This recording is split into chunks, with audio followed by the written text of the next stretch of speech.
Just a little bit different, because I was going to be presented first. Okay? I don't want to extend the.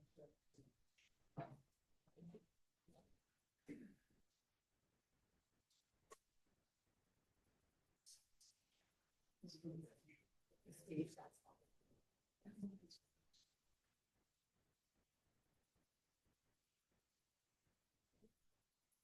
Having fun. Living life.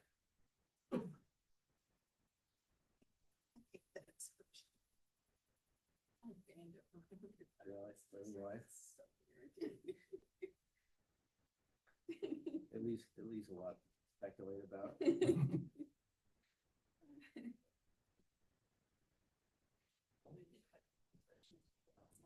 Thanks. You should share your glossary, by the way. Share your glossary. Oh, my God. Okay. I don't spend enough time. Right. Okay. You know, this, and more. Uh-huh. Yeah, that's a staple of late night TV ever. Yeah. And more. You get the dynamic. I want to see it. I will do it. I need to see it. It's just been problems over time, I think. We really start to realize. I didn't want to say that. Oh, starting a sentence, but it is. We tolerate that. What's the, how's that go? Like, it is by intention to go. Exactly. Lots of people do. I'd be on my list. Who's good? What is the it in that sentence? Sorry.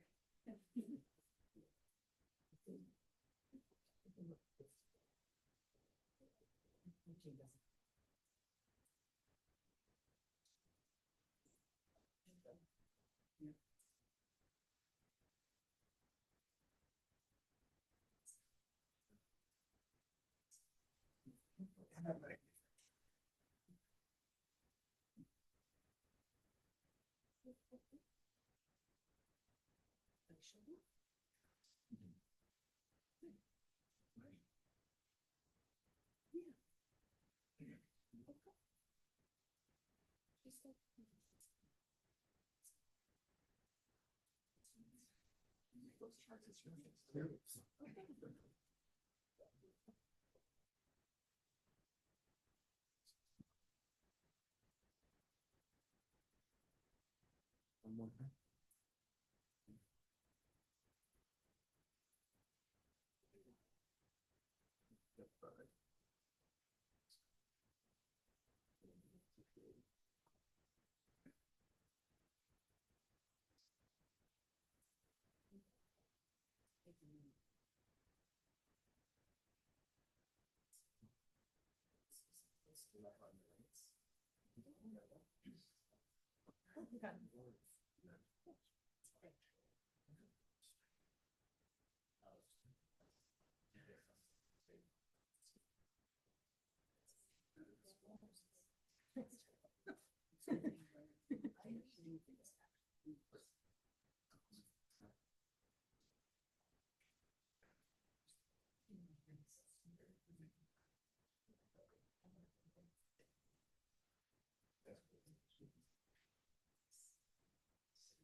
David, Arsenal, are you guys ready? Yeah. Alan, sorry. Doesn't matter with the machine.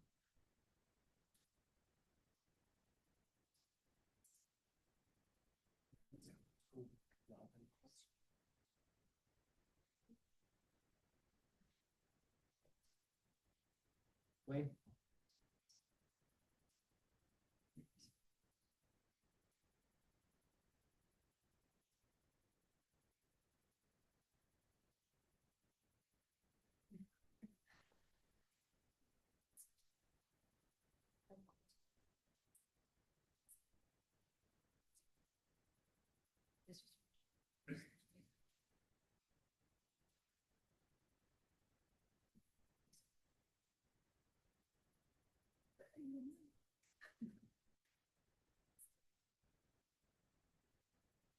Okay. Are you ready? Good. We're ready to Awesome. start.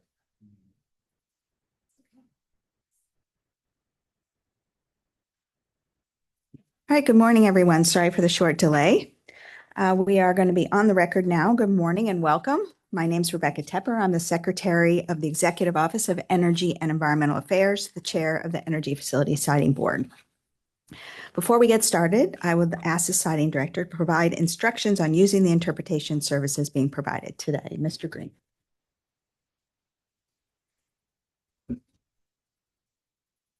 We are providing interpretation services for this meeting in Spanish, Portuguese, Mandarin Chinese, Vietnamese, and Haitian Creole, as well as English and American Sign Language, which you will see on the video screen or your Zoom screen if you're remote. Whether you are here or on Zoom, you will have access to the interpretation services being provided today. If you are here in the room, you can access interpretation by using a receiver and headphone set, which is over on the table where I'm pointing with our staff who are there to help provide the equipment. Spanish is channel 1 on the receiver, Portuguese channel 2, Mandarin Chinese channel 3, Vietnamese channel 4, and Haitian Creole channel 5. For those on Zoom, in just a moment, we will activate interpretation and you will see a globe icon at the bottom of your screen that reads interpretation. Click the globe and then you can make your language selection. These instructions will be translated by our interpreters who we can now have them proceed with their instructions. Jose, would you please get the interpreters to provide the instructions? Yes, please. For the Fox interpreters, we'll be beginning with Spanish. Can you start? Muy buenos días. Estamos ofreciendo servicios de interpretación para esta reunión en español, portugués, chino, vietnamita y criollo haitiano, así como en inglés y lengua de señas estadounidense. Ya sea que estén aquí presencialmente o conectados por Zoom, ustedes podrán acceder al servicio de interpretación disponible hoy. Si están presentes en la sala, pueden acceder a la interpretación utilizando el receptor con audífonos. Si necesitan un receptor y audífonos y no los tienen, por favor diríjanse a la mesa que se encuentra al fondo de la sala para recibir asistencia. El canal 1 es para español, el canal 2 para portugués, chino es el canal 3, vietnamita el canal 4 y criollo haitiano el canal 5. Para quienes están en Zoom, en unos momentos activaremos la función de interpretación. Verán un botón de icono de globo terráqueo que dice interpretación en la parte inferior de su pantalla. Hagan clic en ese globo y seleccionen el idioma de su preferencia. Gracias. Portuguese, please begin. Bom dia. Estamos oferecendo serviços de interpretação para essa reunião em espanhol, português, chinês, vietnamita e crioulo haitiano, bem como em inglês e língua de sinais americana. Esteja você presente ou participando pelo Zoom, terá acesso ao serviço de interpretação oferecido hoje. Se estiver aqui na sala, você pode acessar a interpretação usando um receptor e um conjunto de fones de ouvido. Se precisar de um receptor e fone de ouvido e não os tiver, por favor, vá até a mesa no fundo da sala para obter assistência. O canal 1 do receptor é espanhol, o canal 2 é português, o canal 3 é chinês, o canal 4 é vietnamita e o canal 5 é de crioulo haitiano. Para aqueles no Zoom, em instantes ativaremos a interpretação no Zoom. Você verá um botão com o ícone do globo que diz interpretação. Clique no globo e selecione seu idioma. Obrigado. Can we please begin with Mandarin Chinese? 谢谢。我们为本次会议提供了多种语言的口译服务，包括西班牙语、葡萄牙语、中文、越南语、海地克里奥尔语以及英语和美国手语。无论您是亲临现场还是通过 Zoom 参加，今天都可以使用我们的手译服务。如果您在会议现场，可以通过接收器和耳机收听口译服务。如果您还没有接收器和耳机，请前往会场后方的桌子寻求协助。各语言的频道如下：西班牙语是频道1，葡萄牙语是频道2，中文是频道3，越南语频道4，海地克里奥尔语频道5。对于在 Zoom 上的线上参会者，我们即将启用 Zoom 的口译功能。您将会看到一个写着 Interpretation 口译的地球图标按钮，请点击该图标，并且选择您相应的语言。谢谢。Will you please begin with Vietnamese? Xin chào quý vị, chúng tôi cung cấp dịch vụ phiên dịch cho cuộc họp ngày hôm nay với các ngôn ngữ sau: tiếng Tây Ban Nha, tiếng Bồ Đào Nha, tiếng Trung, tiếng Việt và tiếng Haiti Creole, cũng như tiếng Anh và ngôn ngữ ký hiệu Mỹ. Dù bạn đang ở tại khán phòng hay trên Zoom, bạn cũng có thể lắng nghe phiên dịch ngày hôm nay. Nếu bạn ở trong khán phòng, bạn có thể nghe phiên dịch bằng cách sử dụng bộ thu sóng và tai nghe. Nếu bạn cần bộ thu sóng và tai nghe nhưng chưa có, xin vui lòng đến bàn phục vụ ở cuối khán phòng để được hỗ trợ. Trên bộ thu sóng, để nghe tiếng Tây Ban Nha, xin chọn kênh 1. Tiếng Bồ Đào Nha, chọn kênh 2. Tiếng Trung, chọn kênh 3. Tiếng Việt, chọn kênh 4. Và tiếng Haiti Creole, chọn kênh 5. Đối với những ai ở trên Zoom, thì trong giây lát chúng tôi sẽ kích hoạt chức năng phiên dịch trên Zoom.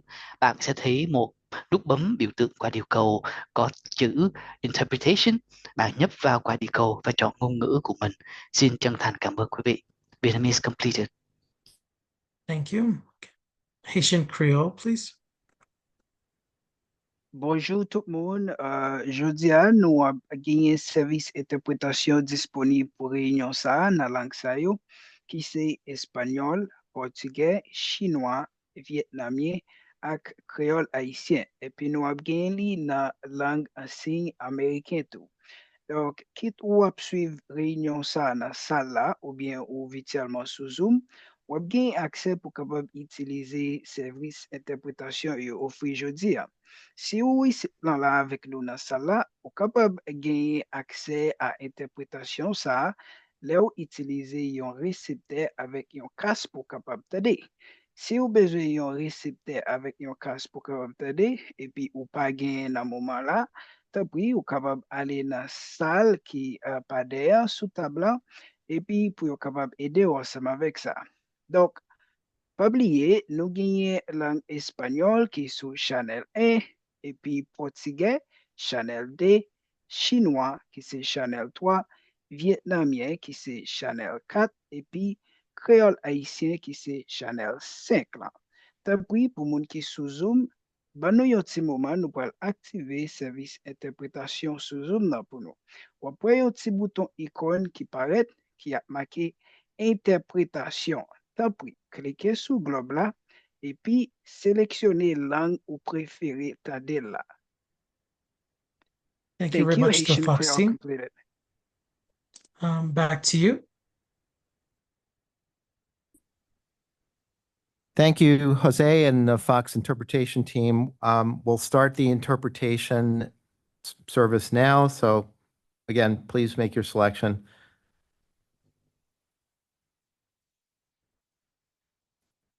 Yes. Again, welcome everyone. This is a hybrid meeting of the Energy Facilities Siting Board taking place at the offices of the Department of Public Utilities, 1 South Station, Boston, and on Zoom. This hybrid meeting format is intended to allow everyone to see and hear all speakers, whether here or on Zoom. With me today are the other members of the Siting Board. James Van Nostrand, Chair of the Department of Public Utilities, Stacy Rubin, Commissioner of the Department of Public Utilities, Elizabeth Mahaney, Commissioner of the Department of Energy Resources, Bonnie Heupel, Commissioner of the Department of Environmental Protection, Doug Guttrow, Director of the Permit Regulatory Office and designee for the Interim Secretary Ashley Stoba at the Executive Office of Economic Development, John Bonifilio, the public member. Sorry, always a little bit short on your name. Additionally, Andy Green, Director of the Siting Board, is here with the board and will be serving as the Zoom meeting host. The meeting today concerns the Siding Board's role in implementing the 2024 Climate Act signed into law by Governor Healy in 2024. The 2024 Climate Act makes many changes in the way that clean energy facilities will be sited and permitting in Massachusetts about 1 year from now. The Siding Board is required to promulgate regulations and guidance to implement these reforms for siding and permitting by March 1st, 2026. The regulations that result from this process will apply to projects filed with the Siding Board starting July 1, 2026. In a few moments, you'll hear presentations from Undersecretary Mike Judge, Undersecretary Maria Blinn Power, and Department of Energy Resources and Siding and Permitting Division Director Rick Collins about the 2024 Climate Act and the broader context for the regulations now being developed by the Siding Board. The purpose of today's meeting is for the Siding Board staff to provide a briefing on the highlights of the first draft regulations and guidance, and to give the board an opportunity to ask questions and provide feedback as staff continues to refine its proposed regulations. We will also have time today to listen to public comments and questions regarding the proposed draft regulations and provide an opportunity for dialogue. Prior to today's meeting, the Siding Board staff posted a number of draft regulations and guidance documents on a new website called the 2024 Climate Act Regulations Meeting. That's very original. The website address is in the meeting notice.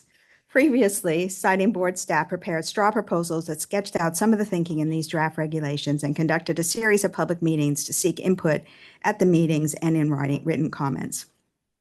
They posted the written comments that we received online. We appreciate the input received to date and look forward to obtaining additional comments as the proposals are revised, and we begin a formal rulemaking process in the fall to be completed March 1st of 2026. First, I want to acknowledge that we are on a very tight schedule to accomplishing everything in time to meet the statutory deadline.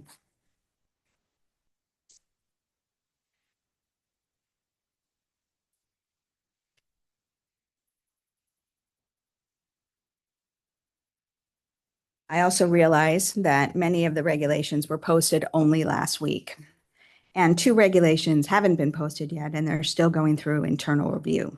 We hope to release these 2 soon. One is in the pre-filing process, and the other is on cumulative impact analysis. However, staff will present their thinking on both these topics and give the board and attendees an opportunity to ask questions or offer comments. All material presented today will be posted online. We will translate the slides into multiple languages and post those slides as soon as possible. An agenda for today's meeting is available on the welcome table and is posted on the EFSB website. We will show it on screen in a moment. We welcome written comments on any of the draft regulations, guidance, and presentation. Given the tight schedule, we ask for your written comments no later than Monday, July 28th. As a reminder, there'll be additional comment periods this fall. I do want to make a quick side note that, while we're providing these documents, I do want to be clear that we are still early in the process. Nothing that you're seeing today is set in stone. The whole reason that we're doing this pre-work before the board actually issues draft regulations is to get input before the formal process begins. Staff will read every comment that comes in. I would say that having been on both sides of the comment issue, it's very helpful to understand real-world impacts of the particular regulations, providing examples of how regulations will work or may not work for your business or your community. And if your comments lend themselves to it, red lines with narrative descriptions are also very helpful.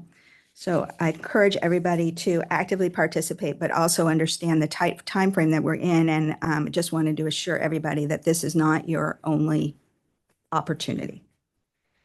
The Siding Board is going to revise its draft regulations and issue a complete package and all supporting materials publicly in early September.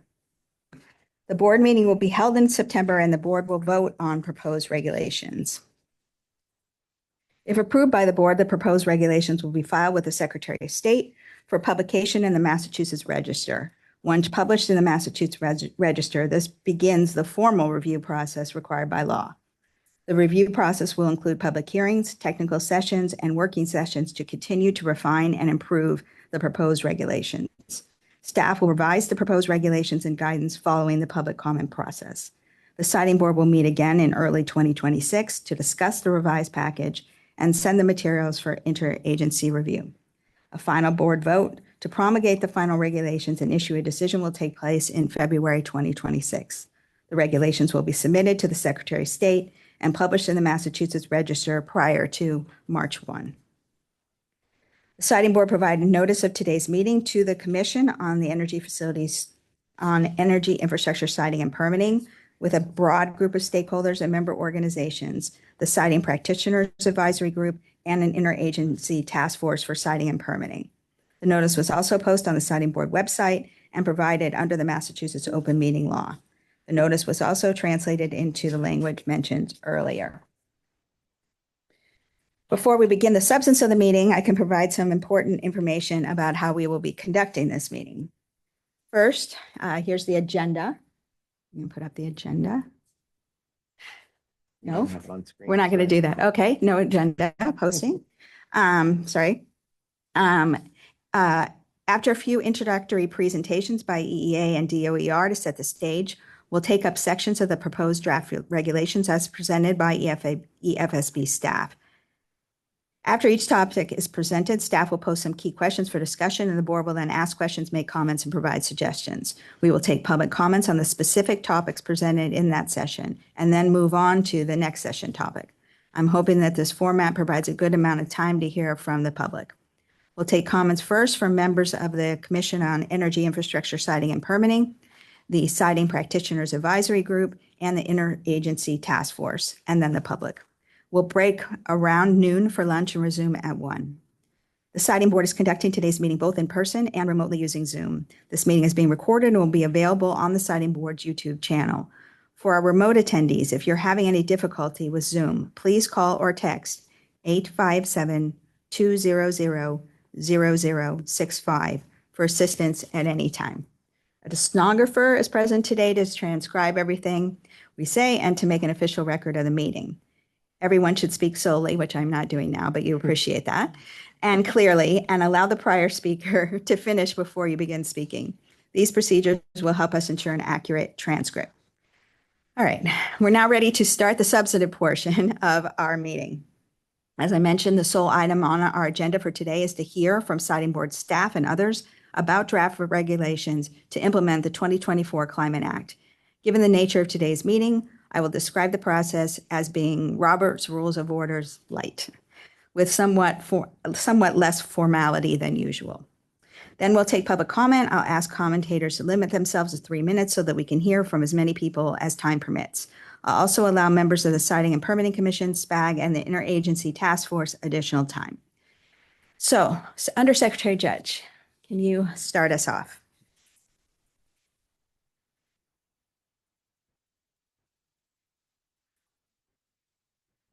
I think this is on now. Okay. So I'm going to start with just a little bit of context setting on the general kind of why are we here? Well, what's the general thrust of what's going on with these reforms? So if you go to the next slide, please. I'm not sure who's rolling it.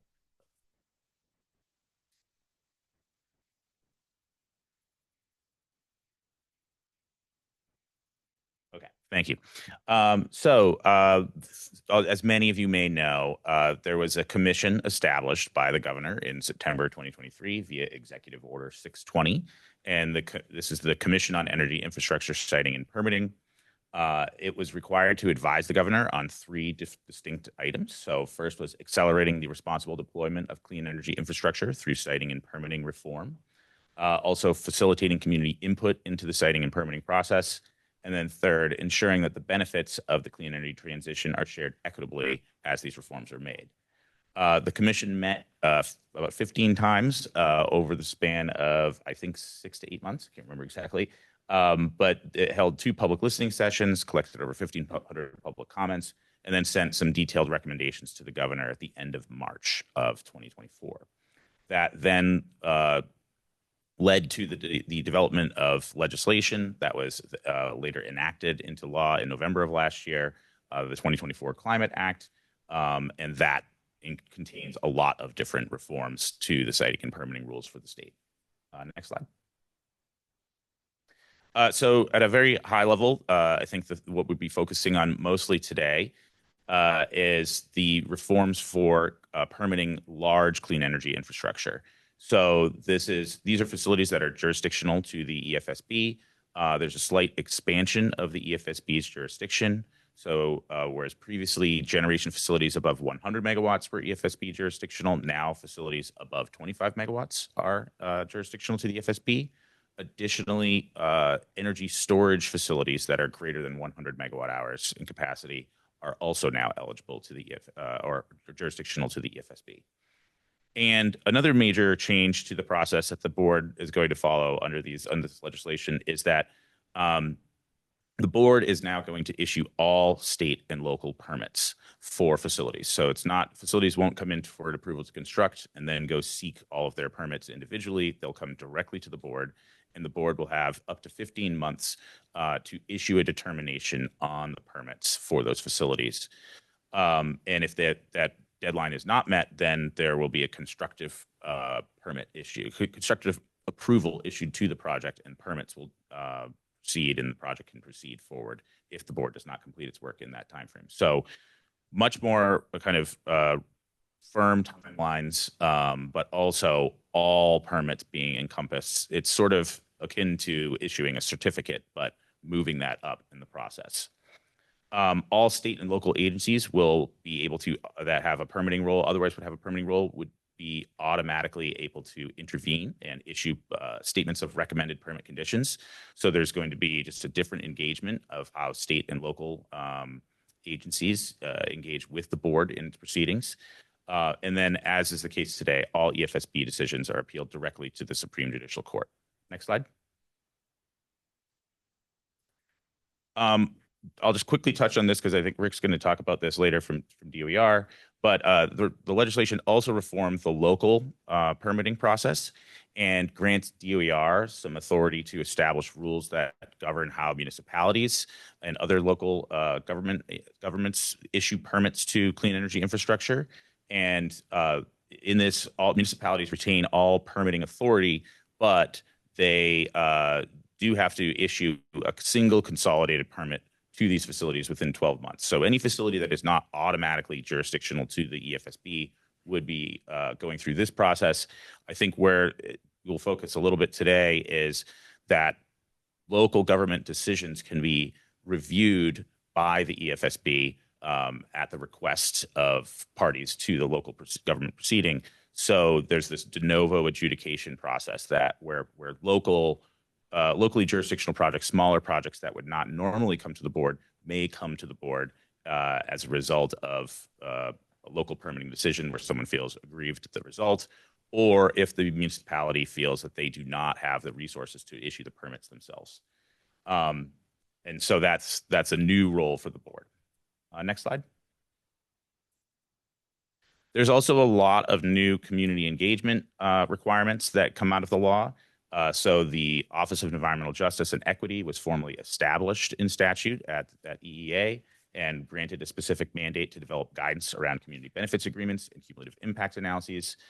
There's also the first ever mandatory community engagement requirements, including documentations of efforts to involve community organizations and develop community benefit agreements. There's a new division of public participation at the DPU that is tasked with assisting communities and project applicants in navigating DPU and EFSB proceedings. There's a new division of siting and permitting at DOER, which is similarly tasked with doing the same thing for projects and communities as they navigate local permitting processes. And then lastly, there's an intervener financial support program that's established at the DPU that provides financial support to under-resourced communities and organizations as they engage in DPU and EFSB proceedings. Next slide.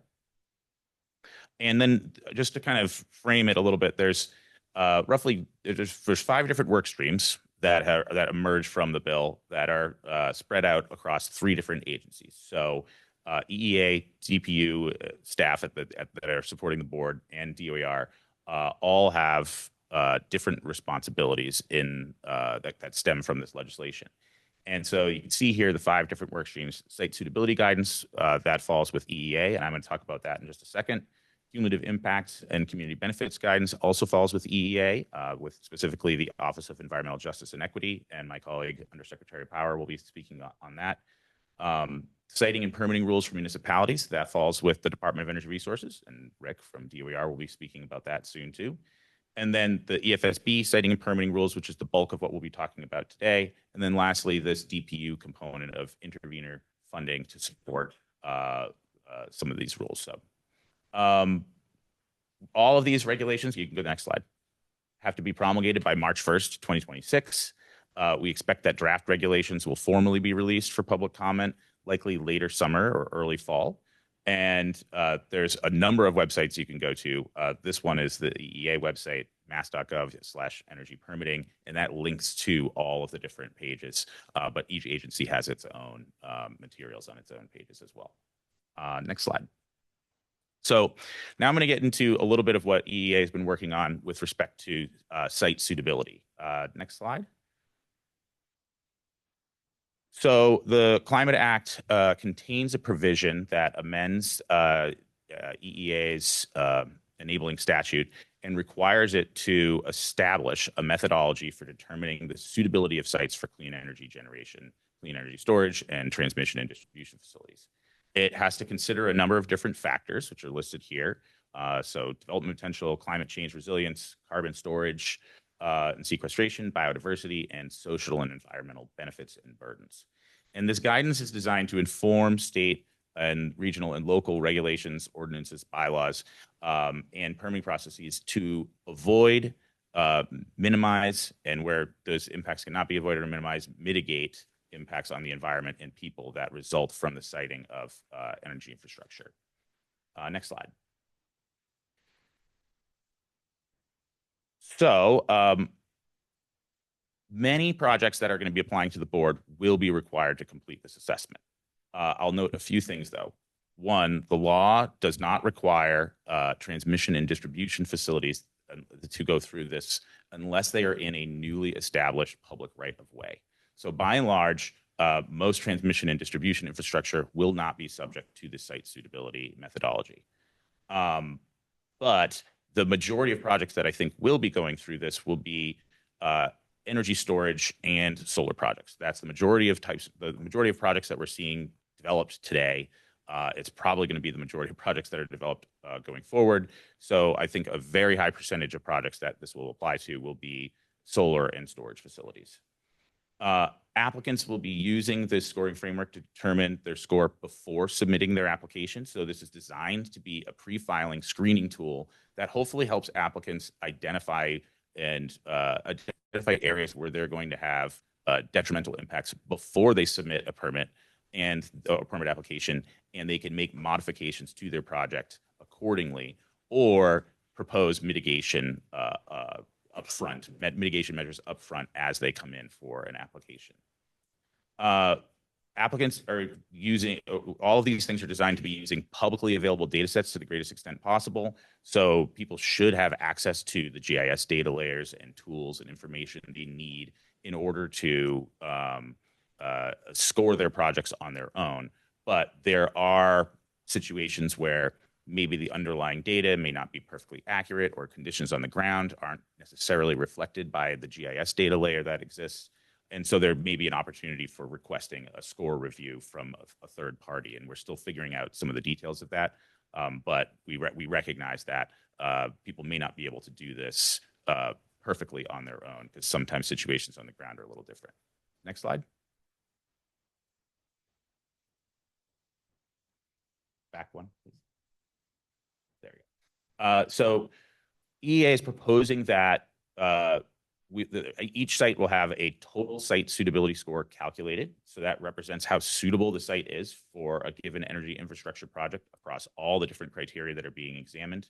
But then it will also have criteria-specific suitability scores, which represent the suitability of the site for with respect to each criterion that's being established. So each criterion gets scored on a scale of 0 to 10, with lower scores being better, so lower scores reflecting a smaller impact, And that adds up to a total site suitability score of 40. At least that's our proposal at the moment. This is very much, I just want to also clarify, very much draft, very much subject to change. We're looking for input. But criteria-specific suitability scores will be calculated based on the project footprint and how it overlaps with different data layers. And so again, lower suitability scores indicate more suitable locations for energy infrastructure development. Next slide. So there are four main criterion that we're looking at here, and these are mostly spelled out in the law. And I will also say we're trying to build off of the good work that the Department of Energy Resources has done in its SMART program. And so the SMART program is the state solar incentive program, and it contains a number of different land use rules, and it has been in place for years, but they just have recently put forward draft regulations that are now out for comment that change the way that these land use rules are structured and create this mitigation fee structure. And so this is largely based off of this, but is slightly modified for a permitting construct. And so there's four different categories. So looking at carbon sequestration and storage, projects will be scored on a 0 to 10 basis based on how much they impact that. Also, we're looking at biodiversity, again, scored on a 0 to 10 basis. If you go to the next slide, we're also looking at agricultural production potential. So trying to identify if projects are sited on prime agricultural soils or farmland of statewide importance. So there's, again, a range of scores that could be established here. And then lastly, climate resilience is another category that we're required to look at by law. And so projects will be scored based on that as well. Next slide. There are also some other, so these are three other criteria that we were required to provide some scoring for under the law. And so this is development potential. And so for development potential, we're giving a subtraction to scores for projects that are located in a, not everyone will understand this, but a SIP investment area. But these are in areas where the DPU has authorized utility infrastructure investments, and there are ratepayer implications if projects don't go into those areas. So trying to steer people into those geographic areas.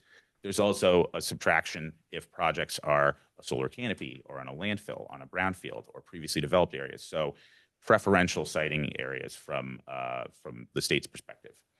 We also are trying to look at social and environmental burdens. So if a project is located inside of an unfairly burdened area, which we'll get into a little bit more detail of what that means later, that could trigger some additional analysis and explanation that's required.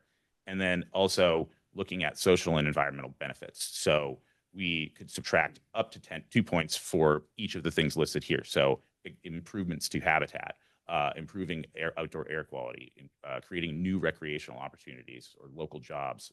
So these are, again, draft. We're open to suggestions. There are other ways we could approach this, certainly, but this is the direction we're proposing to head at the moment. I think I have one or two more slides, and I'll just go through them quickly. So as I mentioned, projects that are located in an unfairly burdened area. Actually, I didn't mention this. So if you're located in an unfairly burdened area, there's this whole other process, this cumulative impact analysis process. And those projects will not be required to complete site suitability assessment. So if you're a project that's coming to the EFSB and you're already in an unfairly burdened area, we're proposing not to require that project to go through both the site suitability analysis and the cumulative impact analysis process. We're just saying it will be one or the other. It will be cumulative impacts for projects coming to the board. For other projects, it would be the site suitability. And the board is generally recommended to consider the total site suitability score in its deliberations. And it will also be empowered to use the criteria-specific scores as a resource to determine if minimization or mitigation is required in particular areas. So if a project scores really poorly on biodiversity, the board could use that as justification to say some mitigation measures are required. You're taking habitat, critical habitat of some kind, and you need to impose a mitigation. We're going to impose some mitigation requirements accordingly. And then lastly, one more slide here. The process for municipalities might look a little bit different, but somewhat similar. So looking at the total suitability score and then also looking at some of the criteria specific scores, and again, using those criteria specific scores to determine what types of mitigation might be required of a participant. So with that, I'll close. I know there's a lot here, but there's a lot more we have to cover too. So I think this is my last slide, and then I think turning it back over to the secretary to, I don't know who's next. I think up next is Undersecretary Maria Blumenpower. Thank you, Secretary. Can you all hear me? We can. Great, thank you. We can go to the next slide, please. So borrowing from Undersecretary Judge's slide, these are the 5 work streams that he mentioned. And so the Office of Environmental Justice and Equity is prioritizing and focused on the second work stream, which is cumulative impact and community benefit plans and agreements, and the guidance for both. Next, please. So as Undersecretary Judge mentioned, our office, the Office of Environmental Justice and Equity, was enshrined into law by the 2024 Climate Act. And really the Office of Environmental Justice and Equity is responsible for implementing environmental justice principles. And the 2 principles, in very short words, is really meaningful involvement of all people and the equitable distribution of the burdens and the benefits from energy and environment. Next. So together with Undersecretary Judge and the Department of Public Utilities, we held 4 statewide public stakeholder meetings, which included in-person and hybrid. We held 1 in Roxbury, 1 in Holyoke, and 1 at the Department of Public Utilities. Additionally, we held 13 stakeholder meetings, which included targeted meetings with representatives from utilities, the renewable energy industry, local government, regional planning authorities, and organizations focused on environmental justice, as well as environmental organizations and public health sectors. Next. Next, please. And now I'll talk about cumulative impact analysis. And so in the 2024 Climate Act, our office is required to develop standards and guidelines. And so a cumulative impact analysis is really a report that is produced by the proponent, and it's focused on existing environmental burdens and public health consequences, and it requires the identification of the 3 sort of bucket areas, which are environmental and public health impact, whether it increases or reduces the effects of climate in the overburden area, and the proposal of potential remedial actions if there is an additional burden created into that geographical area. Next. So the purpose of our guidance is really to provide and establish a clear and consistent framework for evaluating the effects of the burdens from the facility or from the project. And our guidelines propose to the core principles, which are newly required by the cumulative impact analysis. And it hopes to provide a very practical roadmap so that it is clear and easy, as easy as possible for project proponents as well as for the communities. And the idea, really the spirit of it, is to advance environmental justice, to mitigate inequities, and to foster sustainable and inclusive outcomes from the energy and utility sector. Thanks. Next, please. So what cumulative impact is really a way of creating awareness, but also addressing the combined impacts. And it is a framework for understanding how all of these stressors intersect, and a resident, no community that lives single issue lives, that every sector, every part of our lives compounding have an impact an impact. And so the impacts from those different sectors create burdens and benefits. And so by fostering an awareness of these stressors, it allows us to look at the big picture, the cumulative impact. And the guidelines will allow the Energy Facility Siting Board to assess the disparities and require appropriate mitigation. And it recognizes that we need to create policies to really balance the development of goals and with equity and sustainability. Next, please. So the step one that we see in the cumulative impact analysis is identifying the UBAs, which are the unfairly burdened areas. And so we will do that by providing a tool. Our office is building a tool similar to the California's Cal EnviroScreen. Very creatively, we're going to call it Mass EnviroScreen. And it provides sort of a standard way of measuring risk, of a risk model, which is the cumulative impact equals existing burden times the population vulnerability. And so by integrating the Mass EnviroScreen, the project proponents will have access to a reliable and data-driven foundation for understanding the existing community burdens. Next, please. And step number 2 is to evaluate the potential impacts. So now that we have established the area where the project will go, the applicant must evaluate whether the proposed project will contribute to any of the adverse impacts. And it will also be a consideration of the potential contributions that affect or that compound the burdens that already exist and that relate to health consequences. The emphasis will be placed on the stressors that have a known or likely compounding effect when layered with a new project and with the impacts from the new project. So the potential adverse effects should be considered across sectors, but we're focusing on the following 6 areas that can be also project and technology specific. Next, please. Yep. So the bucket areas that we're focusing on are the natural environment, which include air, water, land, and biodiversity.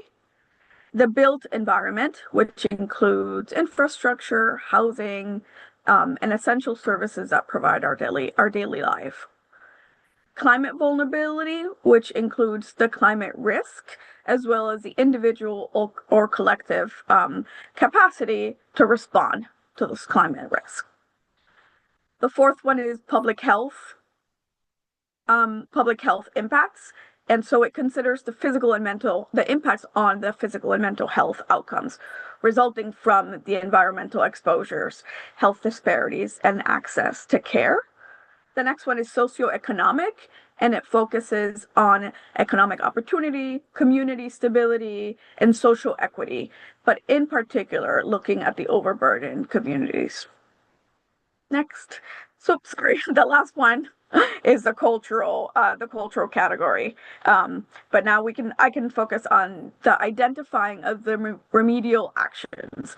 And so after it establishes the project and the area and the potential adverse environmental impacts, now we need to consider the remedial actions that can prevent the burdens or mitigate the burdens.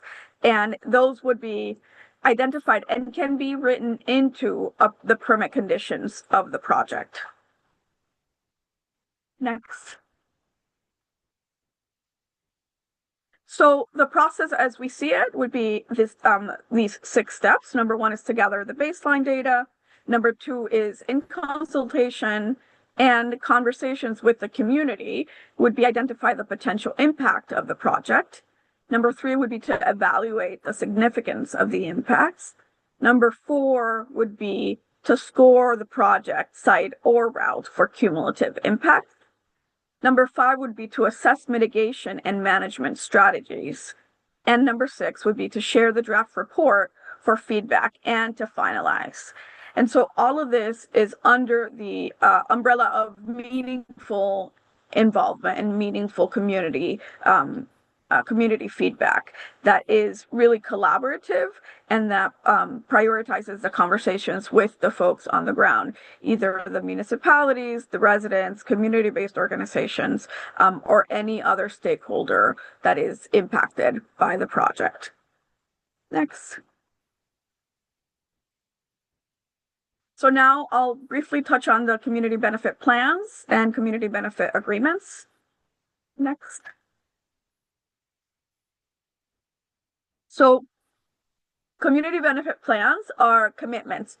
It is a roadmap, really, to provide meaningful and measurable benefits for the community.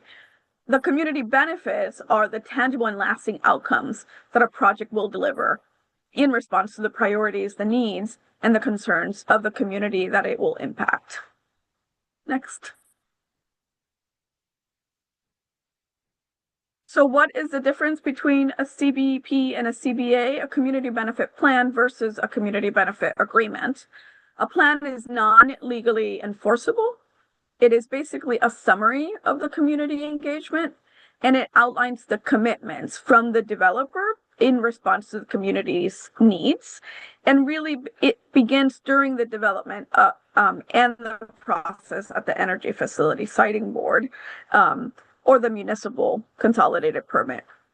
A community benefit agreement can be the outcome of a plan, which is a legally binding agreement that is negotiated between a project proponent and a municipality or community-based organization. And it really outlines the specific benefits that the developer will provide and that the community will benefit. It is enforceable in court as it is a legally binding agreement.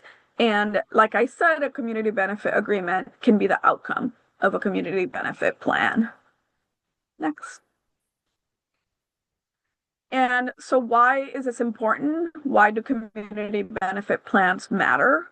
And the so looking basically at the cumulative impact analysis as well as the community benefit plans is looking at the unfairly burdened areas. And these communities have borne the brunt of fossil fuel energy infrastructure as well as the pollution coming from facilities, and at the same time lacking access to the benefits. So a CBP framework, a community benefit plans framework, really aims to do the following. It aims to center community voices, reduce harm and displacement, to build local wealth and capacity, and to reduce legal, political, and community risks for developments and really for developers.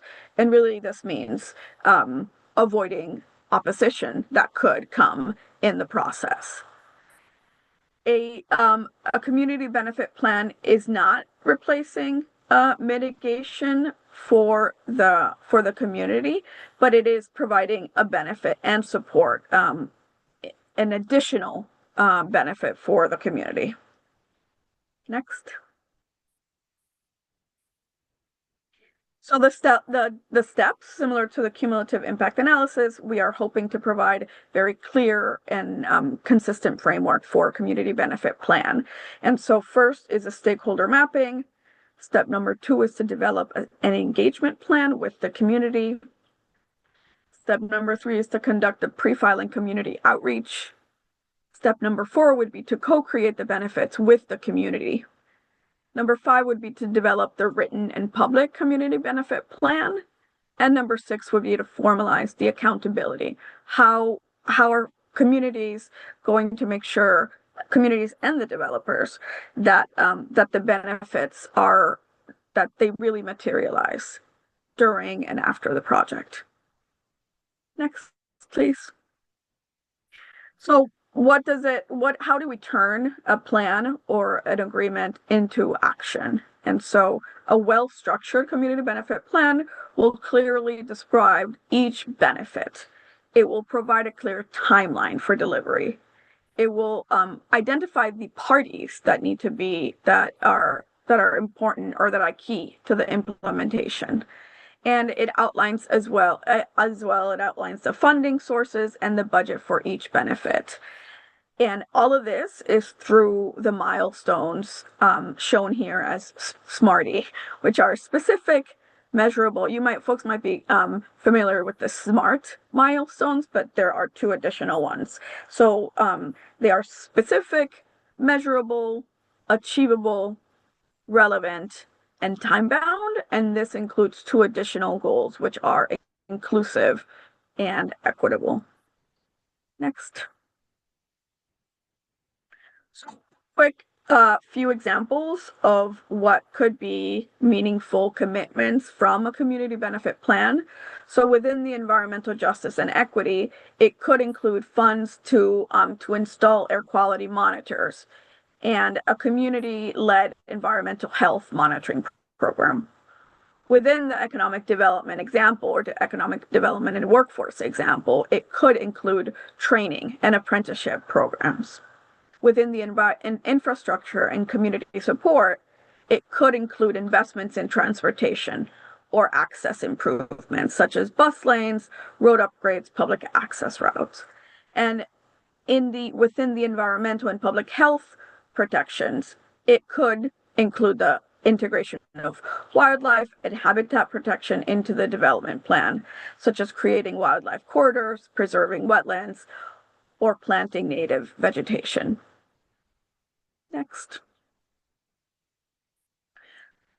So CBP is as good and as powerful as it is accountable, and that communities and developers make sure that it is implemented and evaluated. And the way to make sure that there is accountability for those commitments, that plan and the agreements, is to include a monitoring and reporting schedule, to designate point contacts for the community and the regulatory bodies, that it is a public-facing progress, that there are public-facing progress reports that are published at least quarterly and made available to the public in the languages necessary, and that it includes opportunities for community to review the progress through advisory committees, listening sessions, or other ways. And the proponent is encouraged to take the steps to enter into the community benefit agreements as a result of the community benefit plan. And that is the community benefit agreements with the municipalities, organizations, or other community or community groups in the area. Next. And now I will end here and pass it over to Director Green, or to you, Secretary. We'll hear from DOER next. Thank you.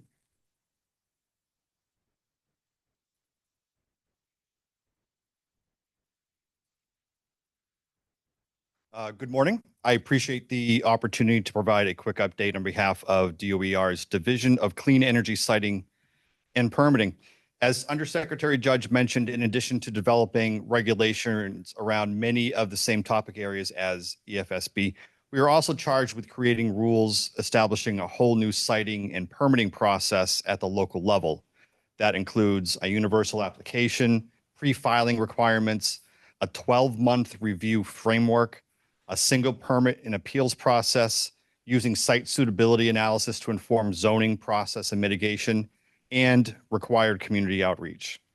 As you have heard, we are working under a very quick time frame. We have finalized a straw proposal we will be sending out to a list of strategic stakeholders very soon, and concurrently have started writing our draft regulations. Our draft regulations will be published in late September, and we will immediately move into the public hearing phase. Our deadline for final regulations is March 1st, 2026. I'd be very happy to spend the next hour running through all the details of what we're thinking, but board staff has smartly suggested I be on a tight schedule. If you have specific questions, I'd be more than happy to answer them, however. Just a quick update. About 5 weeks ago, we brought on board 4 regional coordinators, and they have been a real force multiplier. Allison Gage, Stephen Mino, Connor Rocket, and Marcela Castillo, 3 of them are here today. Our 4th is actually meeting with a group of sustainability municipal managers right now. 我们之前和可持续发展市政经理进行了一次会议。那么目前我们现在已经有很多的区域计划和当地的官员进行合作，希望我们能够将我们的思考过程和大家分享。那么在这里，我们想要去确定的就是我们能够和全市委员会保持高度的一致，同时希望我们能够进行合作。那么我们是一个非常团结的团队，所以在这个过程当中，我也非常高兴能够和大家分享我们在这个过程当中所讨论的一些细节。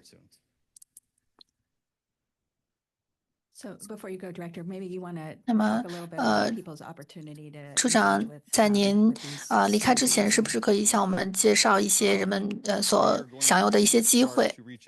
好的，我们现在和一些战略的利益攸关方进行合作，还有区域的规划区域的规划机构，希望能够将他们的经验利用起来。当然，我们去完成草案的最终版本之后，我们将会去进行公开的听证。It will go back and be talking again to regional planning agencies, municipal officials, people within the industry, people on the commission who helped put these recommendations together in the first place, legislators, and making sure we get a lot of feedback in as soon as possible. And I think, as was mentioned, it's going to be very much a work in progress as we move through this very quick process, so that what comes out in the draft may change based on the feedback we receive between September and March, when the final when the final regulations are published. So there'll be an opportunity for written public comments as well. Absolutely.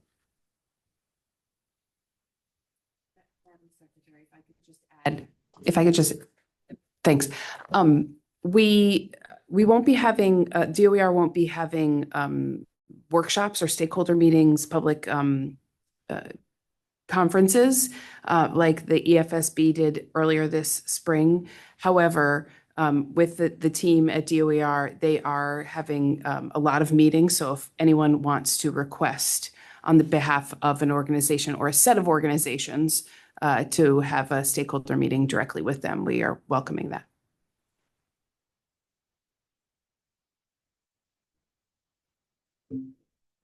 All right.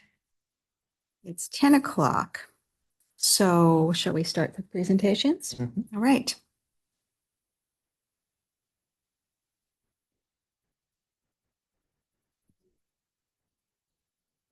All right, Ms. Evans is going to start us off.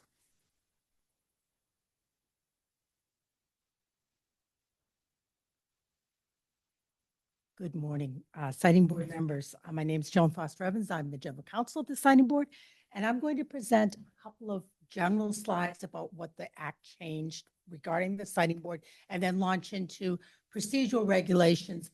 I'm covering those with Daniel Kelleher, one of the attorneys in the Siting Division. So first I want to just talk about very generally what major changes happened to the Siting Board from the 2024 Climate Act. As a major area, it created a new type of infrastructure. As many from the board know, our jurisdiction generally is by type of infrastructure as opposed by type of applicant. So we have a new type of infrastructure, clean energy. Excuse me, I'm not able to hear the speaker. This is the ASL interpreter. I'm not able to hear the speaker. Okay. Is this on? I got to be closer.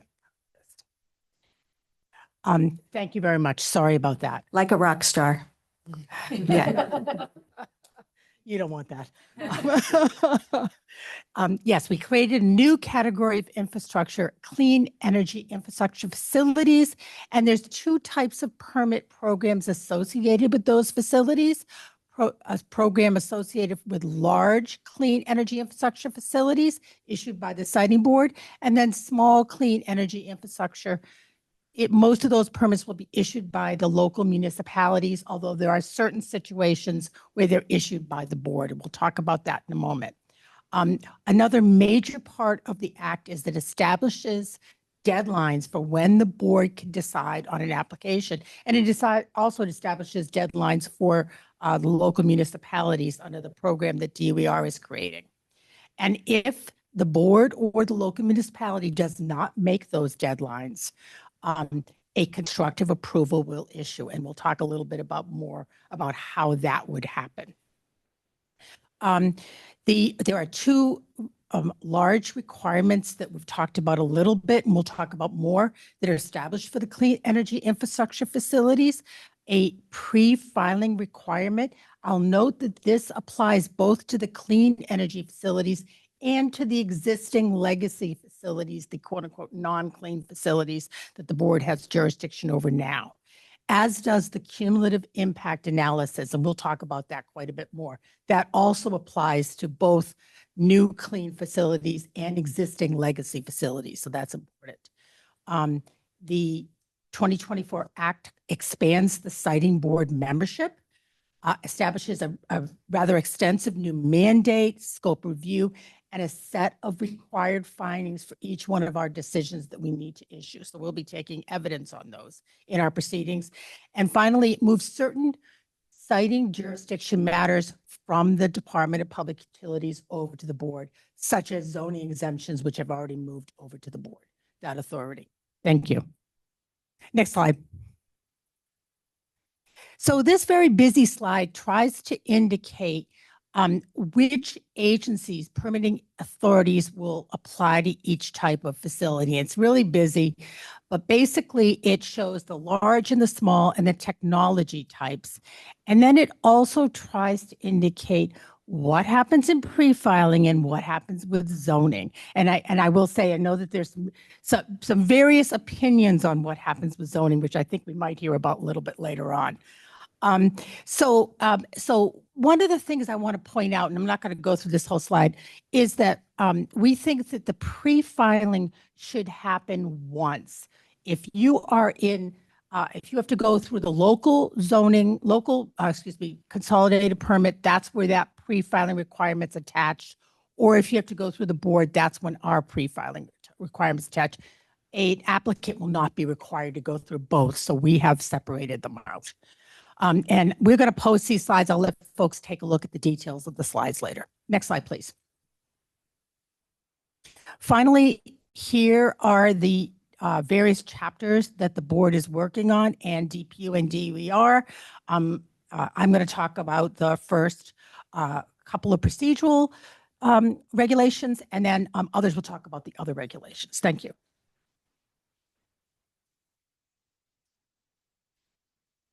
Okay, thank you very much. I'd like to say, first of all, that myself and Daniel are going to talk about 4 different sets of regulations. We have 2 sets of regulations that we have updated. That's our 1.0, which is our adjudicatory regulations, and 2.0 is how the board functions, the rules for how the board functions. And then, I'm not a good rock star. And then then there are 2 new provisions, the de novo adjudication provision that Undersecretary Judge talked about, and what happens with a constructive approval. So we've drafted new regulations for both of those. I'd like to say we appreciate the input we've had so far on the regulations. We're trying to get them very detailed such that it's very transparent what will happen in these proceedings. And that really goes toward making efficient and smooth proceedings and being able to meet our statutory deadlines. So as an overview of the 1.0, these are the regulations to say how a proceeding works in front of the siting board. Our proceedings are adjudicatory. They're kind of like a court proceeding. We have evidence, we have written decisions. We're controlled by the Massachusetts Administrative Procedures Act on how we work, how we do these proceedings.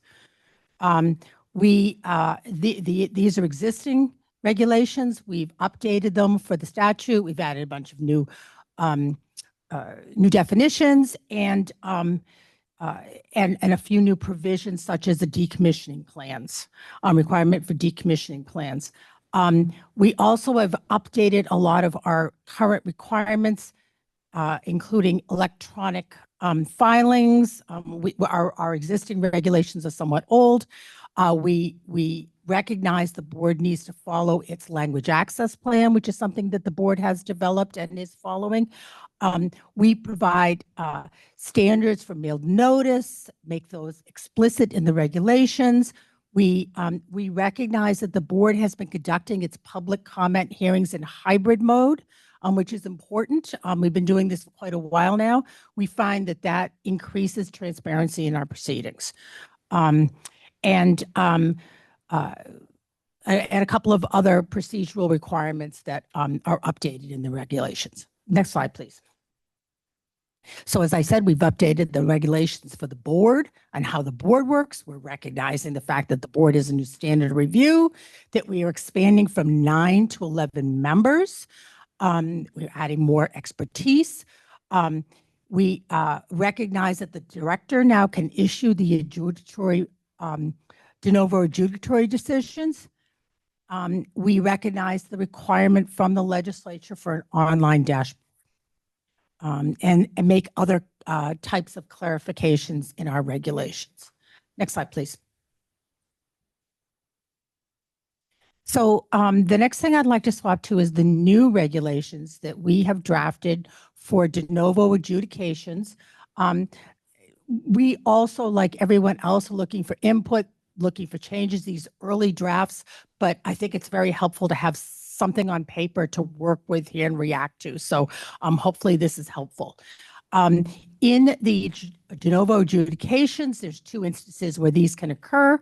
They both go to the director of the siting board. The first is when someone is unhappy with a local permitting decision and can come to the siting board.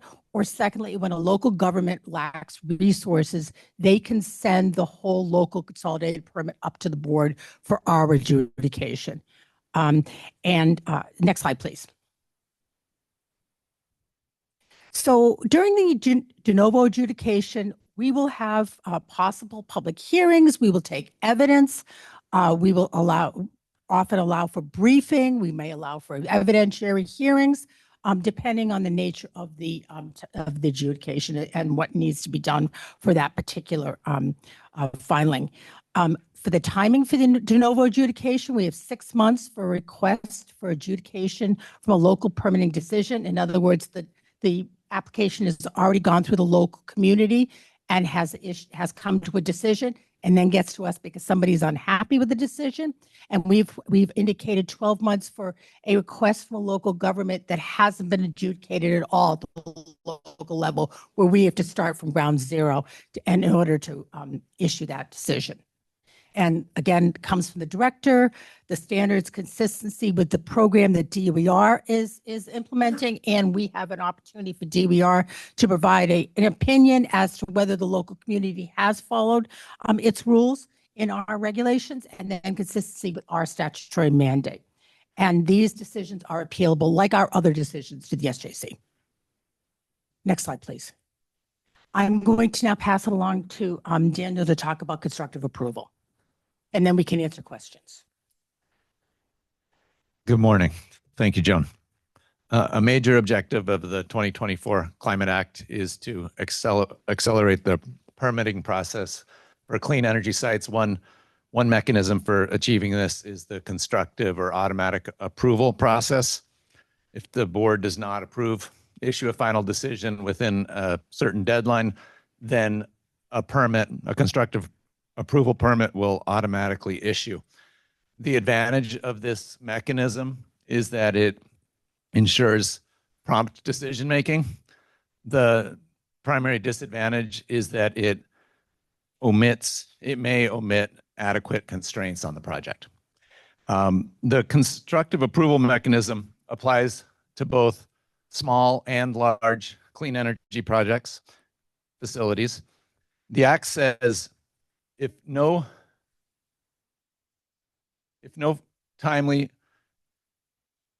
final decision is issued within the deadline, and I'm skipping over some language here, the board shall issue a permit granting approval to construct. The statute later refers to that approval as a constructive approval. We interpret this language to require automatic approval by the board that bypasses a deliberative process. The Act states that the constructive approval permits shall adopt common conditions and requirements established by the board, either in or through, depending upon whether we're talking about smaller clean energy projects, through regulation for the type of facility under review. So in short, the permits shall adopt conditions, i.e. restrictions, that are common to the type of facility under review. The Act, which calls for the inclusion of common conditions, does not seem to contemplate that the board can include special conditions within the constructive approval permits. Next slide, please.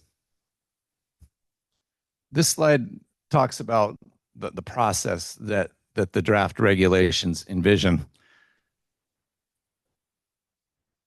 It envisions that 60 to 90 days before the deadline for issuing the final decision, the presiding officer will assess whether that deadline is achievable or not. And if the presiding officer doesn't find reasonable assurances that a final decision will issue by the deadline, then the presiding officer will issue a notice of likelihood of constructive approval. And we'll also draft a constructive approval permit and distribute it to the parties and others for review and comment. This step doesn't mean that the final decision will not issue. It's just there's a likelihood that it will not, and therefore that the constructive approval permit will have to issue. This slide lists basic information or the contents that are envisioned for the permit. And it's all in the regulations. It's all very clearly defined what has to be included in the permit. It's designed not to be discretionary. So there will be basic project information. Most of this will come either from the application or revisions to the application that are made after the application is filed. Basic information about the project, the permits, a list of the permits that have been included for which the applicant is seeking approval, and also copies of those draft permits as well. A statement on requested zoning relief if that has been made. And then the permit will also include the standard or common conditions that are applicable to that type of facility. And finally, the permit will include an explanation of what the effect of the permit is, and some information about the parties' rights to appeal the permit. So that process will happen a couple months before the final decision issuance deadline. It's possible that the final decision will still issue, but if the deadline is missed for issuing the final decision, then the presiding officer will issue the constructive approval permit as drafted, perhaps as corrected slightly if corrections are necessary, but the presiding officer will issue that permit within 5 business days of the deadline.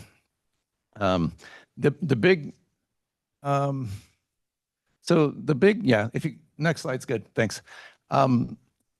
The big question, or the big concern that we have, is that a project that is automatically approved will not have special conditions.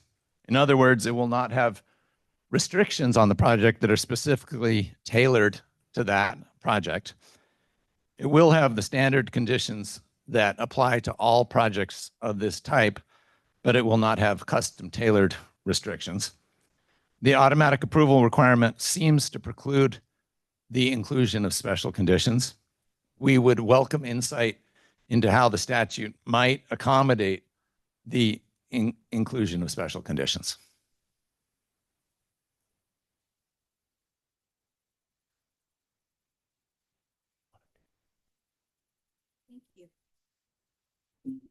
Invite questions.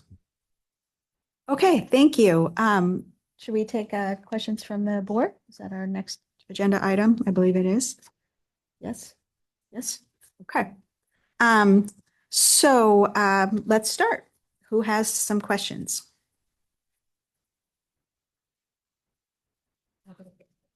Sure. Thank you. Commissioner. Yes, thank you. First, I just want to acknowledge all of the work that staff has put in to get to this point, and I'm recognizing that staff was working nights, weekends for many, many months, not just the presenters, but the entire siting division and division of public participation. So thank you for that. Two questions for you. One, I'm wondering if you can talk about the likelihood that you think a constructive approval will occur. And then secondly, I would love to hear staff's thinking on why you are proposing that a presiding officer issue a constructive approval in lieu of the board issuing that. Great question. Shall I take this? So for the first question, likelihood, we are certainly aspiring to avoid the constructive approval permit process. So our expectation is that it will happen rarely, but we are preparing for the possibility that it will happen. I personally don't have the expertise to make that assessment, but so I could turn this over to Joan for a more thorough answer if you like that. Yeah, I thought that was a great answer. We definitely aspire not to have any constructive approvals. However, in the event that it did happen, we think it's important to know to specify what the process is and how it would happen. So that's the point of these regulations. The second question was? Thank you very much. The second question is about the issuance of the constructive approval by the presiding officer and not the board. If you could just explain staff's thinking on that one. So we believe that the constructive approval basically operates by operation of law. I mean, you hit the deadline and the project is approved. What we wanted to do was make sure that there was a document that specified exactly what was approved and what conditions attached. That's why the presiding officer sends out a draft constructive approval permit so everybody can see what the permit would be. And if something had to change on it, we could take care of it beforehand. And then we view the issuance of the draft of the final constructive approval permit after the constructive approval happens is really more of a ministerial step, just simply like the way we issue the final decision after the board votes. It's mostly ministerial because the board's vote is the actual approval. Thank you very much. Very helpful. Commissioner Mahoney? Thanks. Going back to the de novo adjudication, particularly and I think this will come up a lot today, there's a lot of overlap, obviously, between the work that DOER is going to do with and on behalf of municipalities, and then this new process that EFSB is going to step in certain circumstances. So trying to figure out what rules, DOER regulations or these regulations. With respect to de novo, when in the case that a local government asks the EFSB to step in and review, because I just want to make sure we clarify pre-filing requirements versus the process that would take place here at the EFSB. Is it assumed that because a municipality has essentially kicked up the permit to EFSB that they have a permit in hand, thus the pre-filing requirements would have been conducted under DOER regulations, and therefore the otherwise EFSB pre-filing requirements would not be required? Or is the staff thinking that the pre-filing requirements that are otherwise applied to EFSB projects would apply in that circumstance? So when this would happen is that the local government would receive an application, right, for a small clean energy infrastructure facility. And the local government has, I believe, 60 days to determine whether or not they can process this particular application. So in that case, the applicant that's already filed with the local government should have already gone through DOER's pre-filing process before we even get to the stage where the application is filed. And then the local government says, we can't do this. 60 days later, kick it up to the board. So I would think that it is the DOER process. I don't know if we're taking specific requests, but I think there's just needs to be clarification on that within the language of the regulations. And I think We can do that. Thank you. Thank you.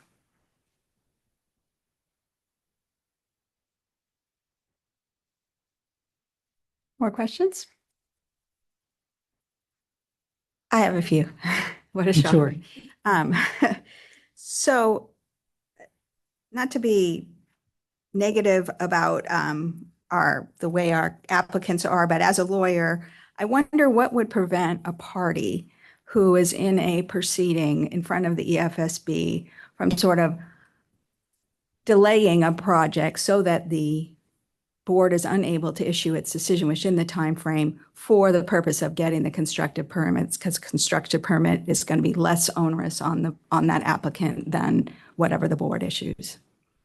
I think that's a good question. I think the board intends to establish some model schedules. And so that the schedule, in order to make it to the statutory deadline, would already be set up. And the presiding officer will have to ensure that unless there's a reason to vary from that schedule, a good reason, to stay on that schedule. I think that the presiding officer has the authority to move things along if necessary. Okay.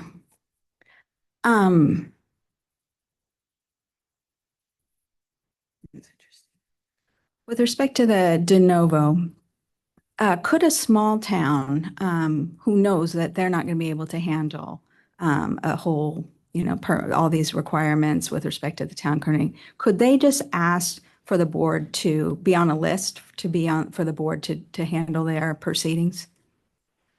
So that they don't have to go through the 60-day thing, they can just say, we're never going to be able to do this. So we didn't consider that. I don't see why they could not, but that's not something we had considered, something to think about and maybe work with DOER on that, because they really have the better pulse of the local communities than we do. So it's something we could look at with DOER, whether the process to get to the board, we can somehow streamline that if that's the right thing to do. And remind me, if a town proposes to do that, or ask for the siting board to do the review, does the town have the opportunity to participate in that proceeding? Yes, it does.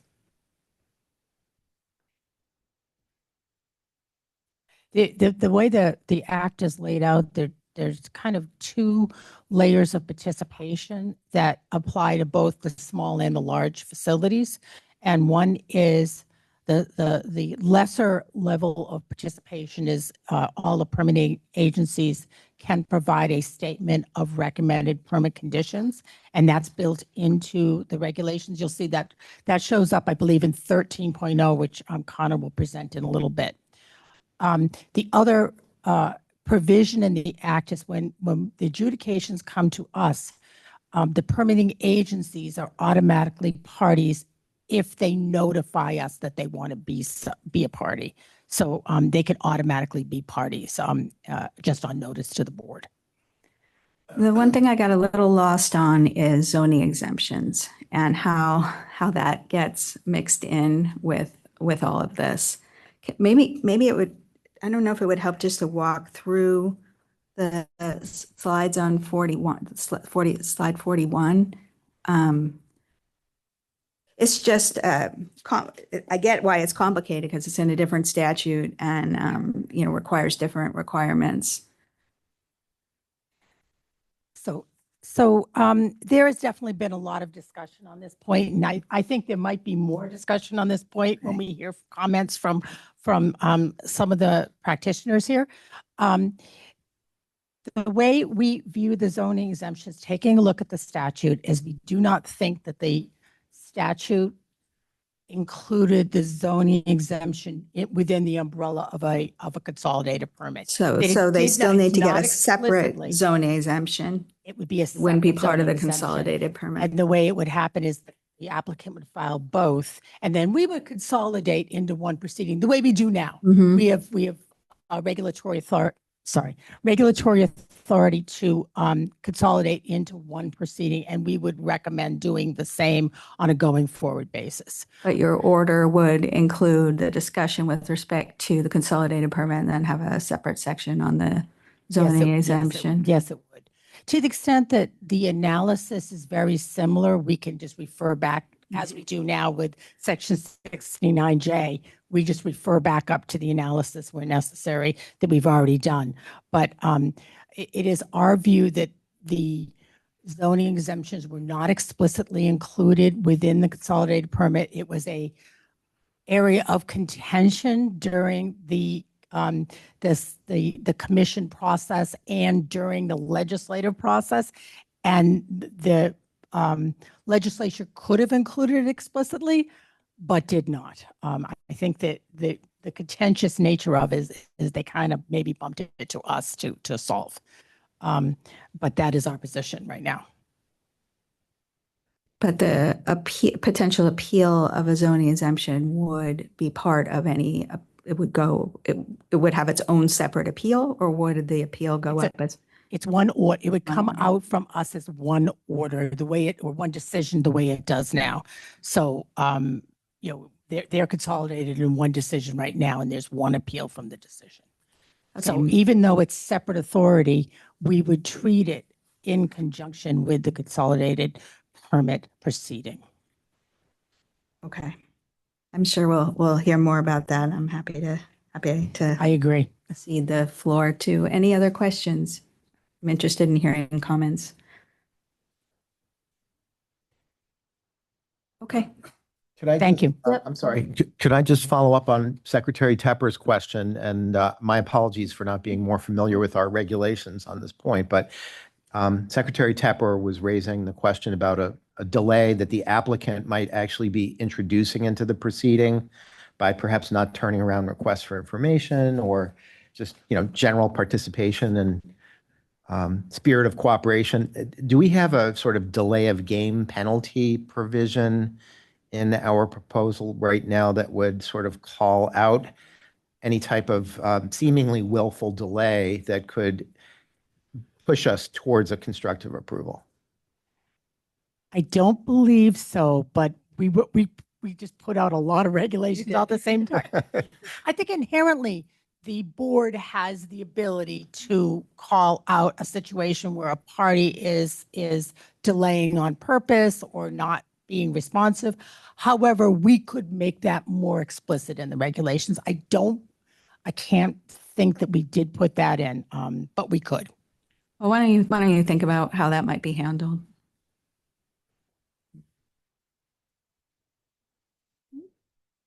Okay. So we'll move on to comments. All right. How do we want to do this? We do not have a,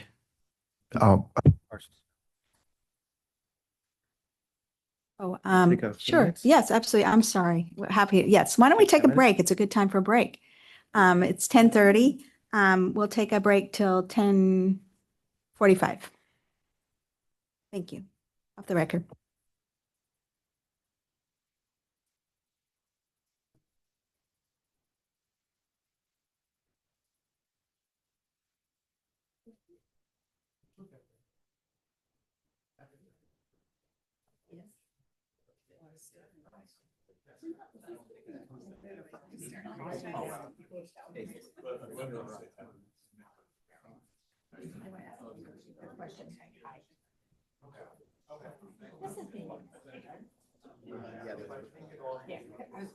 I'm not writing down all these things. I want to make sure I come back. Yeah. All right. Thank you. I just want to make sure I come back for this.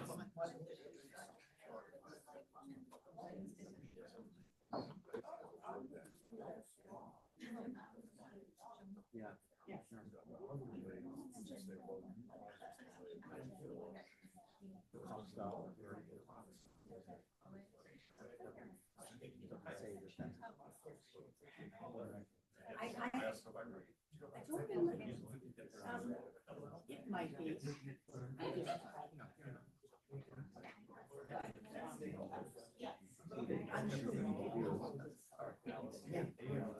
Make it a little stronger.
We're back on the record. We're going to start with first. Hold on a second. No, Yeah. sorry. We're going to start with taking any questions from the, Commission members? which one? The commission members? Yeah, the commission members. Do we have any commission members in the room that have any questions? Okay, so let's go to online. Well, we seem to be having a problem on, we can go ahead with Steve. All right. Thank you. First, I just want to, Who is this? oh, I'm sorry, I'm Steve Long with the Nature Conservancy in Massachusetts. LONG. Commission member. Mr. Long, Mr. Long, I think we've probably been reminded that the microphone needs to be pretty close. You might want to just hold it. You can pull it right out of the holder. Sure. So first, I want to express great Just appreciation. one moment. We seem to be having a video issue. Okay. You click on 4 over there, sir. Just the button in the middle. No. That one. There we go. Oh. Yes. Okay. We're back. I can go? Okay, just for benefit of folks on video, I'm Steve Long, the Director of Policy and Partnerships with the Nature Conservancy in Massachusetts and also a commission member. First, I just want to express a huge thank you and gratitude for all the work that folks have been doing here. I can relate to working weekends and nights. So I just appreciate all the work that you've all been doing. So I had a clarifying question on the constructive approval.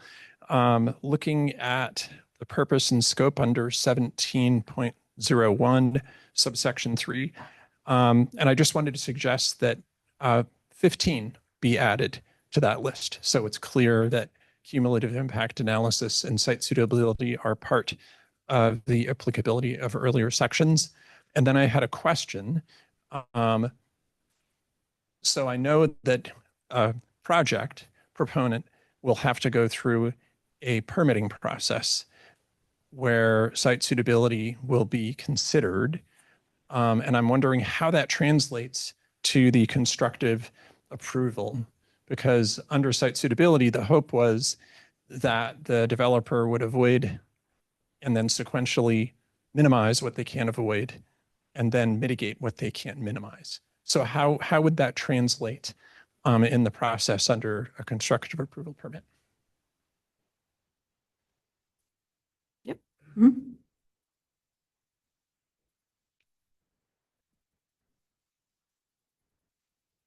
Well, Steve, if I understand you correctly, you're talking about some discussions that take place regarding mitigation, and the constructive approval permit process. It doesn't, as it's drafted right now, it doesn't take into account negotiations or discussions about mitigation. It's just the constructive approval permit issues based essentially upon information that was provided by the applicant as part of the application process or that was revised later. Is that an adequate answer to your question?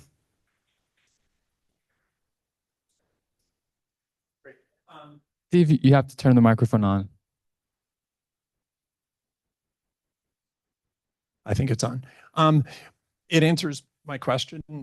My hope is that the draft regulations can be amended to allow for the mitigation hierarchy to be considered. I hear you. Can I just make one additional comment on the question? So, you know, the hierarchy for avoid, minimize, mitigate, and many other provisions are going to hopefully be reflected in the standard conditions that would apply under a constructive approval situation. So that's really the backstop in a constructive approval context, that the conditions will reflect the hierarchy, avoid, minimize, mitigate, and many other default environmental protections, among others. And when will people have an opportunity to understand what those conditions will be? Well, we're going to be talking about that in the next panel.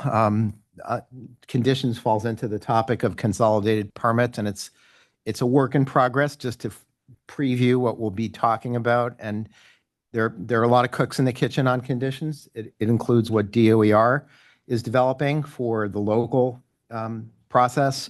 It includes what state agencies right now have as conditions in the dozens and dozens of different permits that are issued, that we're not necessarily trying to alter those general conditions that are used by DEP, Fish and Game, and so forth.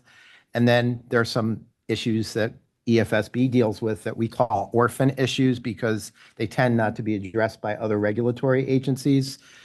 And we'll talk about that. And those may require unique conditions as well. So are you saying that the constructive permit that would be issued would have the standard conditions that are in a regular permit? Generally speaking, that's what our proposal reflects right now.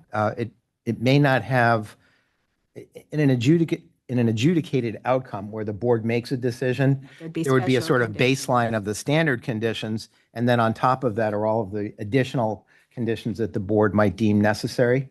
But so we won't have the necessarily option of those add-on conditions based on the unique characteristics of the case. Understood. Well, Mr. Long, maybe if you had some thoughts about how that might be done, that would be helpful to maybe hear some ideas in writing. Absolutely happy to share them and always happy to serve as a resource. Our science-based staff has really appreciated the interaction with DOER on the SMART program as the co-author of Biomap and breaking new ground on forest carbon. So always happy to serve as a resource and make suggestions. Thank you. Thank you so much.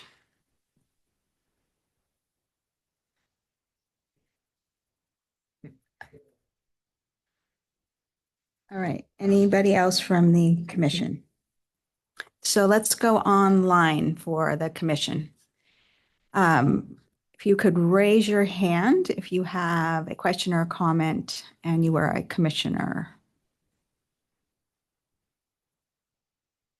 Do not see anybody doing such.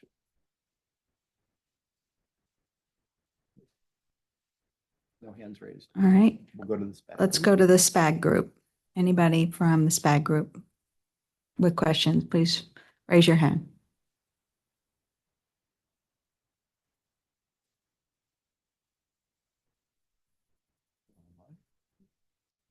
Anyone online or in the audience?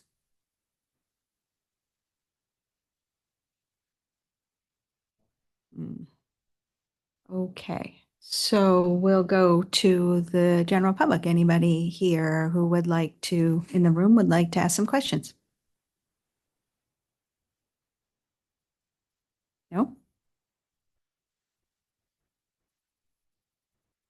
Anybody online? Comments or questions?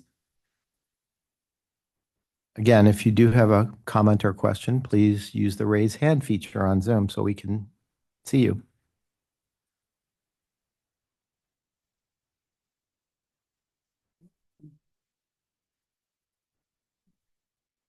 No? Okay. Oh, we have one. Sorry. Kathy Christopherson. And we'll move Kathy Christopherson to the panel so she can comment.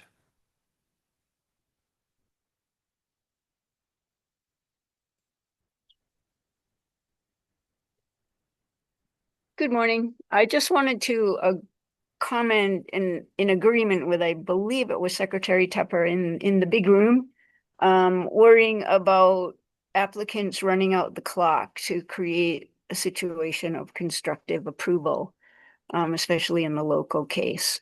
So thank you for bringing up that concern, and I just wanted to amplify it. Thanks.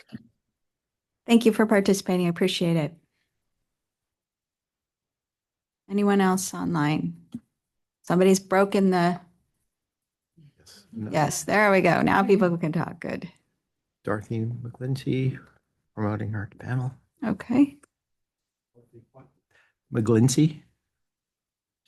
We'll ask her to spell her name.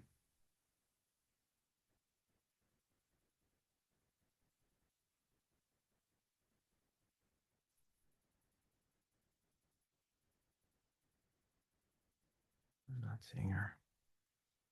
Hold on a second. Hi, can you hear me? We can. Excellent, thank you. Can you just state your name and spell it so we can get it, the stenographer has opportunity to write it in the record? Certainly, my name is Dorothy, Dorothy McGlincy, MC, capital GLINCY. I'm with the Massachusetts Association of Conservation Commissions. Great, thank you. Certainly. I agree with the concern about the delaying tactics, but my question is related to municipal boards. If there are 5 municipal boards evaluating permit application for the consolidated permit on the local level, and 4 of them say yes and 1 says no, what happens then, number 1? And are all of the municipalities going to be managing this in a different manner as they, all 351 might do? So I'm just wondering if anyone's thought about those aspects and whether there's anything in the regulations that talks about consolidating the approval process and timelines, because I can see that could impact the timeline on the municipal level. Thank you. Thank you. Good question. Who wants to start? Director? As Rick's coming up, I'll just kick it off a little bit to say that on that second question, DOER's regulations, and the second question that Dorothy asked was about 351 communities establishing different processes. The DOER regulations hopes to overcome that, but there will be we still have local control. There will be certain changes from town to town, but we are, the goal is for DOER to set out regulations that will establish steep guidelines for municipalities to weave their own personal flavor into, and hopefully still get some consistency from town to town. Rick Collins with DOER. I think that's an accurate description.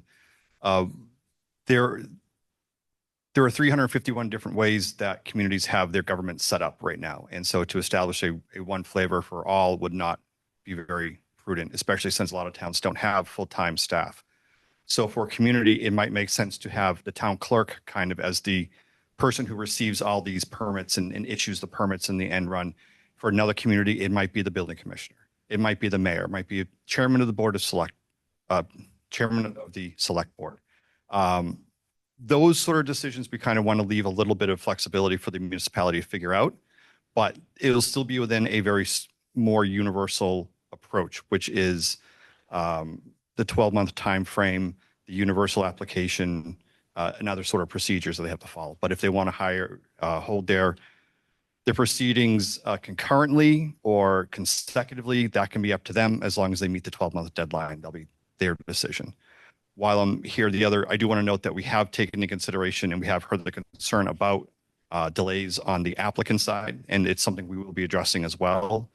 For instance, a 60-day turnaround for new engineering plans just isn't something that's going to be able to fly to make this timeframe work. So there will be expectations on both sides to make sure that this is a process that continues to move. Was there a third one? No, do we have an answer to the first question? What happens if 3? It is our understanding through legal interpretation that if 1 of 5 denies the permit, then it is a denial. That it has to be all or nothing for the most part. What we're going to, I think, believe is that, for instance, if a zoning board was to very quickly determine, no, you're not going to get a variance, it is a denial, all the other boards will still conduct their work and make their decisions. And then that one piece of it would be the part that is appealed to EFSB. In that situation, what is the standard of review for the EFSB to be looking at that?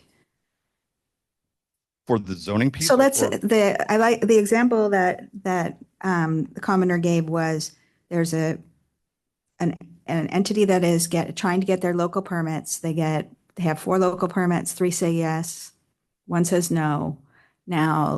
So now you're saying to us, okay, that's a denial. The language, I believe, is that the permit has to include all local permits.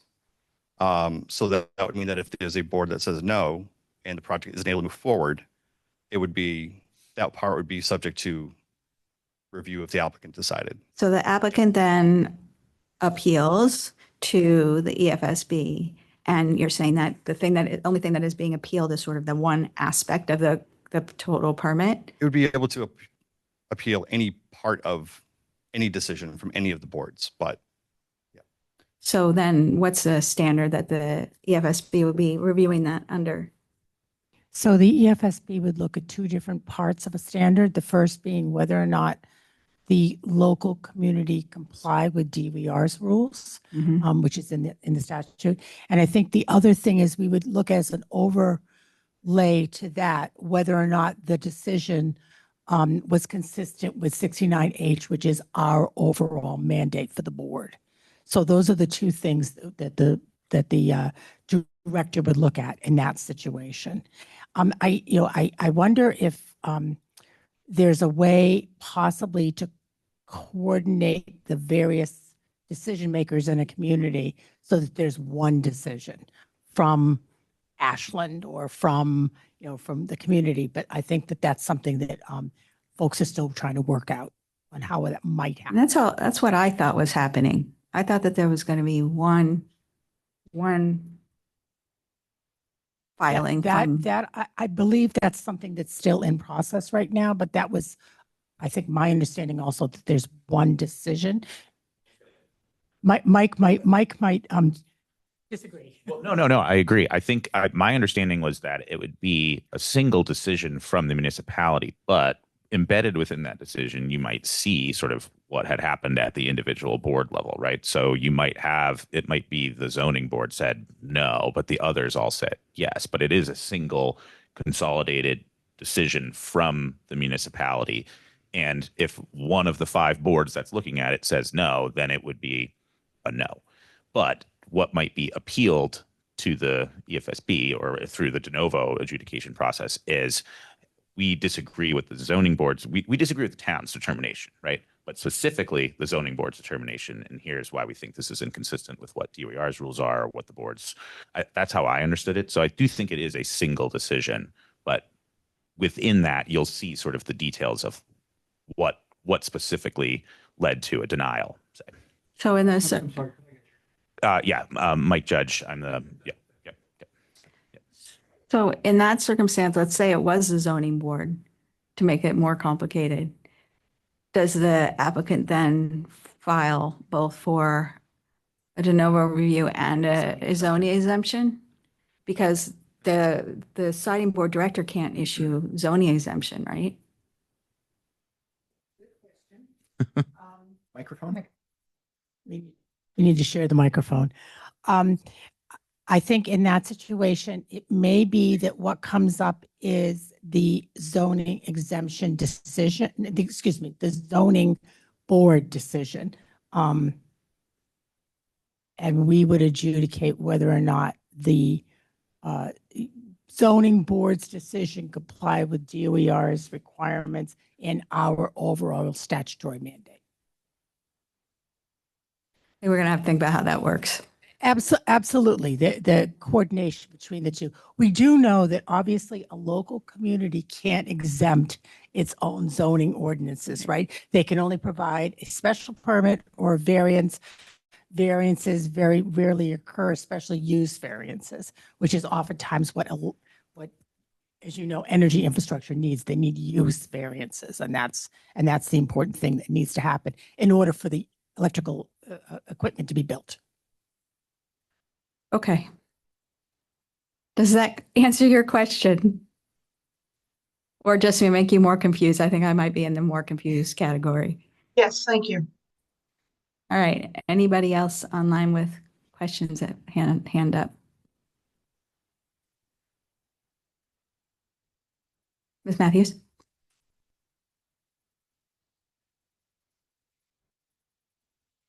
Is this the one that works? Yes. Okay. Deidre Matthews, National Grid. Just a quick question for clarity on the issue we've been discussing. Is it staff's understanding that the siting board can, when when issuing a consolidated permit, issue every possible zoning agreement, like a special permit, a variance, whatever, except that which would require a zoning exemption. Did I ask that right? My clarification, are you asking in the de novo adjudication situation, or are you asking a regular consolidated permit? In a regular consolidated permit, can that include, for example, a special permit approval? It could also just include an exemption, which means you don't need the special permit. True. So there are two ways that someone could approach that. Yes, I'm assuming that what would normally come in a consolidated permit application would be an exemption. That's normally what we see now, right? A request for an exemption, not a request for special permits or variance. That's usually what we get now. Yeah, So what we might if, want to take this discussion offline at a later date. but- yeah, It is confusing. There's a lot of things that we have to, those kinds because of if it's a details to large work. project getting a consolidated permit, and you're saying that the zoning part of it is not included in the consolidated permit because you have to do that separately. What if you actually didn't, what if that you don't need any exemptions and there but let's say you need, you still need the approval. I mean, let's say you need a special permit, for instance. Like, Could you ask you for a have to- special do you- permit I or guess- the exemption? I guess I'm just trying to say that the distinction that you're making about the consolidated permit not including zoning exemptions is what makes it confusing. It is confusing. I agree. Do you have a question? Sorry, you do have a question? No, okay, no. I might clarify during my 13. Okay. Right. So I think yes, a conversation offline I think would be helpful in that regard. I think that would be very helpful. Thank you. All right. Any other hands or in the audience?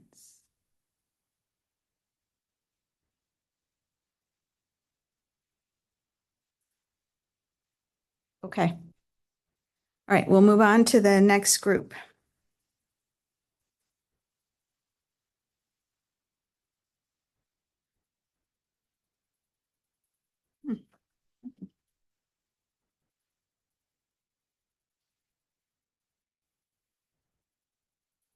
Good morning, still morning for now.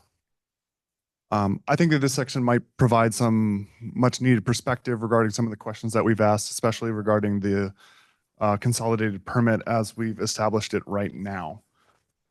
So some important things to take is that 13.0 specifically addresses the elements of 69T, 69U, and 69V, which are specifically distinct. 69T is for large projects specifically.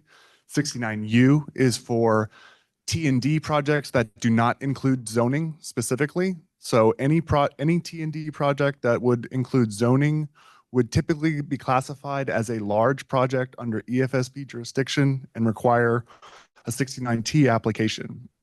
I'm going to use the numbers if anyone would like any clarification or me to define anything more, I'm happy to do so. I've been dealing with a lot of the acronyms for a long time now. So would some clarification, Director Green? I just wanted to introduce you I should do the that as well. audience.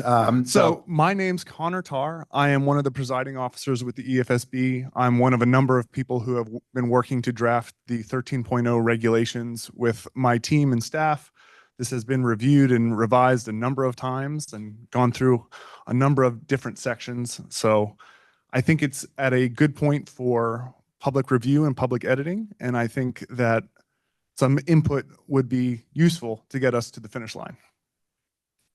So as I indicated, clean energy infrastructure is broken into large and small projects. So large projects are considered 69T applications. 69U and 69V break up small T&D projects that don't include zoning. That's a 69U. And then 69V is a state permit only for generation and storage for small projects. So that would be a local permit that would be applying for something related to an energy infrastructure facility, generation and storage facility. They would apply under DOER for the local permits, and then they would apply to EFSB for state permits. So that's why we've coined the term an EFSB consolidated permit, which incorporates the state permit and the all-encompassing permit.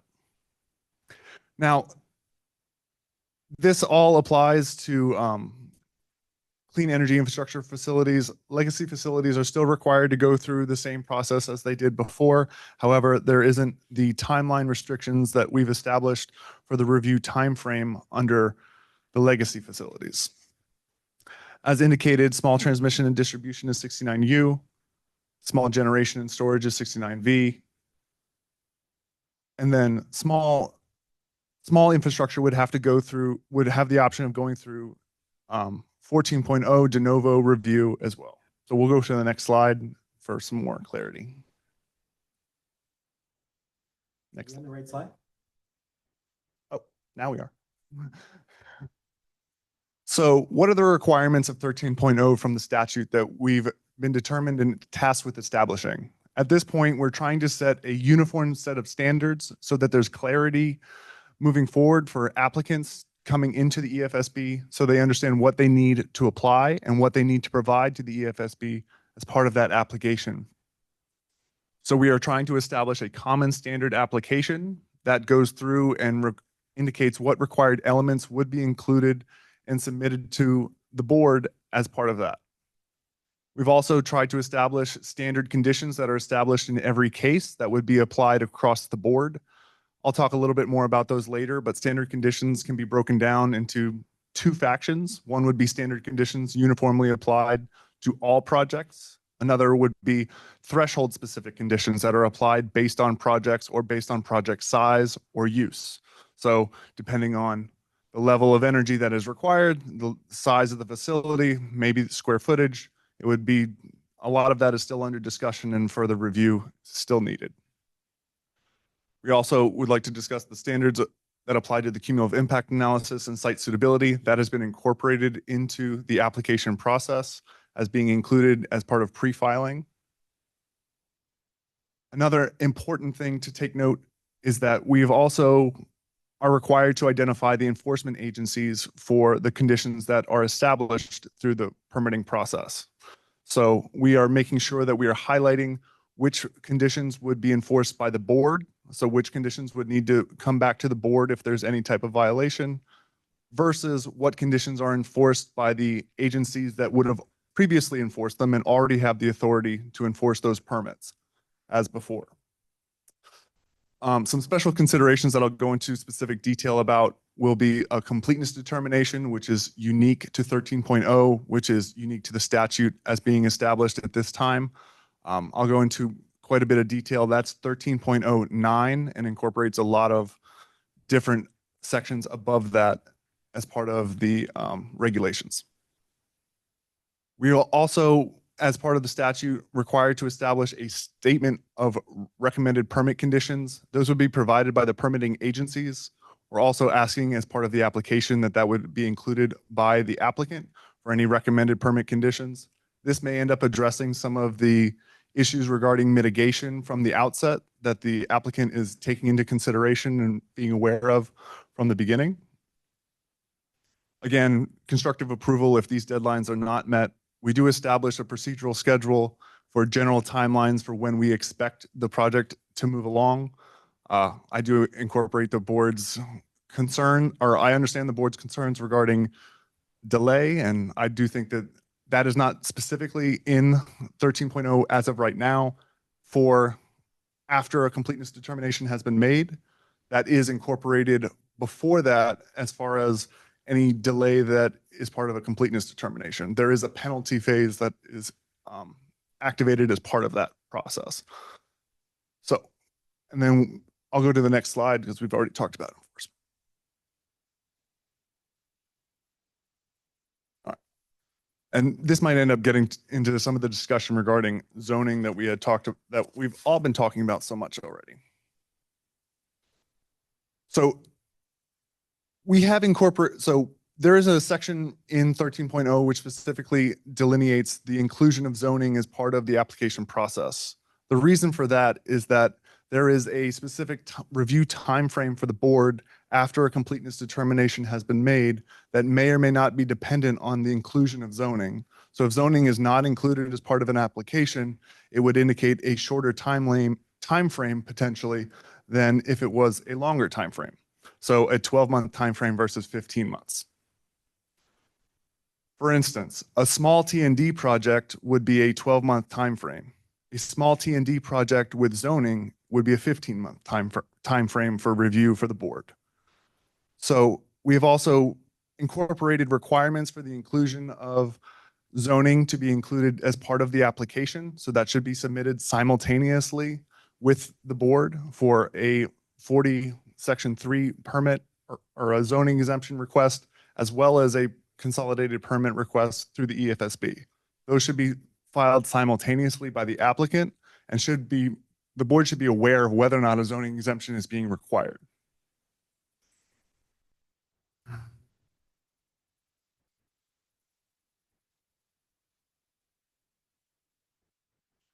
We've also provided a lot of specific details for what sections would need to be included in the EFSB application. So we have gone through all of our standard applications that we've applied before, or not standard application, but all the applications that we've received in the past and all the typical information that we've found to be included.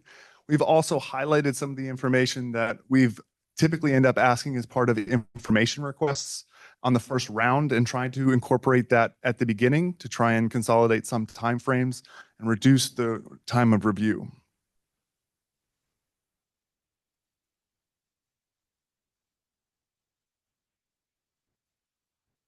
So one of the significant portions that we've also added at this point would be an inclusion of all of the elements of the permits that are being requested by the applicant.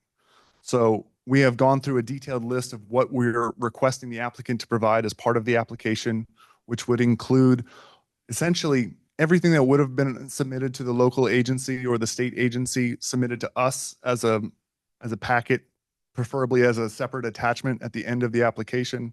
That would include all the application materials as part of the filing. So whatever filing form would have typically been filed with the local agency or the state agency, as well as a draft permit for what they would expect to receive as part of a consolidated permit. So one of the highlighted elements of EFSB consolidated permit is the issuance of all permits that would be provided as part of this, enforced by the agency that would have issued the permit before. So in order to make sure that we are not missing anything and make sure that the expectation for what the agency is to enforce and what we're able or we're required to enforce, we're asking that the applicants provide a draft permit to the agency as far as what their expectations are. That should also include standard conditions that would be included in those permits. The applicant would identify which conditions they're indicating would be standard conditions as well. We have coined the term PEA for permitting enforcement agencies. Those would be state agencies that would typically end up issuing a permit in those cases. So we'd like to highlight them. A copy of that permit would be or notice of that permit being filed with us would be provided to the PIA as a result of the application. We have a time frame for review for the PIA to be able to identify any deficiencies in the project or in the application that would have been normally provided. So essentially a shortened review for them to determine if there's anything missing from the application. And this actually gets into the completeness determination that we would go through at the beginning of the process. So That's a quick question. I'm going a little fast, but No, there's a lot of you're information. good. There's just a lot. It's a lot. In terms of, were you saying that the applicant needs to fill out all the applications that they would have otherwise had to fill out and provide a draft permit? Or just one? As of right now, that is the expectation. It just makes one wonder where the efficiency is happening here for the applicant. The 12-month time frame and only submitting to us would be my argument. Is that you're only coming to one, you're only paying one fee, you're not going to different agencies, would be my expectation for the efficiency in the process. What was the time that the agencies are given for looking at the materials? So the timeline for review for a completeness determination for the presiding officer would be 30 days. So that's why when the applicant submitted, or when the application is submitted, there would be a simultaneous notification to the other agencies to indicate if there's any deficiencies. So our expectations would be 20 days for them to respond, so that the presiding officer would be able to respond within that 30-day time frame to indicate any deficiencies. And if there are any deficiencies indicated, an additional 30-day period to cure those deficiencies. And does that all come within the timeline, or is that a pre-thing? Before the completeness or after the completeness? By statute, the timeframes for review are determined based on the completeness determination. So the 12 months would not begin until after the completeness. So all that stuff is happening beforehand. Yes. What is that? That's how many months? Well, it's 30 days at a time unless there's an extension requested. But you said that the applicant has to file, is going to have to go to each agency, right? And it's going to have to get their applications. And then are you saying, then they file with you all their stuff. They have their permit application and their proposed permits. Then you send it out. You notify the agencies that you have this request for a consolidated permit. And one of the permits is something that they normally would do, right? Then you're giving them how long? 30 days? We would give the permitting agencies 20 days realistically, 20 days to review the application to determine if there's any deficiencies. Our hope and expectation is that part of the pre-filing process and their consultation with these agencies would already provide a lot of that input and oversight. So the other portion of it would be that if we don't hear anything from the agencies, it would be an indication that the application is sufficient, that there are no deficiencies. There's also an override by the presiding officer if they determine that the deficiencies aren't significant enough to deny the application, that those may be accepted as part of the process and a completeness determination entered. Would it be possible for an applicant to get ahead of time the verification from the agency that they have provided everything that they need to apply so that they could save the time on the back end? In other words, a self-verification.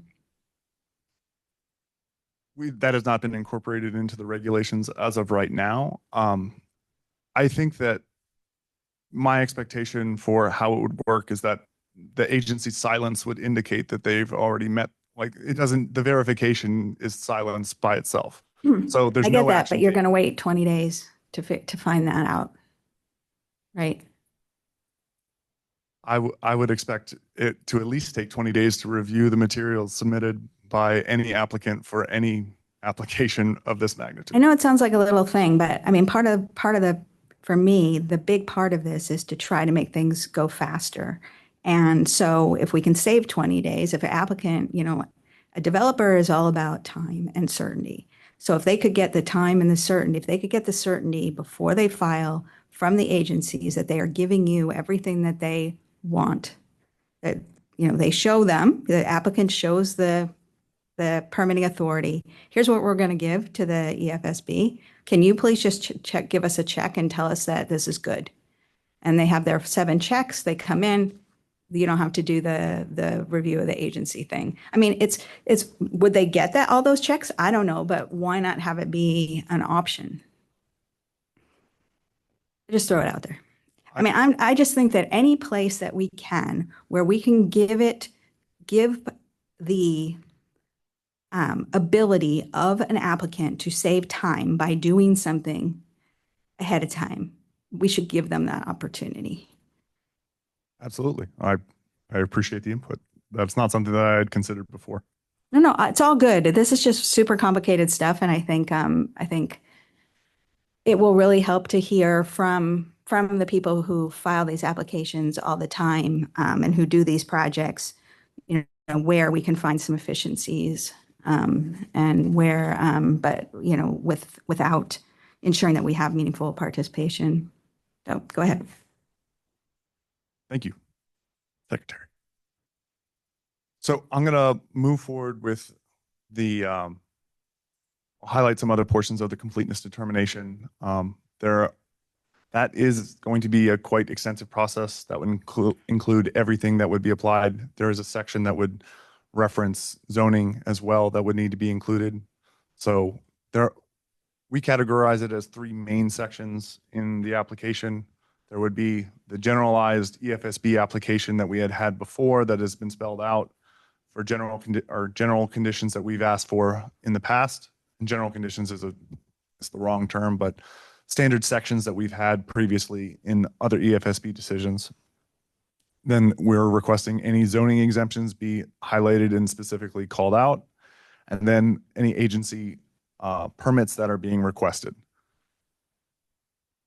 There also are some additional things that we had not previously incorporated into applications, such as the request for a visual media overview of the project. We're trying to be inclusive of any potential changes moving forward, as this will probably be in effect for a long time moving forward. So some visual representation of the project so that it would be easy to understand what it is they're asking for. Some projects in the past have already incorporated that as part of their applications and provided that. And we're just encouraging applicants to provide that moving forward.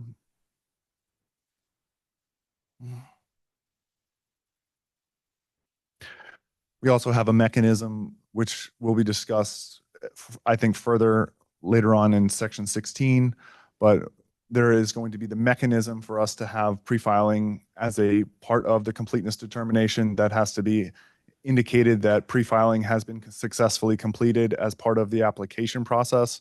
So you would not be deemed complete unless you had successfully completed and complied with the pre-filing requirements under 16.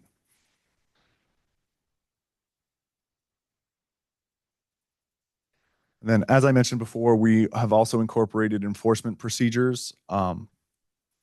The statute highlights the fact that agencies would enforce the permits that they have authority to enforce as of right now if you were to apply individually for those permits. And right now we are trying to establish a process that would allow for any grievances or issues regarding enforcement to be brought to the board potentially. And then the board can provide clarification or guidance, although they would not have the authority to have any other disputes regarding that. They can provide any clarification to the conditions that were provided as part of those permits and provide that to the agency as well as to the applicant. We'll also highlight there are a number of conditions that will be enforced by the board, and there will be a specific process that the board would go through for enforcement and violations. The director would have, we've indicated that the director would end up having authority to provide potential penalties and cures regarding, they could either dismiss the complaint, they could provide a probationary period to comply with the conditions, or if need be, they could apply specific penalties if necessary, depending on the severity, the level, and the number of recurring violations by the project. We'll go to the next slide. Now, this is going to get a little bit more confusing. I will signal that from the beginning. Conditions are a lot more complex in how that we've been treated, and we've gone through this a number of different ways. As of right now, the way that we are treating conditions is that we have two levels of conditions, or a general condition, standard condition to be applied to any and all projects, regardless of type, facility, size, small, large. These standard conditions would apply across the board to every project. We also have general conditions that would be applied on a threshold basis based on the project itself. So if the project is a certain size, certain level, creates a certain amount of noise,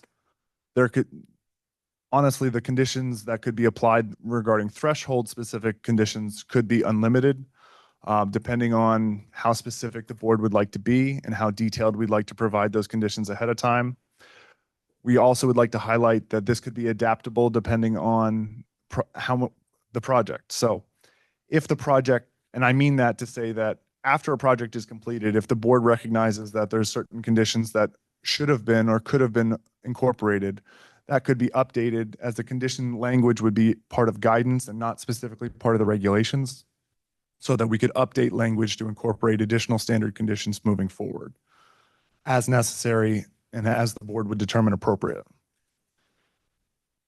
So there also ends up being a large category of conditions. So there's EFSB conditions that are being applied to the project, potentially DOER standard conditions as part of local permits that would be applied to the project, and then existing state agency conditions that would be applied to the project. This would be the standard conditions from the permits that we're asking that the applicants highlight as part of the application, so that because we don't have all of that information as of right now, we don't have a list that says this is what these 10 permits would require as a standard condition. I know that there's some agencies that have specific conditions and like to have specific conditions for every project and don't necessarily have standard conditions. But there are other agencies that have 25 pages of standard conditions for their projects. So we're trying to incorporate that by reference or as part of the application to highlight, and those would be deemed as either level 1 or level 2, threshold specific or standard conditions, so that they would be automatically incorporated and included as part of a constructive approval a constructive approval situation. Additionally, Just a quick question on that one. Absolutely. Were you saying that there could be a situation where an applicant has a permit that has been approved, a consolidated permit that's been approved by the EFSB, but the conditions may change depending on future guidance? Not during the process. I'm saying that at the conclusion of a project, after it's been resolved, the board would be able to update its guidance to add or include any additional conditions for future projects. So Not retroactively. Not retroactively. No, I don't think we could get away with that. Me neither. That's why I was wondering. Okay. But we wouldn't have to go through this process every time. And then another highlight that I want to make regarding conditions is the inclusion for a board approval of supplemental conditions. Supplemental conditions are specifically to address additional impacts that the board feels that the project is making, so that any special mitigation or special reduction of those impacts that the board feels is necessary for approval, the board would be able to include. So these would be any project specific impact or any project specific conditions that they'd like to apply to the project. This would be the unique portion of the actual board hearing rather than the constructive approval. And also, as the board is permitted to do so, they can modify any conditions as they feel appropriate as part of a board approval. So not constructive approval. I think at this point, I'm going to turn it over to the Director Green for the guidance portion of 13.0, which is also fairly extensive. Thank you, Presiding Officer Tar. So we're on the slide now that talks about sort of the kind of key objectives for applications, and really many of these take root in the guidance document. We issued the guidance document, I believe it went public just last Wednesday, so there has not been a lot of time for the document to really, I think, be reviewed by the public, by members of the commission and practitioners group. So we realize that, and we'll try to, again, leave the window open for comments as long as we possibly can, although we are on a schedule to hit the March 1st date for the regulations, and there are a lot of intervening steps. So at any rate, what we are, obviously shooting for is to design the application itself, like the contents of it, that the regulations that Mr. Tar was talking about speak to hopefully ensure that we've asked for everything that's needed for a completeness determination and gotten it, and have certainty that we've gotten it, so we can make that determination and move on, and the clock can start ticking on the 12 or 15-month timeline to issuance of a decision. So that's an extremely important element of what we're trying to capture in the application and the guidance relating to it. We're including the site suitability criteria, which Director Collins had spoken to, as well as Undersecretary Judge. It will include any elements of cumulative impact analysis, which is another topic that we'll be hearing about shortly. And it needs to reflect what are called in the statute baseline health, safety, environmental, and other standards, a rather sweeping categorization of things to consider. One thing just to mention about applications, and this may surprise people, but for an agency that's been in business for 50 years, the EFSB has shockingly few application forms. And you might wonder, how is that possible for an agency that deals with such complicated issues and is certainly scrutinized by the public as well as other stakeholders? How does that work? I think the explanation of how we got where we are to this point is that we grew up in an era when utilities were the applicants, and they were very familiar with all of the decision-making procedures and kind of, learned over time what was needed to get an approval. And certainly attorneys and consultants working for the utilities were also, very well experienced in this whole process. So it didn't necessarily need to be written down as a set of prescriptive rules. It happened somewhat, through practice, let's put it that way. With the clean energy infrastructure picture, we're now looking at a lot of new entrants who will be building new infrastructure who have not been part of our regulatory landscape. We're seeing them already, developers who are building battery projects, small generation, solar, that are not the Eversources and the national grids of the energy economy. So having applications and clarity as to what's required becomes extremely important. And, this has been affirmed through many conversations that we have with developers informally when they call to say, what do we have to do? We want to build a battery project or a large solar facility or what have you. So that's really what we're striving for, is to address the need that has been really there all along, but somehow we managed to avoid it. So, best practices for applications, again, these are the high-level things. We really want to emphasize clear filing formats and an organizational structure of an application so that if you're interested in a particular topic, you'll know exactly where to look for it in the application without having to do a word search in a PDF document. It will just be more intuitive. We want these rather hefty documents, which can run sometimes into hundreds of pages or more, to be accessible to the communities and stakeholders who also will be participating in cases.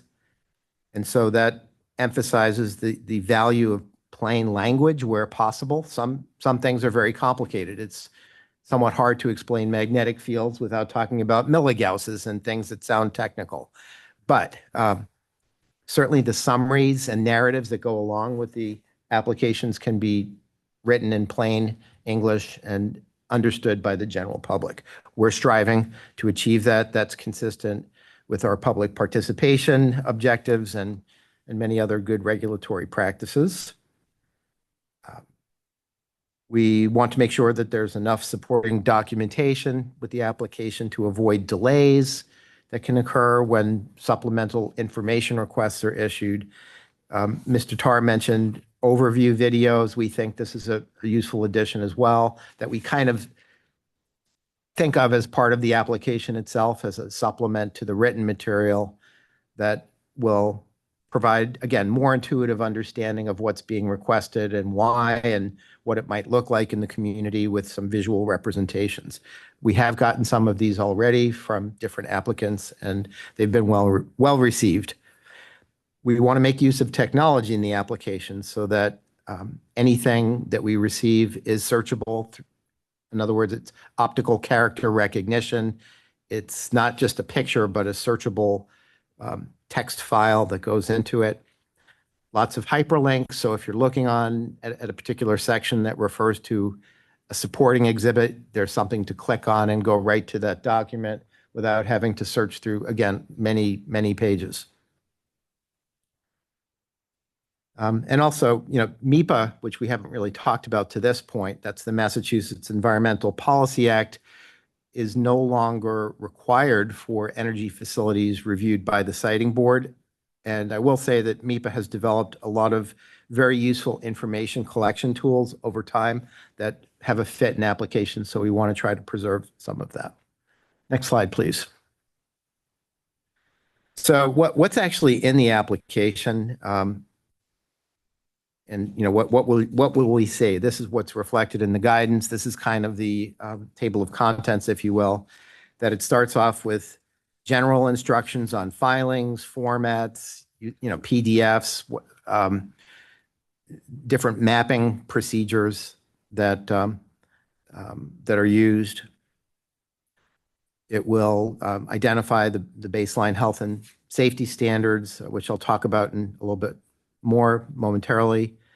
It will include the requirements for the other state regional permits. We've talked a bit about that the application will actually include applications specific to those other permits, as well as the actual proposed permit form itself that the applicant is seeking. And one thing to emphasize here is that since DOER is contemplating creating a standard application for all 351 cities and towns, we would want to make use of that to the greatest extent possible, and pulling that into the EFSB jurisdictional applications so that we're relying on many similar types of collected pieces of information at the local level and working as much as possible to have a common basis. We need information about the community where the project's located, confirmation of the pre-filing process completion that was mentioned. And then in terms of certain topics that I called before EFSB orphan topics, that's maybe a little bit cheeky there, but there are topics that EFSB has in its statutory mandate that are not part of other permitting agencies' general portfolio. And those include need, energy benefits, project alternatives, route selection. Site suitability scoring is certainly part of what EEA is offering, and DOER will include. Similar for climate mitigation and resiliency, but that's a policy objective that we have to incorporate as part of our compliance with state policy. Decommissioning would be a new element of an EFSB specific focus. Electric and magnetic fields. This is an issue that generally has not been part of the permitting landscape outside of EFSB. So that will be very much a subject. And cost, reliability, physical and cybersecurity of facilities, not always a sort of permitting topic at other state and local agencies. Obviously, cybersecurity and physical security are addressed by regulatory agencies, but usually not in the siting and permitting context. And the standard conditions, which, again, were discussed just before. Next slide, please. So the application guidance, as you may have noticed if you've looked at it, is a work in progress. And again, there are a lot of TBDs that are included in the document right now. We're still working on things. It's not a final product, but it's still fairly substantial and shows the direction we're going. Baseline standards is a really critical topic, and it can get complicated. So I wanted to just explain what we're trying to do in the guidance and the work we have to do to complete this. again, DOER in the consolidated local permitting process is developing the same thing, baseline health, environmental, and safety standards. Should EFSB standards look dramatically different from what DOER is proposing at the local level? I don't think so. And this is a topic that we've been working with our colleagues at DOER to try to develop consistent thinking about what those standards should be. This is a discussion that has started but not reached fruition yet. So, and this is a theme that recurs over and over, the need for DOER and EFSB to be thinking together about how to develop baseline standards, conditions, and maybe even permit documents that, when issued, that have more similarities than differences. So we also want to take note of and incorporate the standards that are used by our sister state agencies, DEP, Fish and Game, DCR. Again, we don't need to reinvent the standards that they have been using very effectively to issue their permits. We need to incorporate them and make sure that they're, again, consistent with the overall array of standards. So that involves other participants in the discussion about developing these standards. There may be some areas where we do need to craft brand new standards that really have no place in regulation right now. For example, magnetic fields. The board has years and years of precedent that has made decisions on what's an acceptable level in different cases. We don't wind up in the same place every single case. This is an evolving area of scientific research, and we don't have a lot of particular guidance from other state or local agencies as to where that threshold ought to be set. So this is an area, as an example, where we may need to craft some more specific standards so applicants know, what is the level of performance that they're expected to meet when they submit an application. Next slide, please. Standard conditions, really kind of the same themes again, that we need to be working very closely with DOER to have standard conditions instead of different standard conditions. We have the same issue with other state agencies where water quality certifications, air permits of various kinds, waste permits will have a number of standard conditions that we really don't want to alter. And we need a means of incorporating those standard conditions into our overall fulfillment of the statutory charge. So there's work to be done there to coordinate, again, on the local side with DOER, on the state side with our colleagues at DEP, DCR, Fish and Game, and so forth. And as also Mr. Tarr mentioned, the set of conditions would apply broadly so that they would kick in if there's a constructive approval and when the board does not issue a decision, or they would be built into a general application and the understanding of what's required from the applicant relative to the specific type of technology that they're proposing. Next slide, please. So there are some other goodies in the application guidance that we're also continuing to work on. We need an online filing system that's different than the one that we currently have right now, which was built a while ago and recently updated, but it's still based on the applicant or others sending emails with attachments, which those who have used state email know that there's a 20 or 25 megabyte limit to attachments, and most of the files that we get that have maps or large databases vastly exceed that threshold. So we would like to have the user be able to upload these files and frankly all of the information through a data portal. We have some examples of that have been successfully used by DEP. There's the eDEP filing system. MEPA now has an update or a filing portal. So even though the ink is not really dry on the DPU's latest e-filing system, I think we want to gravitate towards something different. And we're working with DOER again on developing sort of common specifications for an information portal that will support our needs, consolidated local permitting needs, and provide pretty much a seamless pathway for projects that may start off at the local level as a consolidated local permit request, but somehow migrate over to EFSB review under the de novo provisions that we talked about. And we would need access to that record information to base our decision on in part. So a common filing system will help. The completion checklist, what's a good application without a completion checklist? So that everybody wants that, we're going to do it. We also would like to simplify the public notice documents that kick off the public engagement part of our proceedings. And we go back and forth quite regularly with applicants now over various, formatting issues and wording issues. This can all be standardized through a template.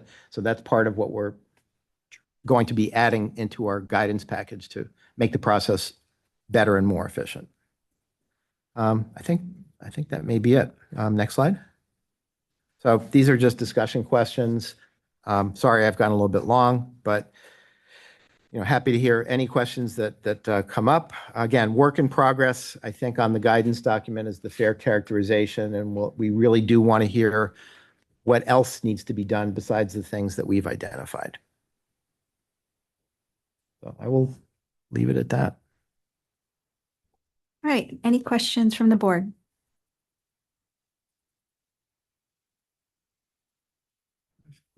Yes, please, Mr. Chairman. Yeah, Connor, I was giving some thought to this issue that's been raised about the potential use of delay tactics to trigger the constructive approval. And I wondered if there might be an opening in that completeness review section in 1309 to maybe give the hearing officer, the presiding officer, an opportunity to maybe suspend or revisit that completeness determination, which would then stop the clock in the event there was a finding that maybe there's been sort of abuse of the process by, it looks like, trying to delay it. It seems like that may be, just trying to figure out how do we, given the statutory timeline, but how do we really, where's an opening we might be able to address this issue within the confines of the statute? And I definitely think that the completeness determination is the avenue to do that. There is a section in there if for instance, a enforcement agency had not been included in the original application and only found out later, it would deem the application incomplete to reset the timelines. So that is one mechanism to ensure that additional time could be added if necessary. The hard part is that the statute indicates a specific 12-month or 15-month time frame from, like, it's a hard time. So without resetting the timeline completely, that, like, I don't know that the presiding officer can delay for 2 months or whatever, or something in that nature. So I appreciate that. We definitely need to have some more input on some potential options. I know that not most applicants would not seek that, but it is something that we do want to guard ourselves against for sure. Okay, thanks. Commissioner Heipel? Thank you, Bonnie Heipel, Mass DEP. I have a question about, you referenced this, and I think there was language in the guidance as well, concerning the completeness determination and the ability of the presiding officer to waive certain permitting requirements. Do you anticipate that applying only to sort of administrative or ministerial requirements? I'm just thinking through the process of, if the permitting agency would typically require something, you don't want to hold up the entire application on that basis, and we don't have that piece of information and later soon need to help you craft permit conditions, and later may need to help enforce those. If we would need the information that is in that missing piece that we would view as a missing piece of information that should have been included, and there was a difference of opinion about that. I'm just wondering if there's sort of a universe of requirements that could be waived or could be not required in the first instance, or if that would apply to any state agency permitting requirement. So we haven't addressed whether or not it would be specific. The primary concern for that section was whether or not a specific state agency or a local agency would always find a deficiency. So delaying the project from their end, potentially on purpose. So that's the reason that's the reason that we had included the override for the presiding officer. So it's not to slow down the process or not to like speed up the process on purpose necessarily. So the presiding officer would hear any information or input from the agencies or the local government. And if there is something that is deemed or justified by the agency as being necessary, that would be a identified deficiency and then prolong the completeness determination. So that's the basis for why that was included. Maybe that language can be clarified to make it more specific so that there can be maybe more of a defined term of what would be considered material as far as a deficiency, so that we can have a little bit more defined language for that. I think that can definitely be expanded. I think that could be helpful. I'm just, again, lawyers, right? We think of what could go wrong or what could be abused. So if there is an instance in which a PEA needs to enforce, we obviously want to have the basis for a valid enforcement action. So if we don't have an underlying piece of information that we otherwise would rely on in that enforcement action, that kind of compromises what can happen down the road to make sure that the entire permit is adequately complied with. And I think that's part of what we're using as a reason for the agencies to be involved as much as possible. That's what I was going to say. Couldn't you, Commissioner Heupel, ask for that in discovery?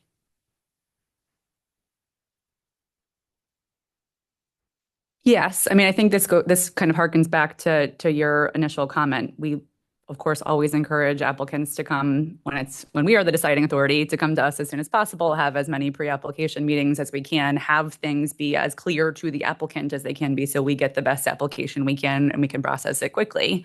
We don't always, despite having a lot of meetings, get an application that contains every piece of information that we need in the way that we need it. So I think having that experience and, continuing to encourage folks to engage early, but seeing how, there can be bits and pieces of information that still require some back and forth, and having the intervention of yet another authority come in and say, actually, state permitting agency, you don't need that, gets a little complicated. And we're just, kind of playing out how that could impact our ability to adequately enforce down the road if and when needed. Are they saying you can't have that, or are they saying we need to just move this? We need to get this process started? It sounds like there is a circumstance in which you would make a determination as part of the completeness determination that that piece of information is not significant enough to delay this entire project application. So let's just move forward without it. Is that how you envision that working?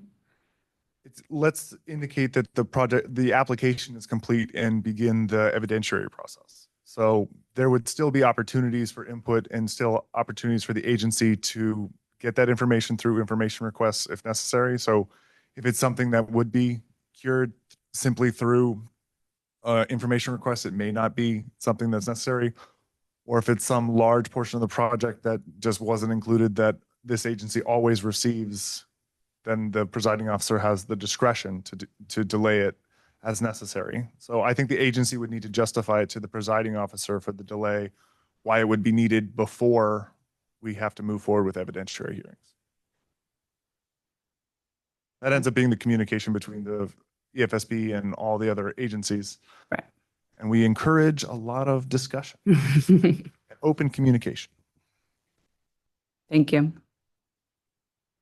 I was wondering if you could talk a little bit about, maybe everybody else gets this, but I'm not sure I get the baseline standards and what they're used for. And I mean, we don't currently have baseline standards like written out unless I know differently at the EFSB. So I guess I'm just not getting what they are and why we need them. So baseline standards were included as part of the statute. So some of that language was incorporated from the statute itself as far as incorporating baseline standards for health and safety. I think that's part of the reason why we included it there. It's so that the board would have the option of being able to establish those standards, but not necessarily forcing the board to establish them right now if it's not feasible or not realistic. I'm going to turn it over to Director Green. Do you have any additional comment regarding the baseline standards? I know this was more of a contentious section that we've gone back and forth a number of times about what that should include in the language for that section. I agree that the statute doesn't give us discretion. We have to check the box that says we have baseline health, safety, and environmental and other standards. That's the language in the act. How we accomplish that is to be determined. So again, the thought process that I think most of the staff have is that there are plenty of existing standards that are used by other state agencies that are useful and well-known. We've not codified them and collected them and compiled them into a compendium of quote baseline standards. We could do that. We could refer to standards that are used by agencies like Mass DEP, incorporate those by reference. But generally My speaking, question is, how are they used? What are you using them for?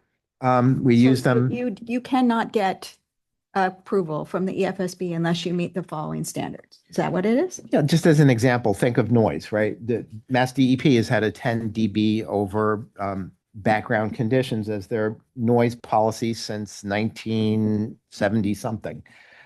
So we've used that standard. We've referred to it. We don't necessarily have a super bright line that if you're at 10, that's good enough. We try to avoid, minimize, and mitigate. That's part of our requirement too, so that if projects can engineer a lower level of noise, that's great, but the standard is 10 dB, and that's what we've used coming from DEP. That's one example. But it is the intent that you're literally going to have a list of standards We that are going to try to encompass every permit that anybody needs. It sounds pretty daunting the way you put it. It does indeed.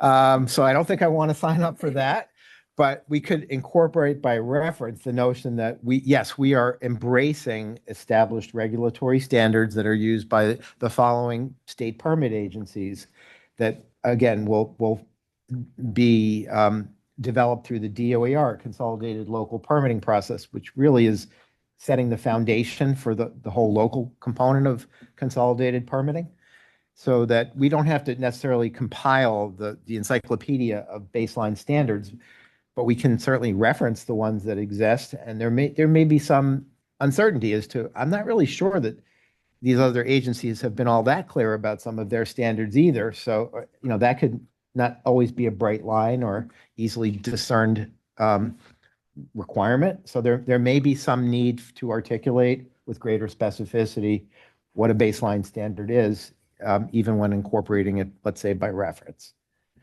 But this is the very tricky and challenging part of the way the statute is. Say. Maybe I should let a lawyer answer that one. Could I interject really Yes, quickly? please, go ahead. So I think, Chair, you're asking about application of the standards, having a list, and what does it help with? So the team has discussed that sort of currently there's no standards. So we spend an inordinate amount of time in analysis and findings discussing things that could be clearer with, okay, this complies with Mass DEP noise. Therefore, we find that it's avoided, mitigated, and minimized the noise impact. So that could be an efficiency in that way, where we have enumerated standards that we don't have to torture ourselves to describe over 5 pages and then ultimately say, and they also comply with Mass DEP. Therefore, we find this to be avoided and minimized and mitigated. So that's a potential application that we're looking at for standards.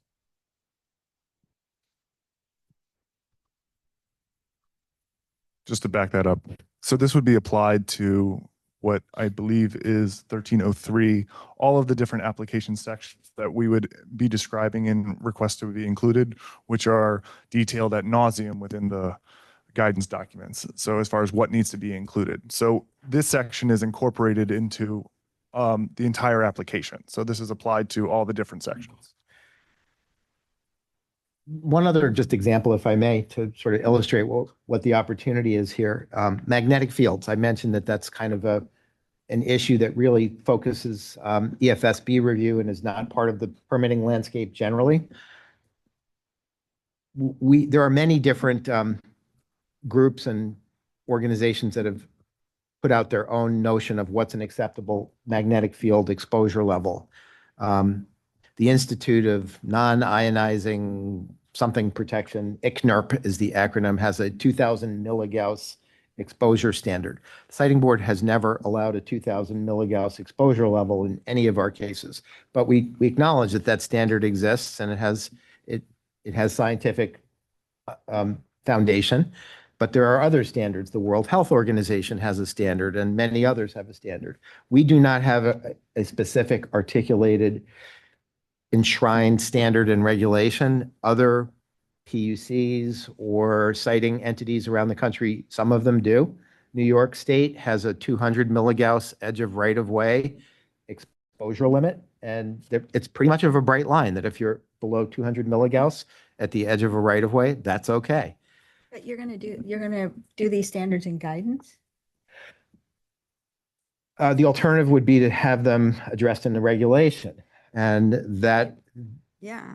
So that boundary between what's in a regulation versus what's in guidance raises a whole other set of concerns and questions. But generally speaking, guidance is more flexible and can evolve as knowledge changes and practices inform, our thinking. So going through a reg process is very, very time consuming. No, I'm not suggesting that it should be a reg process. I was just trying to understand where it would be. So, Ms. Evans, what does the statute say? So I've been provided a Great, copy perfect. of the statute. On real paper.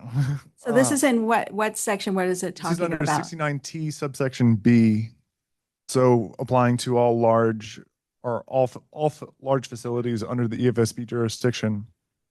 The board shall establish the following criteria governing the siting and permitting of large clean energy infrastructure facilities. Subsection I, a uniform set of baseline health, safety, environmental, and other standards that apply to the issuance of a consolidated permit. So the statute specifically requests us to provide some baseline. Mhm. I'm sure health in 10 years will be a little different than health now. All right. Well, I certainly would be interested in seeing in people's comments what they think should happen with that. It just seems to me to go through every possible permit that people are going to have to do with health, safety, environmental, and making some list of things that, are the standard. That makes me nervous. And I think that the standard would be an acceptable standard, that it would be an automatic yes, is what Right. we're trying to It would search be a for. base, right, as you say, a Yeah, baseline. so like if anything was above that, it doesn't mean that it's a no. It Right. just means that further explanation or analysis is needed. Right. All right. I'll just add that as part of that discussion, we should try to contemplate things changing over time, not just lessons learned from previous applications, but if an agency updates their standard that informed your standard, is there some sort of automatic process? Like, are we on notice to notify the board that if one of our standards has been swept in as a baseline standard and we make a change to that policy or that standard, that we notify you in some way? Does that then change in the baseline standards? So we should all think through how those are evergreen. I would hope if you are an intervener in the case, you would make sure that the board is aware. that Right, but standards- then if it's like if we change the 10 dBA, I'm not suggesting that we will. We get a lot of feedback about that particular noise policy. But if we did, yes, of course, we would make you, aware of that. But as an applicant coming in and seeing that 10 dBA is still reflected as a baseline standard, I think you have a different argument that you don't necessarily need to comply with something that may be more stringent in the future. And I think that's why the incorporation by reference would probably be the best option moving forward, because there's so many different agencies that have so many different policies moving around. That would probably be our safest option, so that we are amenable to change and it adapts as updates are happening, rather than waiting for us to ratify and going through and acknowledging. If it's whatever you say it is, then whatever you say it is. I mean, that's the best case scenario in my view. Just one thing I also wanted to add is that's one reason we wanted to go with the aggregation model for the consolidated permit, is so that we are reflecting the substantive rules in the various permitting agencies that are out there. And as those rules evolve, they would show up in our we're relying on your substantive rules, except for the few orphan issues that Andy has talked about, to review these permits. How does it work in the certificate process right now?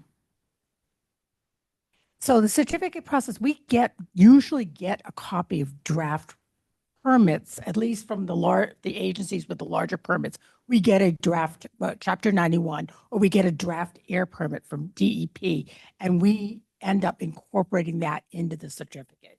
Now, sometimes we're a permitting agency, sometimes at the local level, does not want to provide us with a draft permit because they do not want the particular facility involved. Then we will develop a draft permit looking at what their draft permits normally look like. But we try to get draft permits now in the certificates from the permitting agency to incorporate that into the certificate. I just wanted to add one other comment, if I may. What you said about being concerned about trying to develop a list of baseline standards and how daunting that sounds, I couldn't agree with you more. The problem is that if there isn't some place you can go and find what the applicable standard is around particular impact or permit, then it just leaves the issue open for argument in the case, which usually leads to a protracted proceeding and more time and greater likelihood of bumping up against the statutory deadline and having an automatic decision.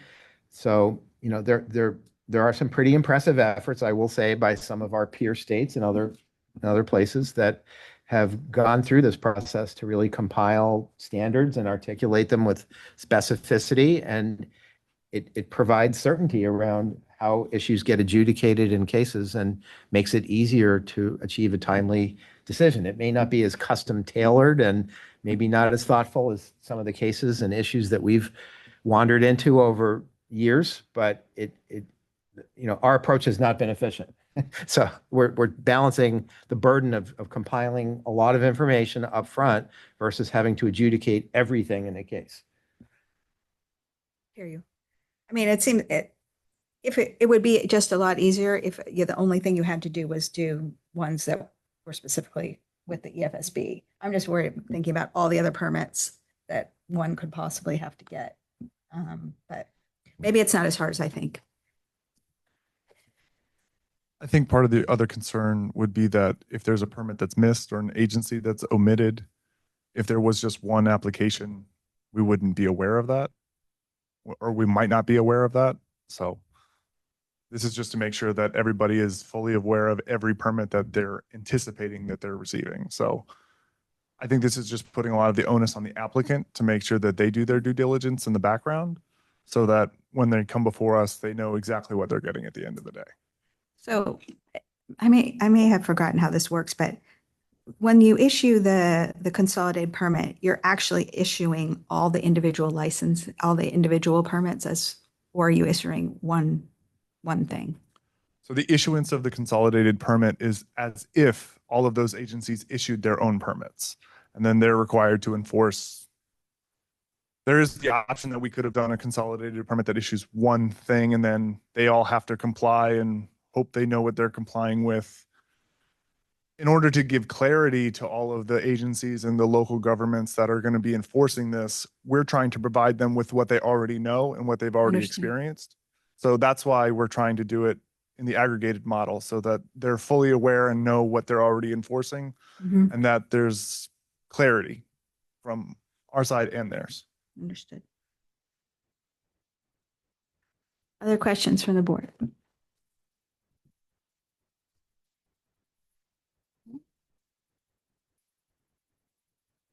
Okay, so let's move on to comments from the commission. Commissioners either here or, yeah, please go ahead. Sorry.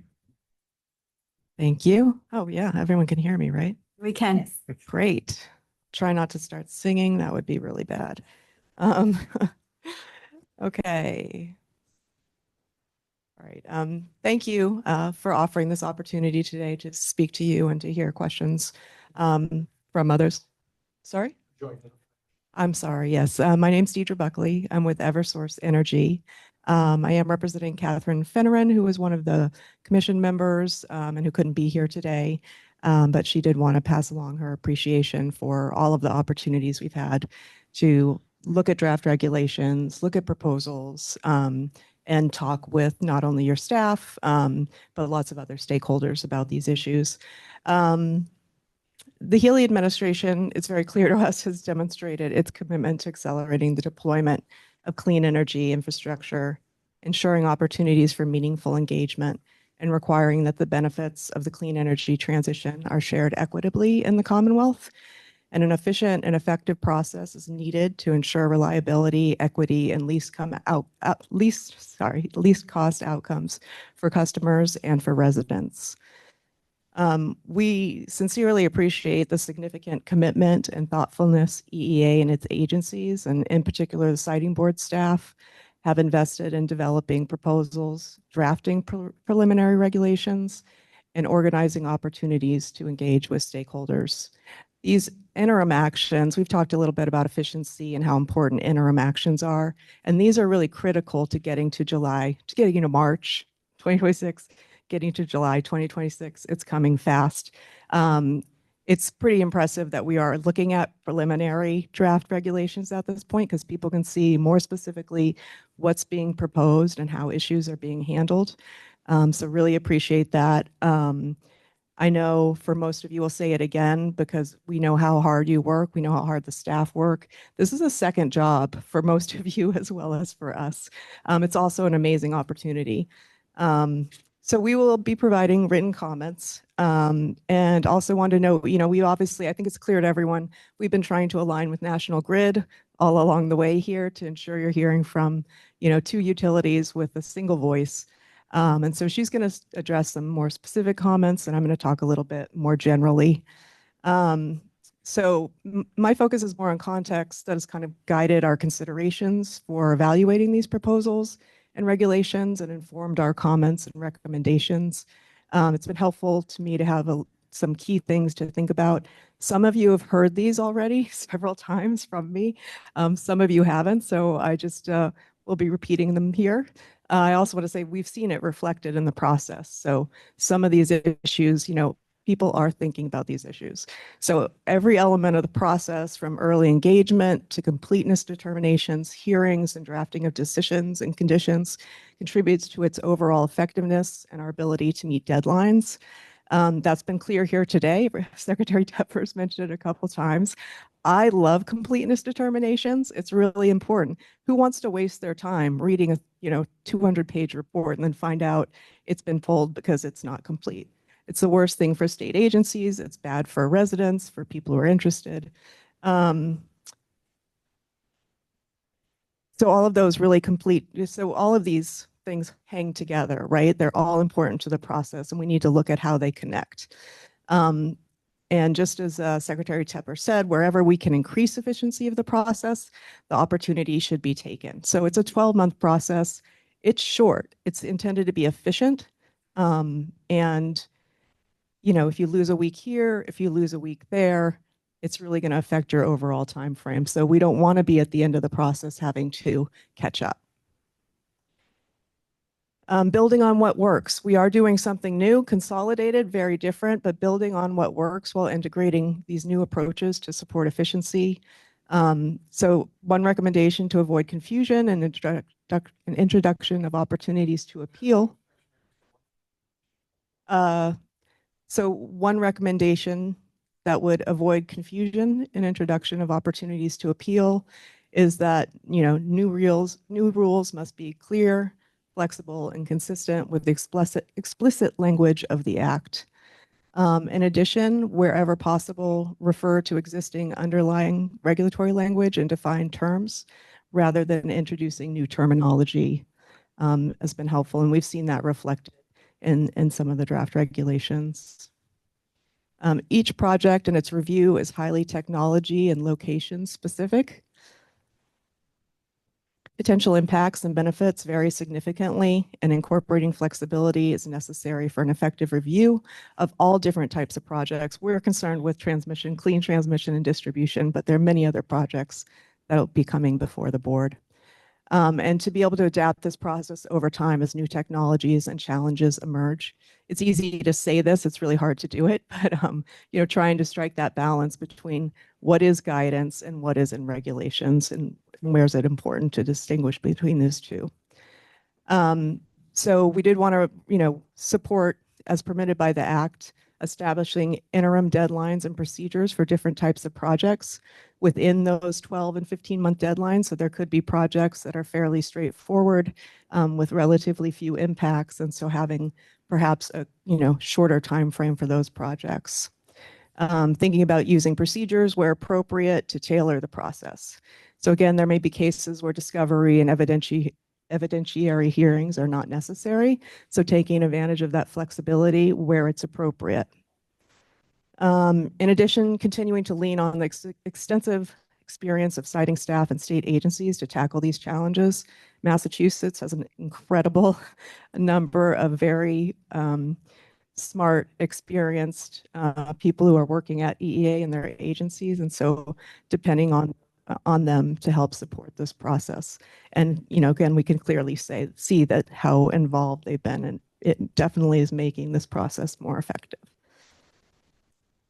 So it's also been talked about how this is an adjudicatory process, so like a trial. So it includes extensive opportunities for discovery, also known as information gathering, testimony, and discussion of substantive issues.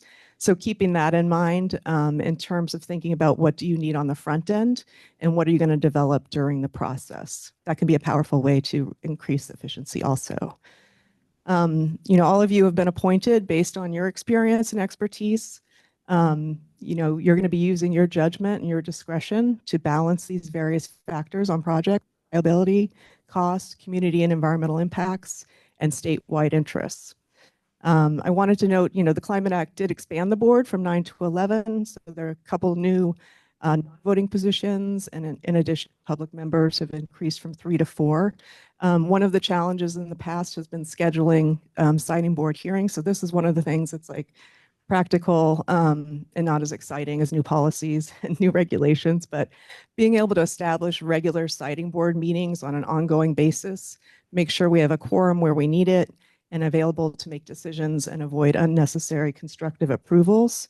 I can say we absolutely do not want any constructive approvals. We want our projects to be reviewed thoroughly and rigorously, and we want to demonstrate that we're meeting all of the criteria that we need to in order to get approval.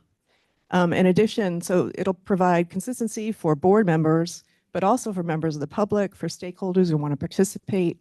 The participation in these hybrid meetings has been excellent from the point that these got introduced to the process. I know Andy in particular has worked really hard to make these hybrid meetings work, and they really do. And they give so many people an opportunity to participate who haven't been able to participate in the past. I should probably breathe. Okay, sorry. Yeah, I also want to thank you for filling my beach book list. I didn't have to think about what books I was going to read this summer. It's great. It's good stuff. So in addition, just want to note a note on transition rules. We've talked a little bit about transition rules and the need for them. So, what is the process going to look like for projects that we file from now until July 2026? And if we have projects that haven't been reviewed and approved, what's going to happen once July 1st comes around, and how do we manage those, that transition? So that's something else to think about. And, we look forward to working with you on that. We also, again, appreciate these draft regulations and, look forward to seeing the preliminary regulations on community impacts analysis as well as pre-filing engagement. So thank you for the opportunity. Again, appreciate it, and look forward to the rest of the session. Thank you very much.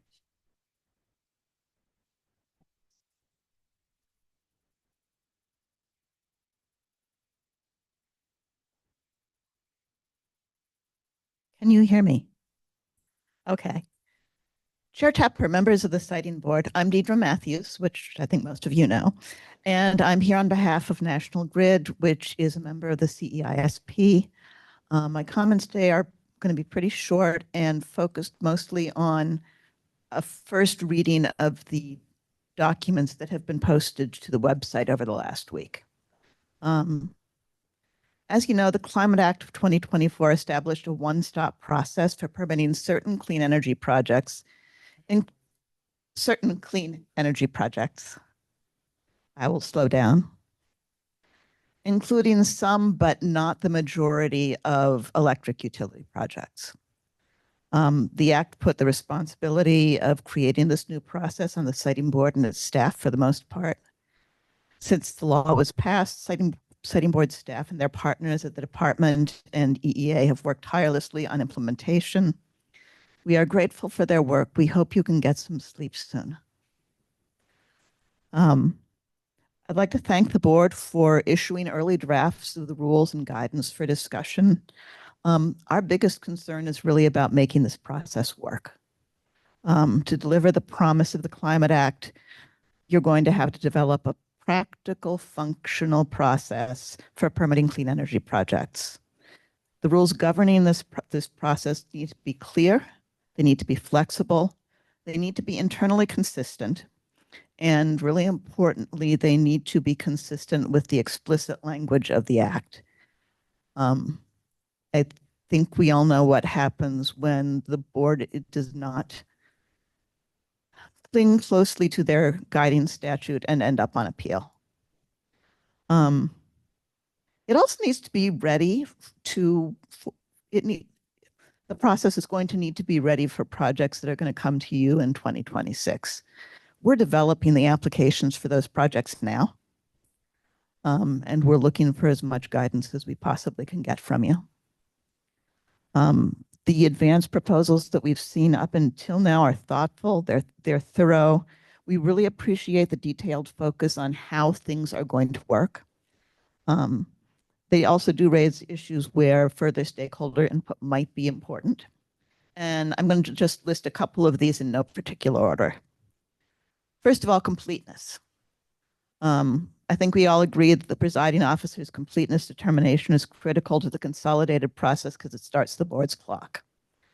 The draft rules on completeness right now reference a guidance document, which in its current form requires really detailed analyses on a wide range of issues, many of which are not going to be relevant to a given project. So for avoidance of confusion, we think that the final rules and guidance should make it clear that you'll deem an application complete if it addresses all material impacts of the project. Recognizing obviously that the Siting Board is going to develop a comprehensive record, so it doesn't have to be the last word. On the guidance documents generally, I think they are really a great idea. We really do appreciate that you are looking to incorporate things into guidance so that we have some flexibility.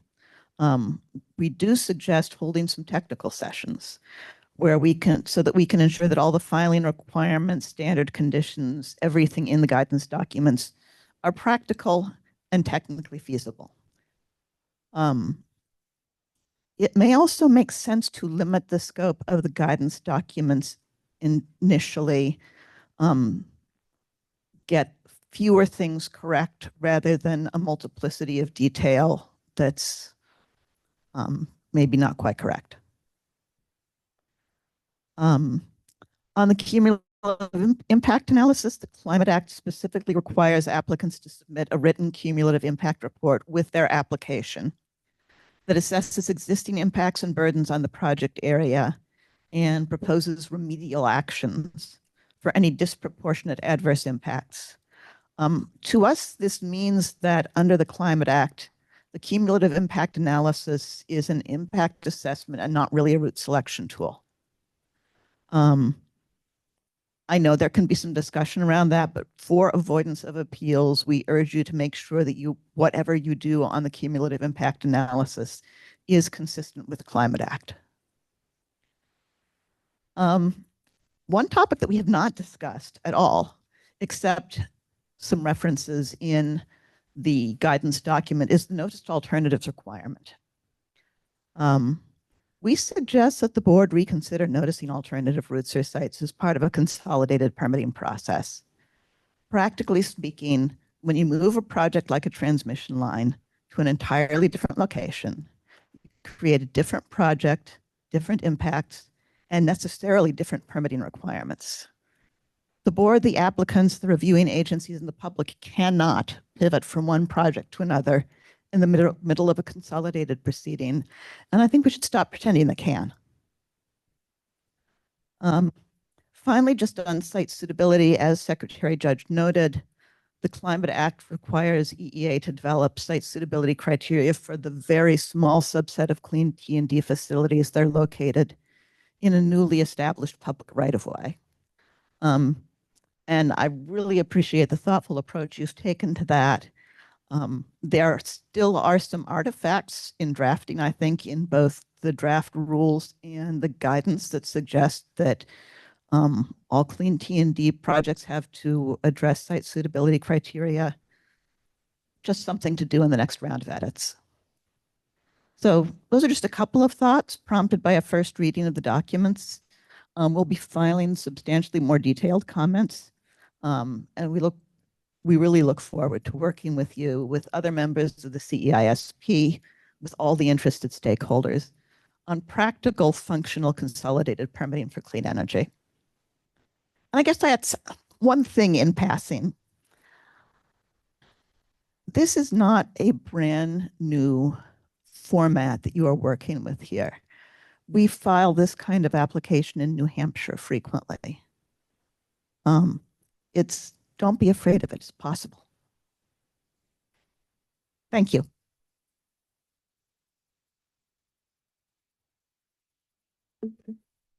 Anybody from the lawyers group? Anyone online? Yes. Mr. Kaplan. Mr. Kaplan, you're going to go next. We're going to have Mr. Rosenthal talk first. No, go ahead. You're going first.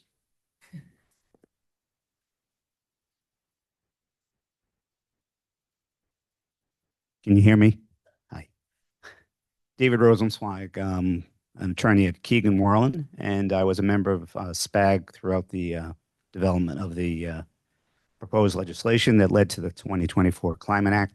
I also represent Eversource and National Grid on many siting matters. I'm here really speaking on their behalf and not as a SPAG member. One of the issues, or the issue I wanted to address, was really relating to zoning. I know that's come up in conversations. And I think it requires further consideration by the board. I have a lot of respect, tremendous respect for the staff. They do hard work. They really know their business. And I think a closer look should be taken to the particular statute involved and what the legislature contemplated. The operative language about Section 69T authority appears in Section 74 of the Act. And the last sentence of the Act, in that section of the Act, says, a consolidated permit, if issued, shall be in the form of a composite of all individual permits, approvals, or authorizations that would otherwise be necessary for the construction and operation of the large clean energy infrastructure facility. So the first task for an agency is what are the words of the statute, and to try to interpret that statute in accordance with those plain words. The staff has actually, and the board's actually, interpreted this language in an analogous circumstance, and that is certificate cases. The language is precisely the same. And the only limitation that the legislature put on the language in the 2024 Climate Act is that the scope of authority for the siting board to issue a consolidated permit shall not include any state permits that operate under delegated authority from federal agencies. Other than that, there was no limitation. This same language that I'm referring to in the 2024 Climate Act has been interpreted by the siting board on numerous occasions in certificate proceedings and has been reviewed by the SJC. The Siting Board has interpreted the language broadly and interpreted as a grant of authority by the legislature to grant any and all permits that would otherwise be required for a facility. And indeed, in some of the certificate cases that the Siting Board has litigated, it has included zoning relief. There are two cases. One involved footprint power in 2014. One involved special permit authority under local zoning bylaws for IDC Bellingham in 2001. Secretary Tepper may be familiar with that one. And so as a matter of consistency, not just with the plain words, the Siting Board, I see no basis for it taking a different interpretation with respect to the scope of the consolidated permit for Section 69T that it has taken for certificate authority under Section 69K or K.5, for which it's granted consolidated permits in the past.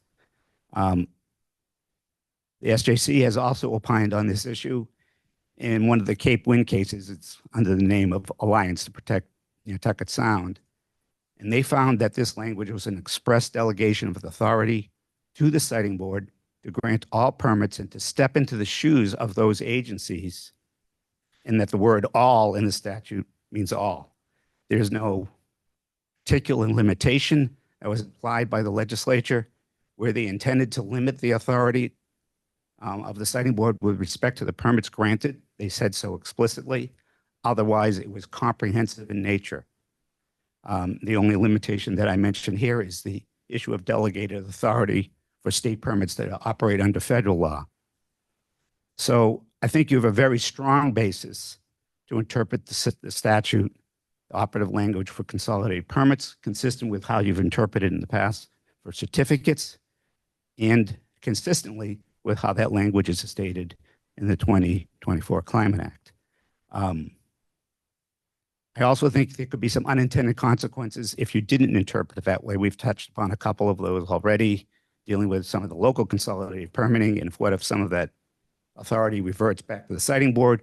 Would they have the authority under their statute for 69U or 69T to grant the zoning relief without a separate zoning petition?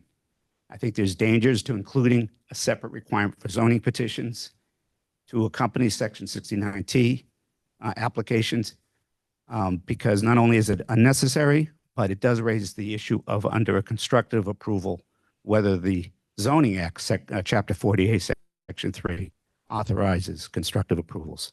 So I think the better approach, the clearer approach, consistent with your historical interpretation of those words, is to ensure that the consolidated permit that you grant is comprehensive. The consolidated permit you grant is comprehensive in nature and includes zoning-related relief where it's warranted under the facts. I mean, as a matter of authority, that you have the power to do so. Can you just remind us in the certificate proceedings, how is the zoning dealt with in the application process? So when you file the application, there's been about 9 or 10 certificate cases. I've done the majority of them. And what happens is in the application that you file for all the permits that are required for your particular facility. You provide information regarding the status of those permits. If one of them lacked zoning relief or requires zoning relief, you would specify what individual or comprehensive zoning exemptions you seek. You'd request them. You'd say that this is one of these permits and approvals that are within the scope of the certificate authority, and it does not require a separate 48 Section 3 petition in order for the Siting Board to grant that authority. Any other questions for Mr. Rosenzweig? Thank you. Thank you. Does staff want to talk about this at all?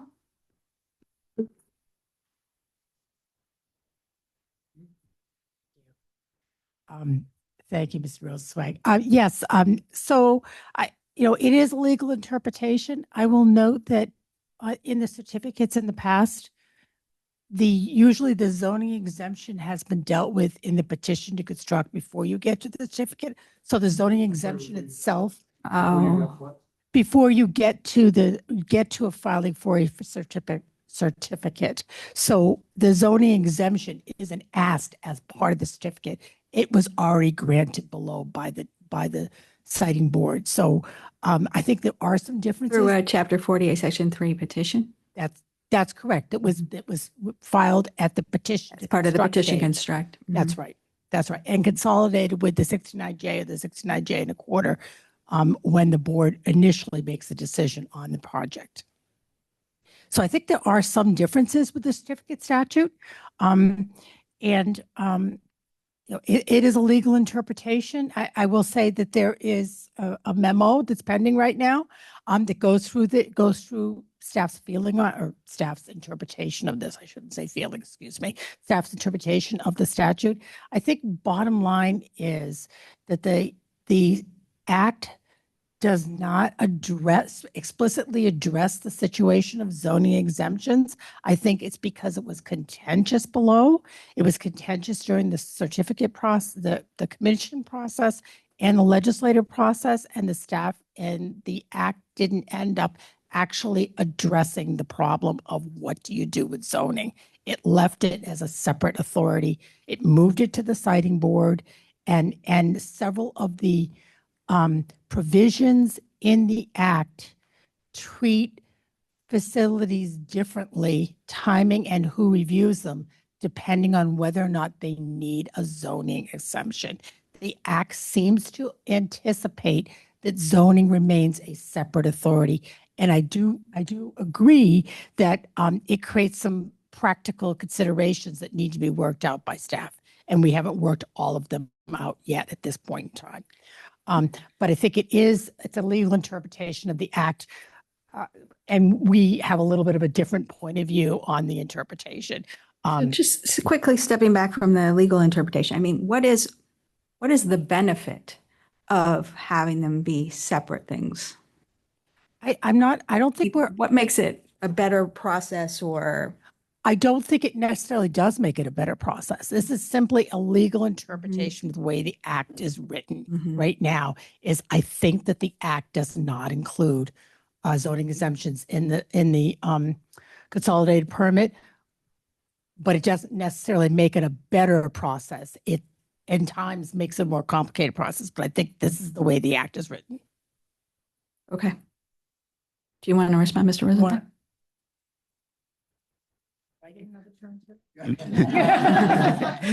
You bet. At least from me, you do. 2 quick points. One is on the 2 instances that I mentioned that zoning relief was granted in certificate cases. Those were in instances where the applicant, and they were power plants, were attempted to get zoning relief locally and either failed to get it, a special permit for a tank, or in the one instance, they actually got zoning relief, but it was subject to local appeal, and the certificate process was used to negate the effect of the appeal. So in both instances, it was not an instance in which 40A Section 3 authority was previously granted in order for the citing board to issue a certificate that was inclusive of zoning relief. So they did or did not get the 40A Section 3 approval At below? the first instance. They did. They did not get that from the citing board. They applied locally for zoning relief from the. They didn't have to do a 40A Section 3. Correct. So by the time it got to the certificate, they then needed to get some relief. Because they were unable to obtain that locally. So they needed zoning relief. They tried to obtain it locally. They were either unsuccessful or unduly delayed. And thereafter, in the certificate, requested that relief to be part of the certificate. Okay. Okay. Okay. Understood. Second point, I think General Counsel Evans mentioned the issue of zoning is not mentioned specifically in Section 69T or the section of the act that I read. And that is correct, but neither is any other state or local permit. And the fact that there's a separate statutory section that would, in some instances, grant that authority, that's true of every permit, frankly, every state and local permit, whether it's Conservation Commission approval, whether it's grants of location, whether it's a Chapter 91 license, All of those things are subject to their own statutory frameworks and normal application by state or local agencies. But that doesn't inhibit the ability of the siting board, the authority of the siting board to grant those types of approvals within the scope of a certificate and by analogy with the same language for the consolidated permit. Thank you. Okay, thank you. Mr. Kaplan. Thank you so much, Madam Secretary and Board. My question sort of pertains to the application completeness determination process. I'm concerned that the issue of gaming the system that we talked about earlier could actually delay the process from even starting. I didn't understand the consistency between what Director Green was talking about with respect to the application guidance points and the process that Mr. Tarr laid out with respect to input from each agency. I thought that the completeness process was just intended to be a 30-day time period that I presumed would be some kind of a checklist that could be easily reviewed by the EFSB. And I thought something that Mr. Green had discussed to something that I now think I understand from Mr. Tarr could actually take months. By the time you go to each agency, you fill out their application, you submit it to that agency, they have to ensure completion. They could ask questions. They'll probably get input from members of the public who might be opposed to some of these projects. They might come back and ask more questions before they decide that the process is completed or the application is completed.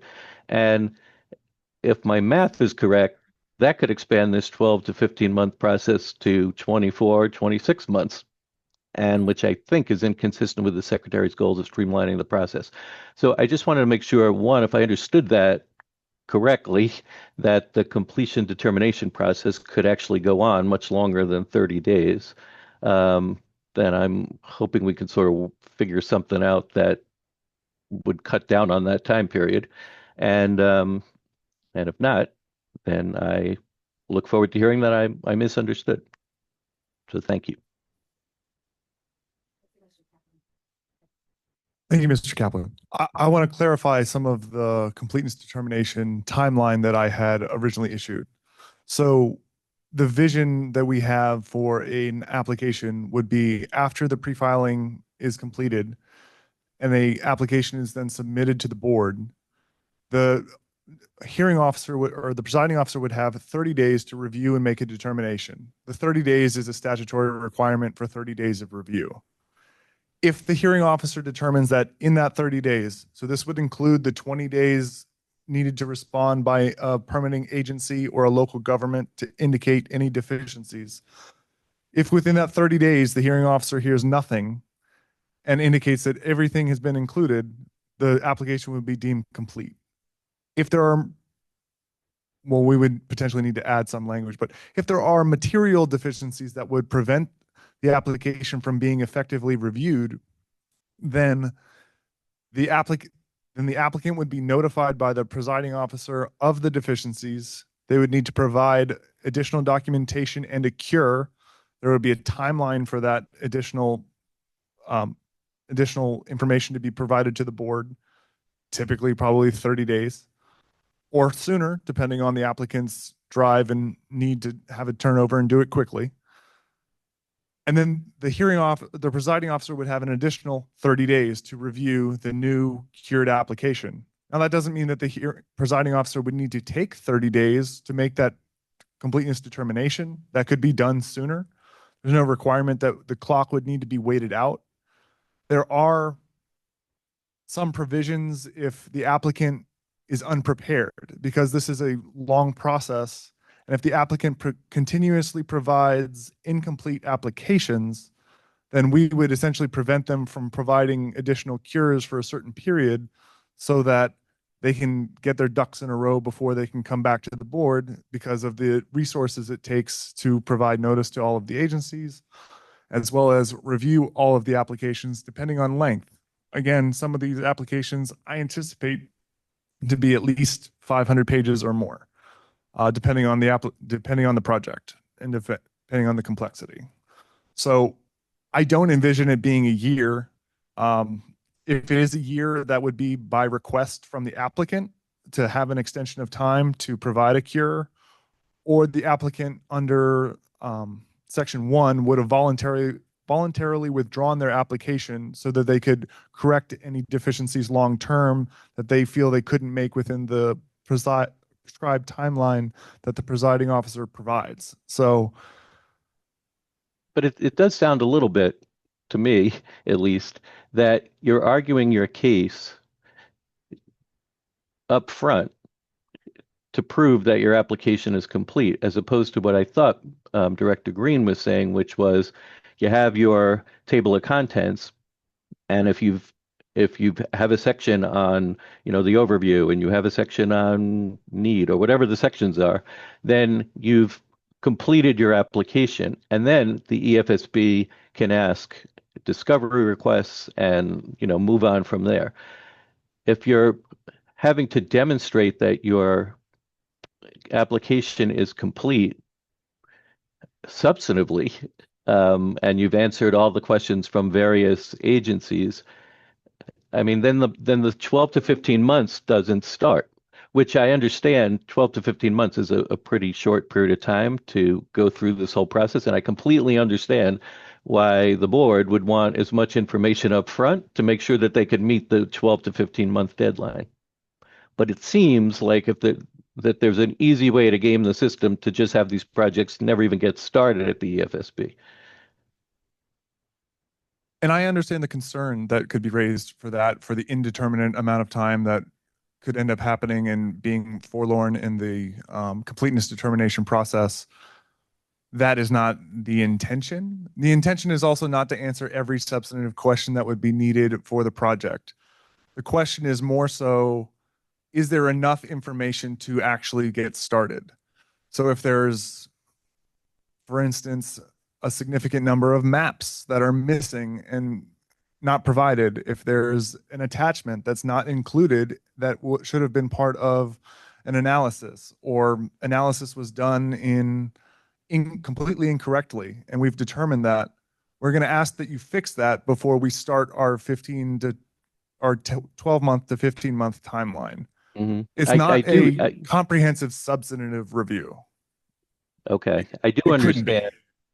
I do understand that the checklist of you missing a couple of maps is different than your analysis is incorrect, because once you're talking about your analysis, you're sort of arguing your case. So, and trying to demonstrate that your analysis is actually what's needed. I mean, if your analysis is not correct during the actual hearing, you're not going to get approved. Can I just ask a quick question? Commissioner Heibel, when you're doing a completeness determination, what is it that you look for? So I think part of the major advantage to applicants here would be that in this process, as I understand it at least, we're still obviously going through everything, we typically do a DEP, an administrative completeness review. Did you check every box? Did you give us the forms, maps, whatever documents we need? And then a technical completeness review, which is more substantive.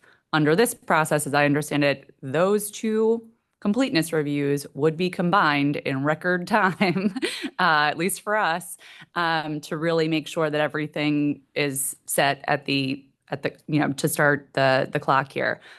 I don't think the point is to adjudicate the project before the clock even starts. And I don't think the point is we as an agency would not be going out. Mr. Kaplan suggested there could be some external component, getting some feedback from other stakeholders or the public. We would not intend to do that as DEP as part of the completeness determination, just to be clear on that point. So I think the advantage is that it combines these processes and does so quite quickly. Thank you. Well, I do think it's worth us thinking about, what exactly we think we're going to be looking at in this process. In terms of sort of your two processes, Commissioner, what parts of that would you really be doing here? I just think it's worth thinking about, if if there's an application that affects your agency or somebody, mostly your agency usually, what would you want to see ahead of time to say that it's complete? I think it's worth maybe a chat with the signed board staff on that. I would note as part of the guidance documents that we've prepared, there's also a completeness determination checklist that the applicant would be request to complete themselves. So I believe that it was mentioned during earlier comments that there were some sections that didn't apply. There would also be a section that indicates that this is not applicable to my project, so therefore it is not included in this application.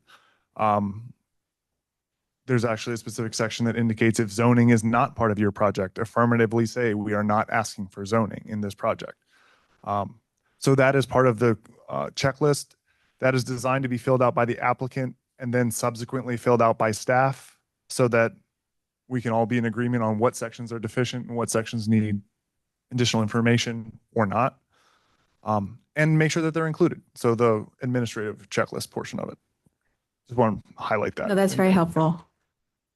Can I just add one other point, which is that as Presiding Officer Tar was saying, we do want to try and get early input from the other permitting agencies at the ridiculously early 20-day mark in the 30-day completeness period to at least get a red flag if there is one from DEP's perspective or any other agency saying that this would not be deemed a complete application if it were filed with us, and here's why. And that information will help inform the hearing officer in making the determination at day 30. And some of this does get to a bit of subjectivity, unfortunately, if it's not just a simple administrative checkbox that there is a form that, says it's a summary, check that box. You're describing some technical review components as well. And that goes beyond just, is there a document that has this title on it? I guess for me, I think that we should be trying to figure out whether we have the information we need in order to review the petition. To the extent that there's questions about, I think there's a difference between trying to figure out whether somebody meets a standard or whether somebody has able to get a permit based on the substance. So I do hear what Mr. Kaplan is saying. I think we need to just think through I think we're all basically saying the same thing. We want this to be, we don't want it to be a substantive review, but I think we do need to figure out exactly what we're saying. Okay. Anybody else online? Thank you, Mr. Kaplan, are you done? Yes, thank you. Thank you. Anyone else? Okay. I would interject that we're 20 minutes behind Yes. lunchtime. We are indeed. So why don't we hear from Mr. Long and then we'll have lunch. Hi, again, Steve Long with the Nature Conservancy, member of the commission. So I'm looking at the guidance document on pages 21 and 22 and trying just to get a better understanding of the approach to mitigation that the Commonwealth typically takes. I think the intent of the members of the commission was to have site suitability and community engagement provide the science and the lived experience to provide a more efficient and equitable process. So communities and folks who are concerned about the environment would see how the developer had paid attention to these issues, and it would enable things to move forward with less conflict and fewer objections. So when I think about mitigation, I think about a no net loss or a nature positive approach, whereby if X number of acres of forest are being converted for a development purpose, then either X or X plus Y number of acres of forest would be mitigated and provided for in another area of equal ecological value. So I just wanted to put that on the table in terms of, I think, how the commission was thinking about this, or at least I was when I presented it to the commission. And I read through the pieces on mitigation here. So any and I know you haven't put out the site suitability pieces yet, But do you envision, I guess this is a question for the board, do you envision the site suitability components or the guidance coming out providing guidance about how mitigation would work? Is it a fee? Is it the developer doing the project? What does that look like? Or do I need to wait? I think Undersecretary Judge might have something to say about that. So we're still finalizing this. Obviously, this is still definitely in draft form. I do think we provide some examples, though, of types of mitigation that could be provided. So, could be a fee, could be conserving land in some other area. So we list out some options, and I think discretion is provided to the permitting authority, and so and it's designed to be sort of commensurate with the level of impact, right? So like you look at the criteria specific scores. So product scoring really poorly on a biodiversity impact, then you'd probably be looking at mitigation efforts that address that particular issue. Or if it's carbon sequestration, maybe you're looking at conserving forest land somewhere else. So we're not super prescriptive. And I think this is something where we internally shared this with the other agencies that are writing these regs last week. And it's kind of a challenging thing because they're writing their regs, we're writing this. And I think we're now trying to weave the two things together. So hopefully we'll be able to share more details publicly soon. But I think a lot of the discretion on the type of mitigation is dependent on how substantial the impact is and what the type of impact is. And then there's a few kind of options listed as potential ways to address it. Yep.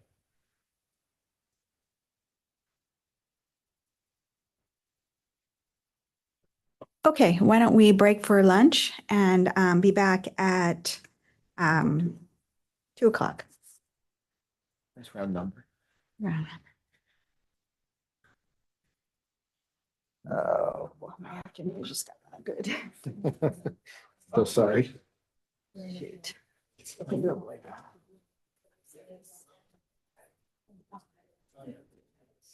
Yeah.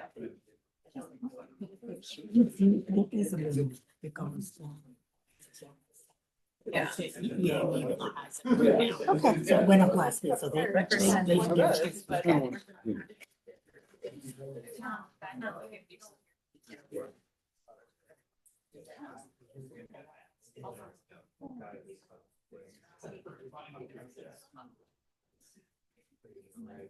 Yeah. You're automatically.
Oh, sorry, I had you on mute. Sorry. I had you on mute there. That's I right. inadvertently. Yeah, my name is Veena Dharmaraj. That's VEENA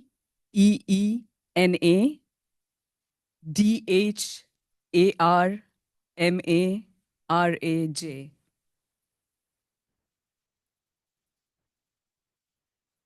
Good afternoon, members of the board.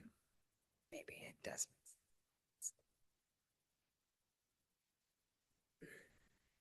Good afternoon, members of the board. I'll be speaking about the pre-filing consultation and engagement requirements that are going to be a part of the EFSP process. We received several oral as well as written comments on the pre-filing straw proposal following the stakeholder sessions. And since then, we've had an opportunity to meet with several stakeholders and get the perspective of the pod project development process, as well as, yes. The perspective of the plan. The perspective of different stakeholders, including understanding the project development process, as well as meeting with community groups to understand, how community engagement would tie in with the proposed pre-filing requirements. The proposal I'm sharing with you today incorporates stakeholder suggestions as well as feedback that was received on internal staff proposals. The proposal focuses on pre-filing outcomes and provides applicants with the flexibility with the timing of meeting those requirements. The 2024 Climate Act requires the DPU to establish pre-filing requirements in coordination with the board for all facilities that fall under the board's purview.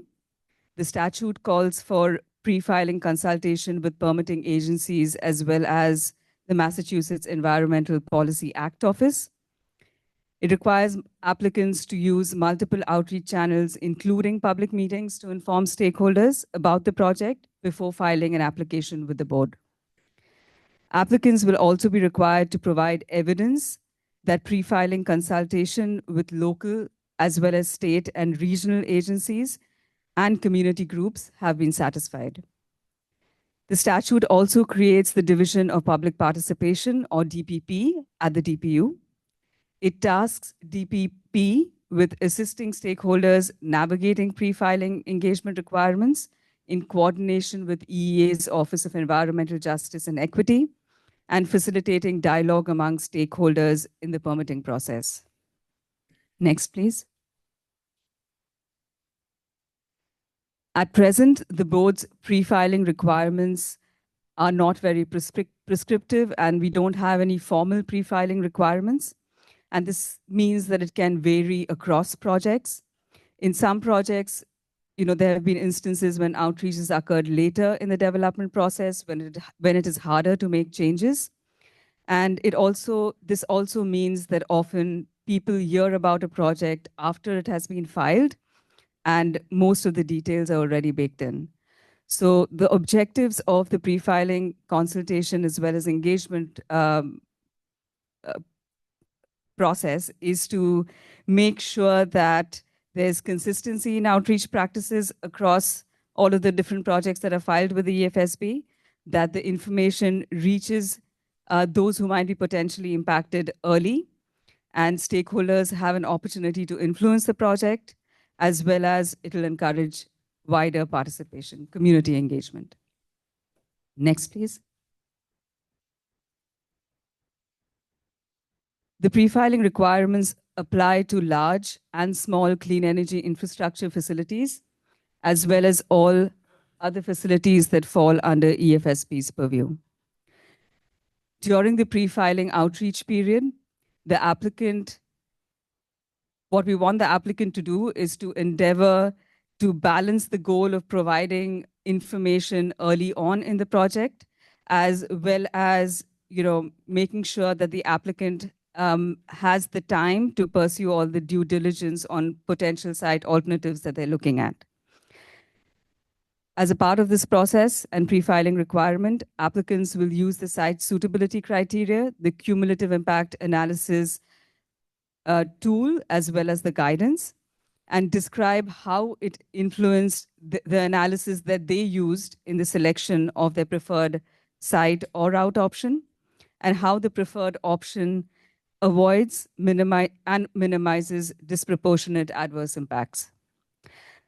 The applicant will also document all efforts to inform as well as partner with key stakeholders. And key stakeholders include abutters, businesses, municipal officials, community-based organizations, federal as well as state recognized and acknowledged tribes, as well as the wider community. They will maintain notes for meetings that they hold with key stakeholders, as well as agency consultations and the public meetings. They will summarize those comments that they've received and how those comments influenced their project design. All through the pre-filing outreach period, the applicant will publicize project information using multiple outreach channels and will create a web page that is updated regularly all through that process. Next, please.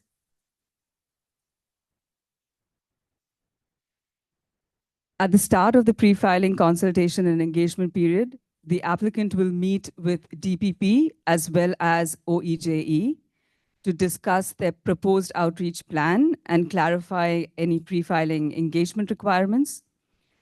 They will meet with relevant key stakeholders early during the process and add them to an email distribution list and send quarterly updates that might include any new project developments that have happened, any changes to the site or project design, and the contact details of the applicant's representative.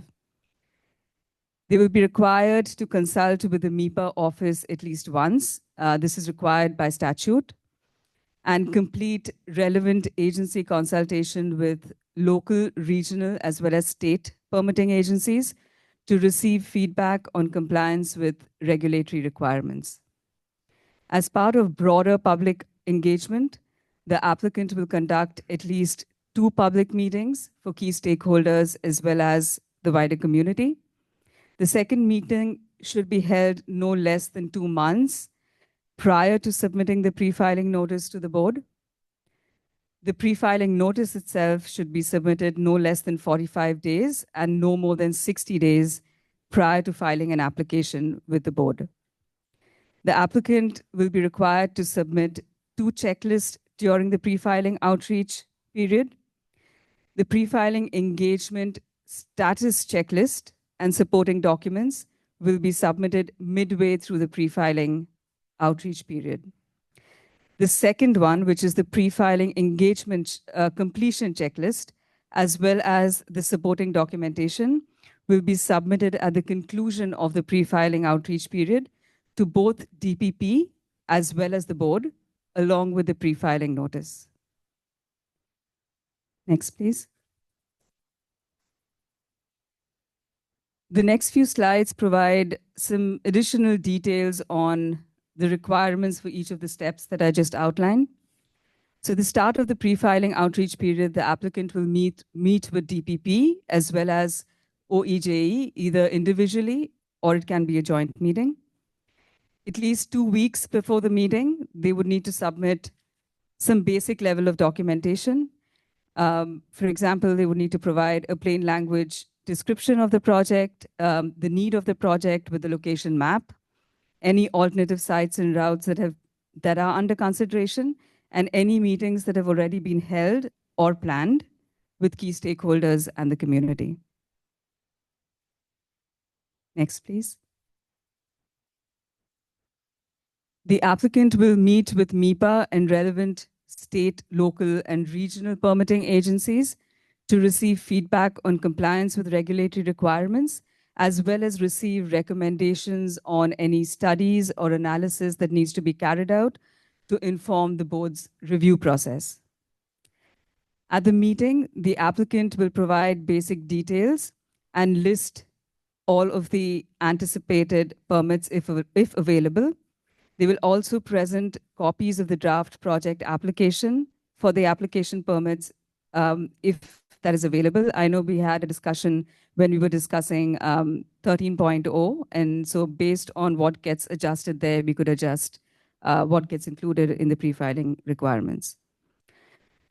For transmission facilities, the applicant will present potential route and site alternatives considered, as well as the associated environmental resource constraints, and they will describe the alternative analysis that was used in selecting the preferred option.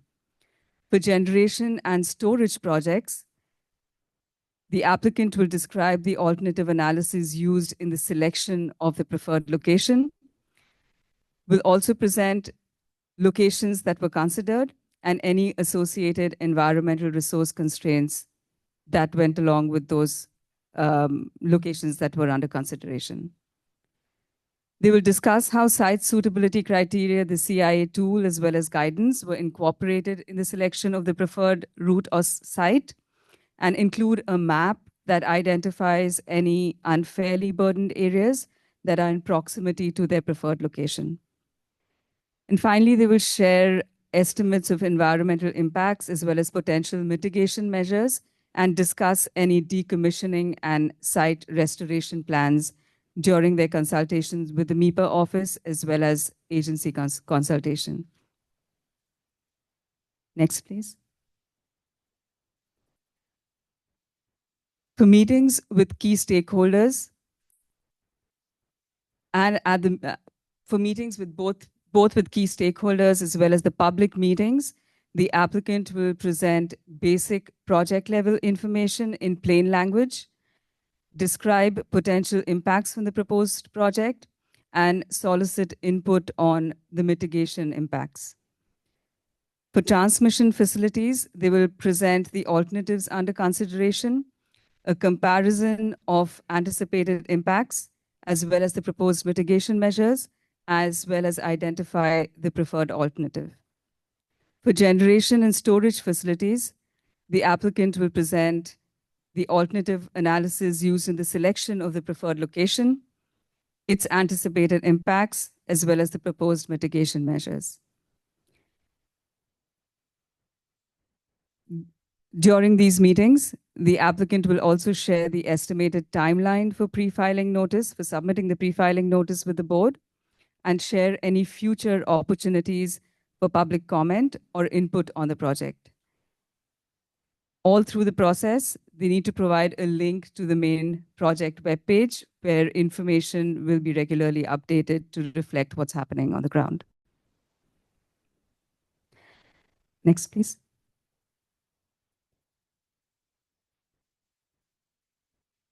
The outreach requirements for all of the public meetings will be tailored to the project as well as to the characteristics of the potentially impacted populations. Project information will be publicized using at least 2 outreach channels that have wide reach within the community. Paper copies of the outreach material will be available for review at municipal buildings as well as public libraries. Applicants will be required to provide a notice for the public meeting at least 2 weeks in advance and hold hybrid meetings where possible at reasonable times and at accessible locations.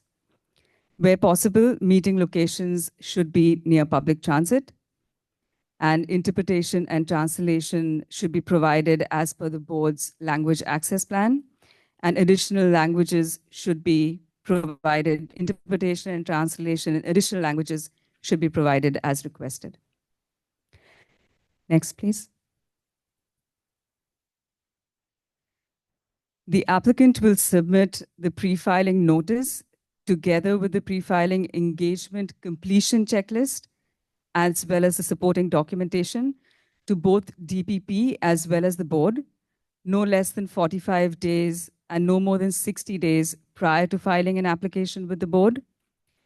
DPP will review the documentation submitted and assess if all of the pre-filing consultation as well as engagement requirements have been either met or if they're insufficient or incomplete, and then provide its opinion both to the board as well as to the applicant.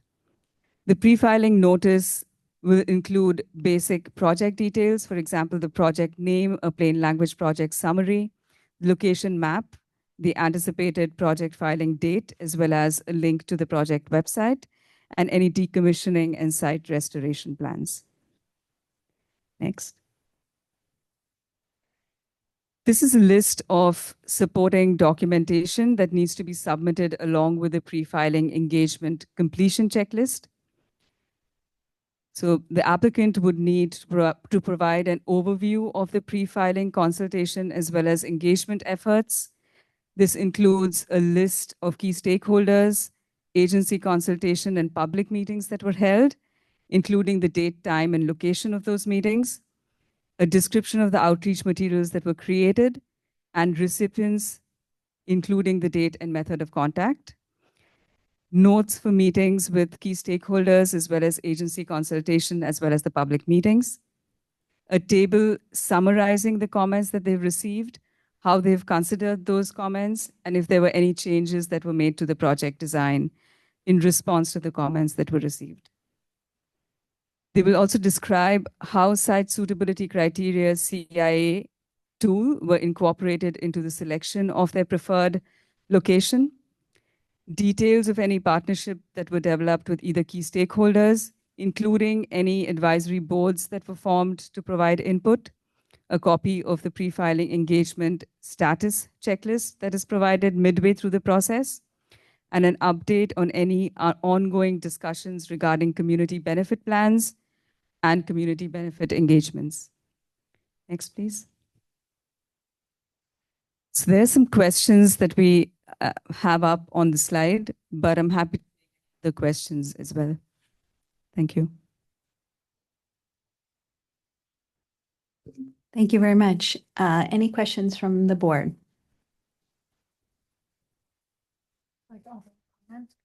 Yeah, sure. This is Stacy Rubin. Thank you very much, Director Dharmaraj, for this. I just wanted to offer comments that during the Commission on Energy Infrastructure Siting and Permitting, we heard a lot of differing views as to how to do this. And I know there were some community-based organizations and municipal representatives who mentioned essentially being involved at day zero was a term we heard, or as soon as possible. And then we heard on the other end of the spectrum from developers and utilities that that very early input is essentially too early, doesn't give enough time for the due diligence. So I want to recognize that I think I see that staff is attempting to balance these various perspectives. There's a lot of details in here about what's required without specifying the order that it should happen in or the exact timing. So just want to acknowledge that and appreciate staff's work on that point. And I would just say, if you want to comment and give any more thoughts on how that balancing is occurring, I welcome it, but I think we would also welcome additional comments from others about did we get that balance right? Because I think it's something that I can tell has been a struggle throughout these conversations. Thank you, Commissioner. And I would say, yes, the effort has been to make sure that we are prescriptive in what we are requiring, and also keeping in mind what we want the outreach requirements to look like and do, because the end goal of the outreach requirement is to ensure that community members are aware, as well as all of the other stakeholders engaged in the project, are aware about the project. They have enough opportunity to ask questions, to provide feedback, and to work with the applicant to enhance maybe what the community thinks is important to them. So that has been the effort of the proposal that we have shared with you today, but we welcome feedback from the board as well as from the Commission.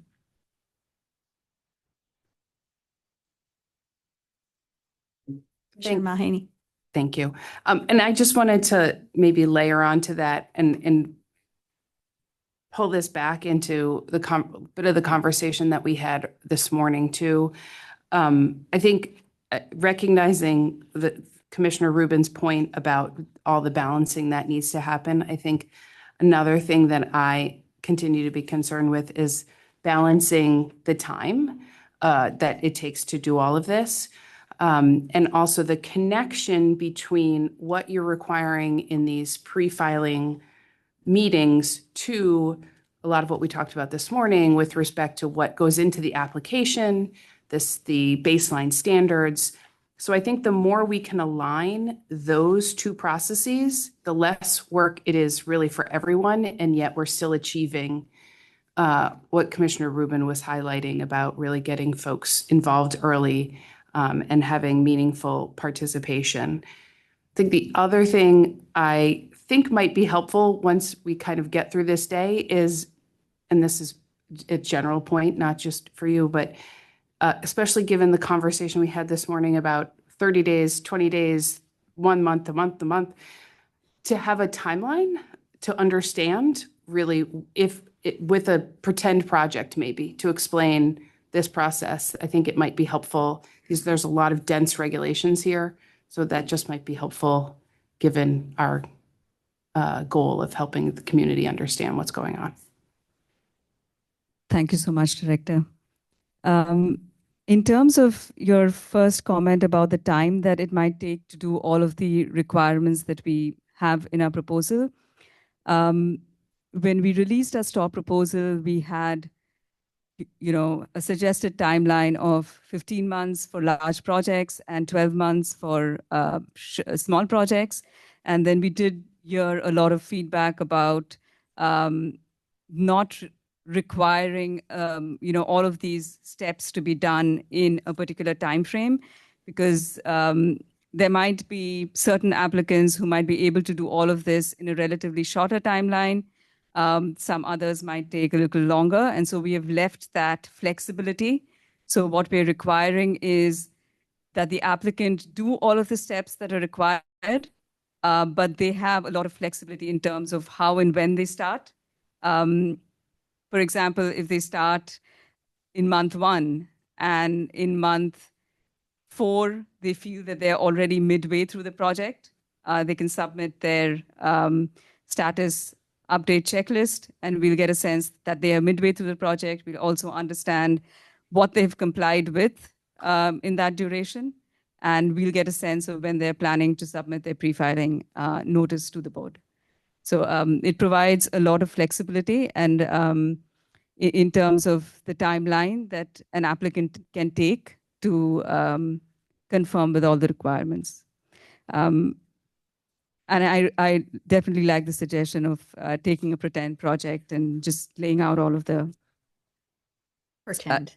I like the suggestion of using a pretend project to lay out all of the timelines, not only for pre-filing, but across the permitting process.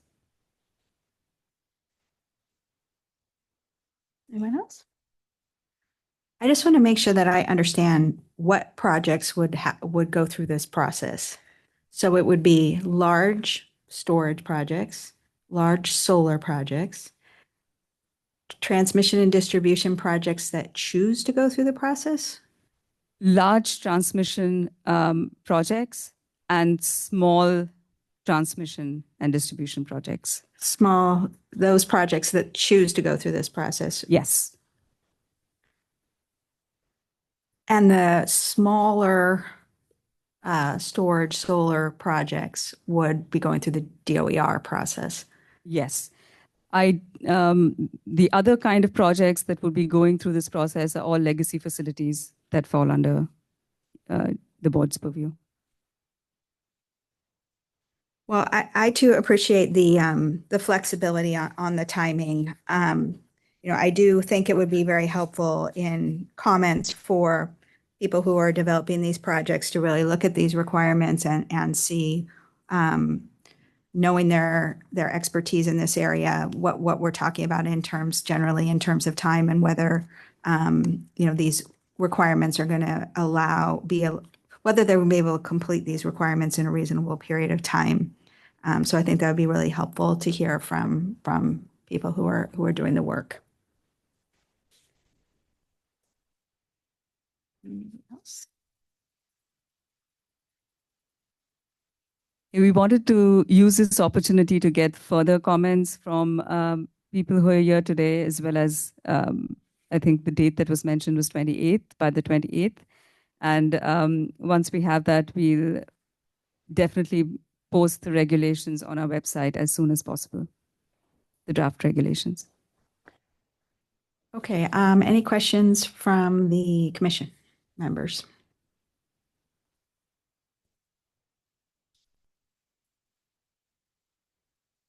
Okay, any questions from the SPAG?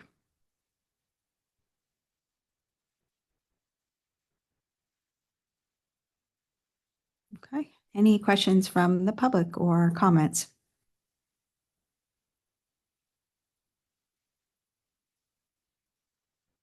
Okay, thank you. All right, let's move on to the cumulative impact analysis.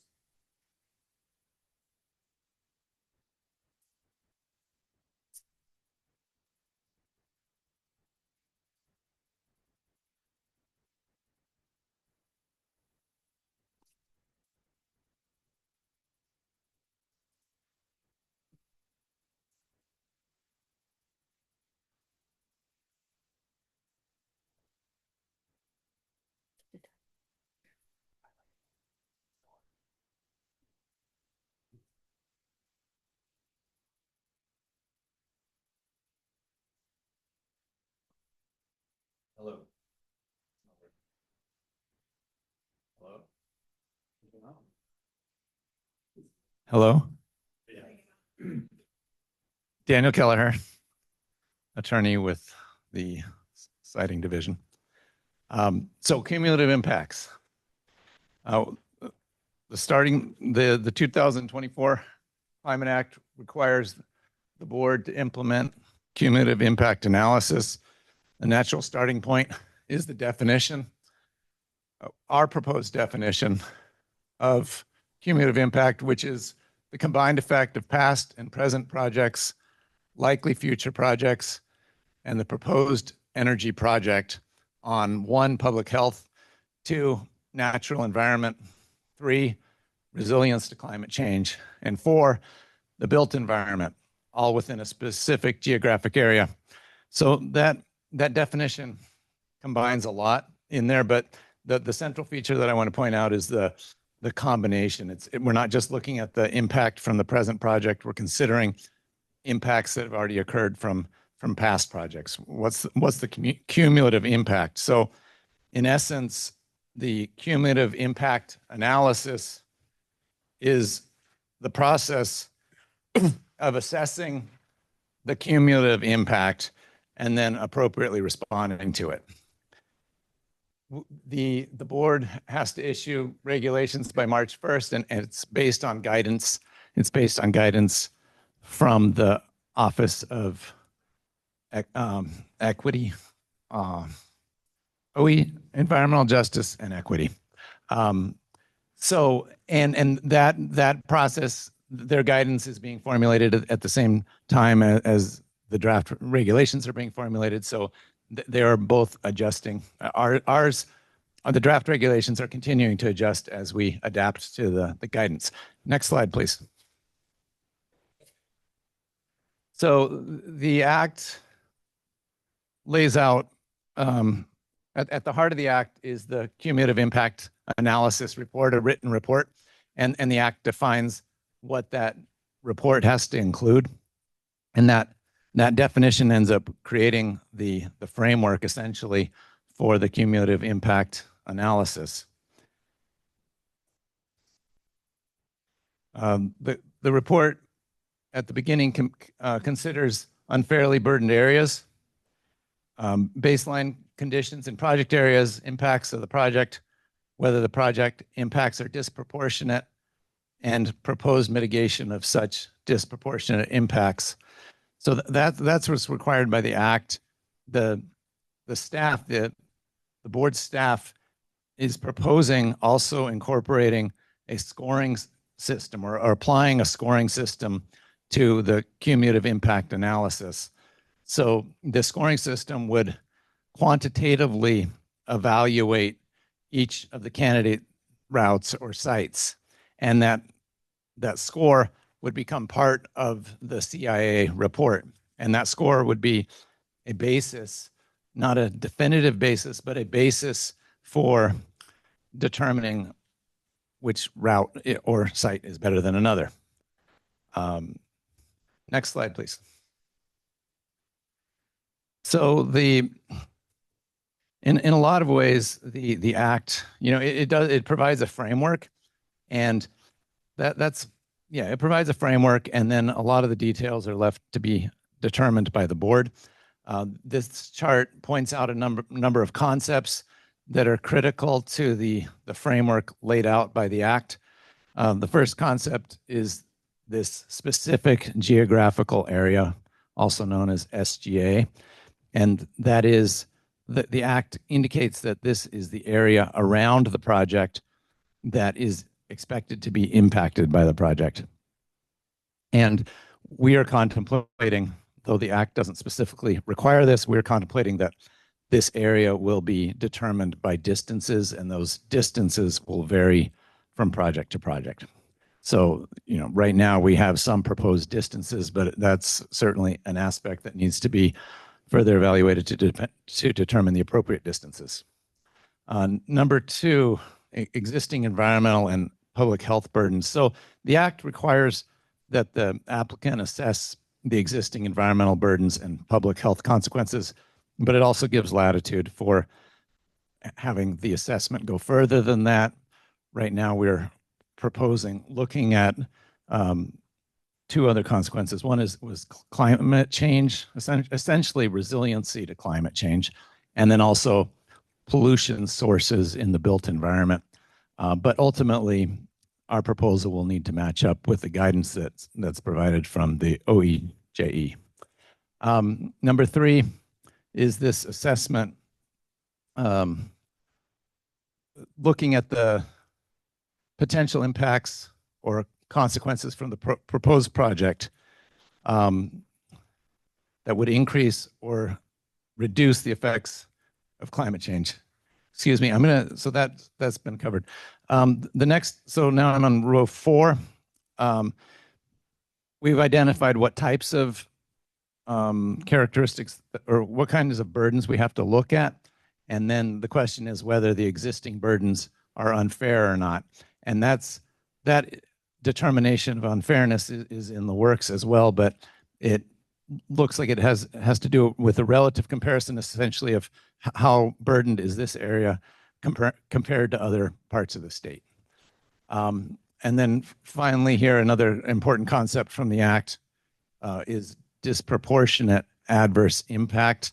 This arises basically if you determine that the area around the project or around the particular site that you're considering, if you determine that it is unfairly burdened, then there has to be an analysis of whether the impact or impacts from the proposed project will disproportionately affect that already unfairly burdened area.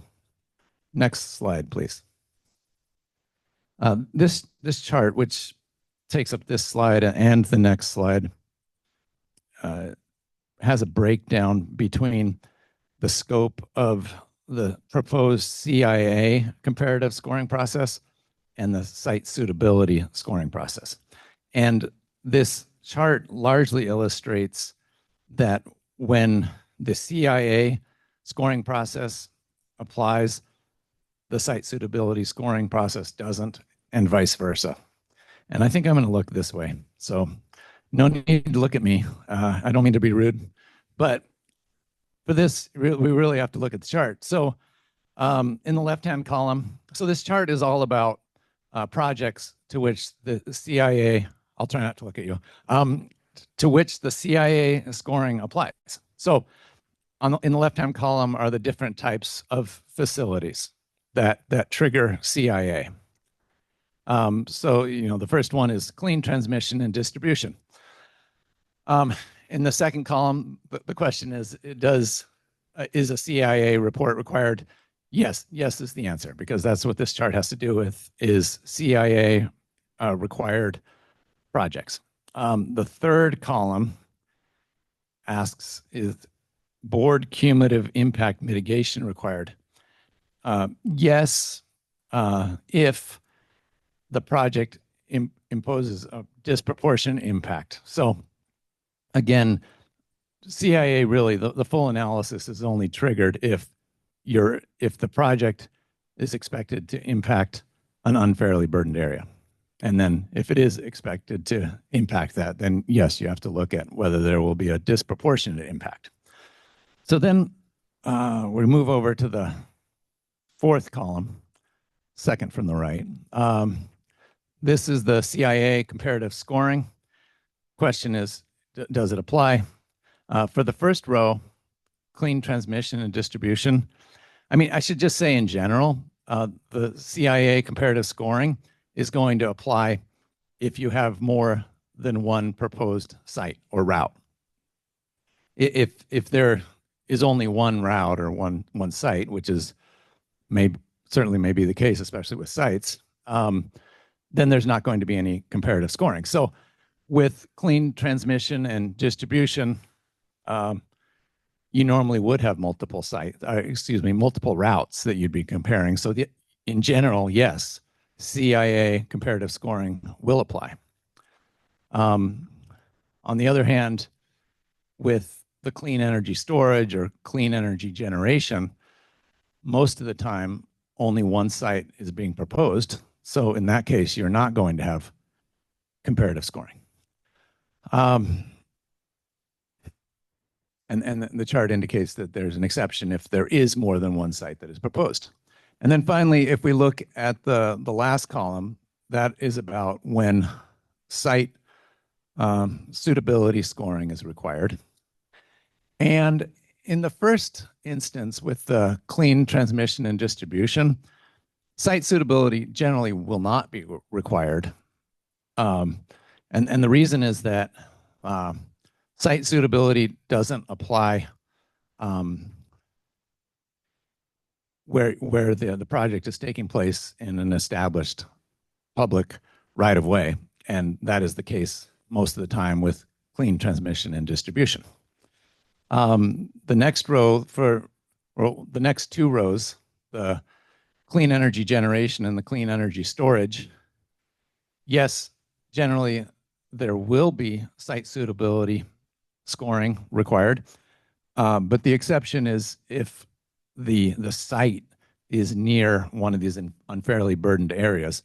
And I think this is just what has been discussed between the two different entities that are creating these regulations, and they're making that, we're proposing that dividing line where if the site is near an unfairly burdened area, then the CIA scoring will apply.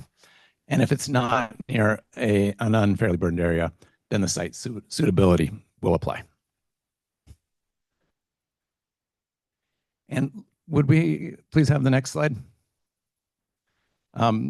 This next slide is the same idea, and it just deals with three other types of facilities. They are all non-clean energy facilities. And for none of them does the site suitability scoring apply. And for all of them except generation, unless there's more than one site being proposed, CIA comparative scoring does apply. I don't think I have another slide after this, but can you go to the next slide just to be sure? I think that's you, Tim. So Tim Riley, my colleague, is going to give more details to this framework.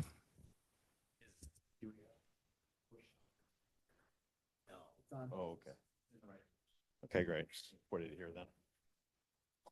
Hello, everybody. Oh, really? Okay. All right. Hello, everybody. I hope you're doing well. And being on in the middle of the afternoon is not an easy gig, so I will try to make this informative and useful.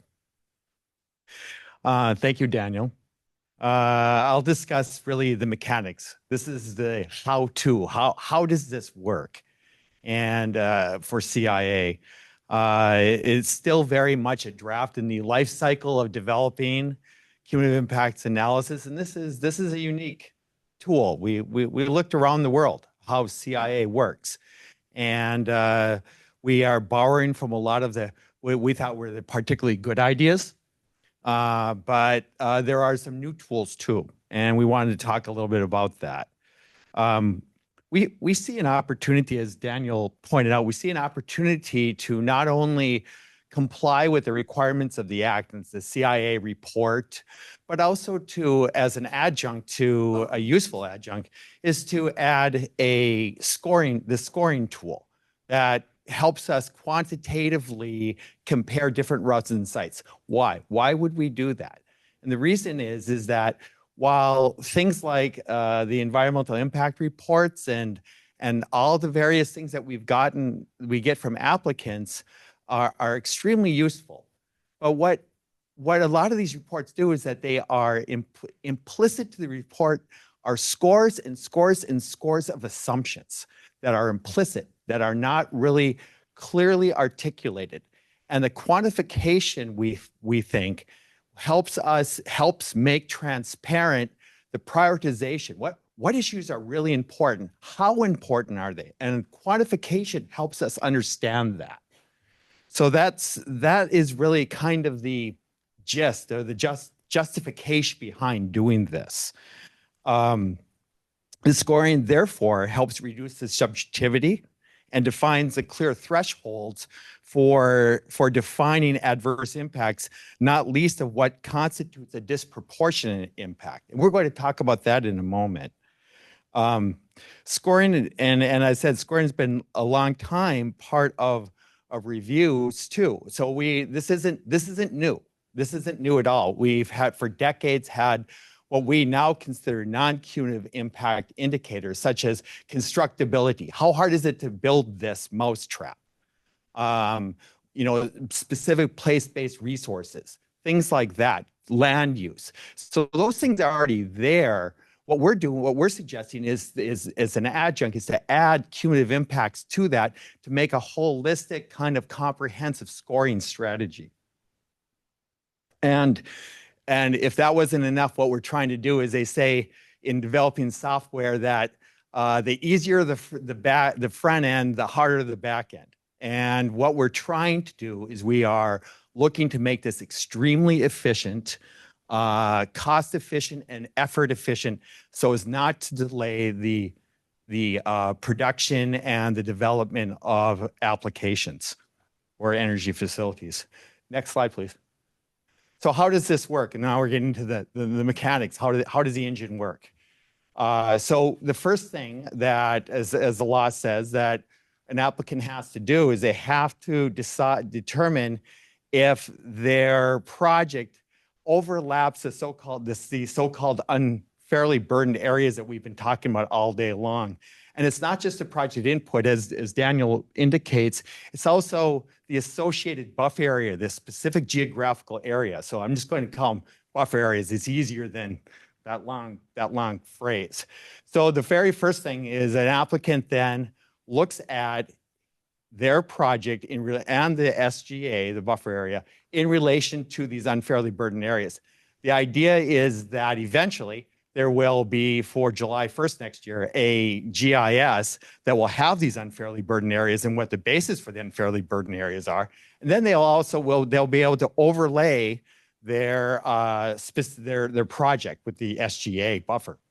And they will determine, does it overlap or not? If it doesn't overlap, then they can terminate the CIA report right there and issue a very quick and concise report. The CIA report is required with all of these projects.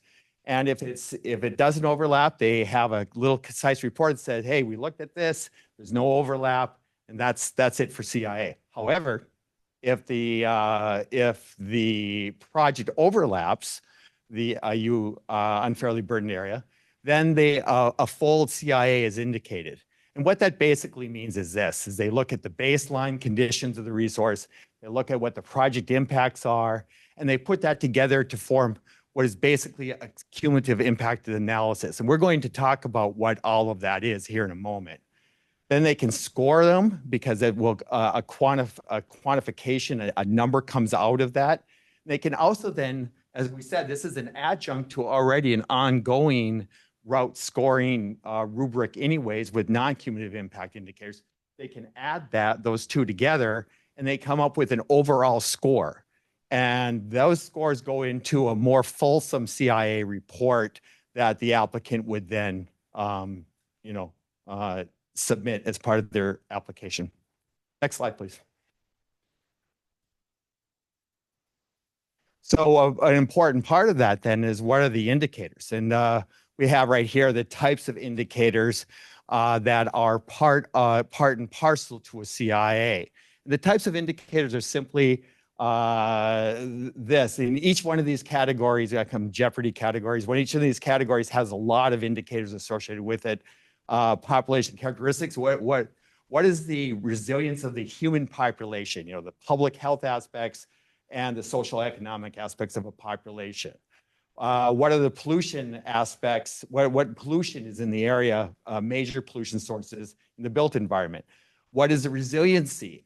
The indicators that give us an idea of the resiliency to climate change. And also at a landscape level, what are the ecological indicators that tell us the robustness of the environment? So that's different than, say, we have a wetland right here as part of the Wetland Protection Act. This is more on a landscape level, sort of what are the impacts. Next slide, please. But that takes a lot of, and once you click through really quickly, unfortunately, that's this one, sorry about that. Okay, there you go, thanks.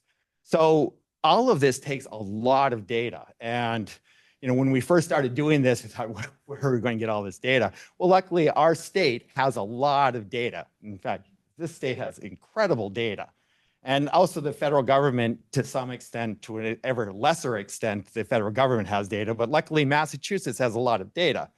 And so we use these data then to actually put supporting information, quantitative information to each of those indicators. So we can have indicators, and the idea is then we'll have all those indicators basically in a one-stop information system that will make it very easy, along with the GIS, to compile it all for ease in conducting the CIA. Again, the idea is how do we make this easy on the front end for applicants? Next slide, please. So how does it work? This is another mechanics question. Basically, in its elemental sort of construct, a CIA is really composed of three things that are multiplied. The first is the baseline conditions. What are all those indicators? What do those indicators say a particular place in Massachusetts is? How healthy is it? And part of that, that's a quantitative. There's also the qualitative.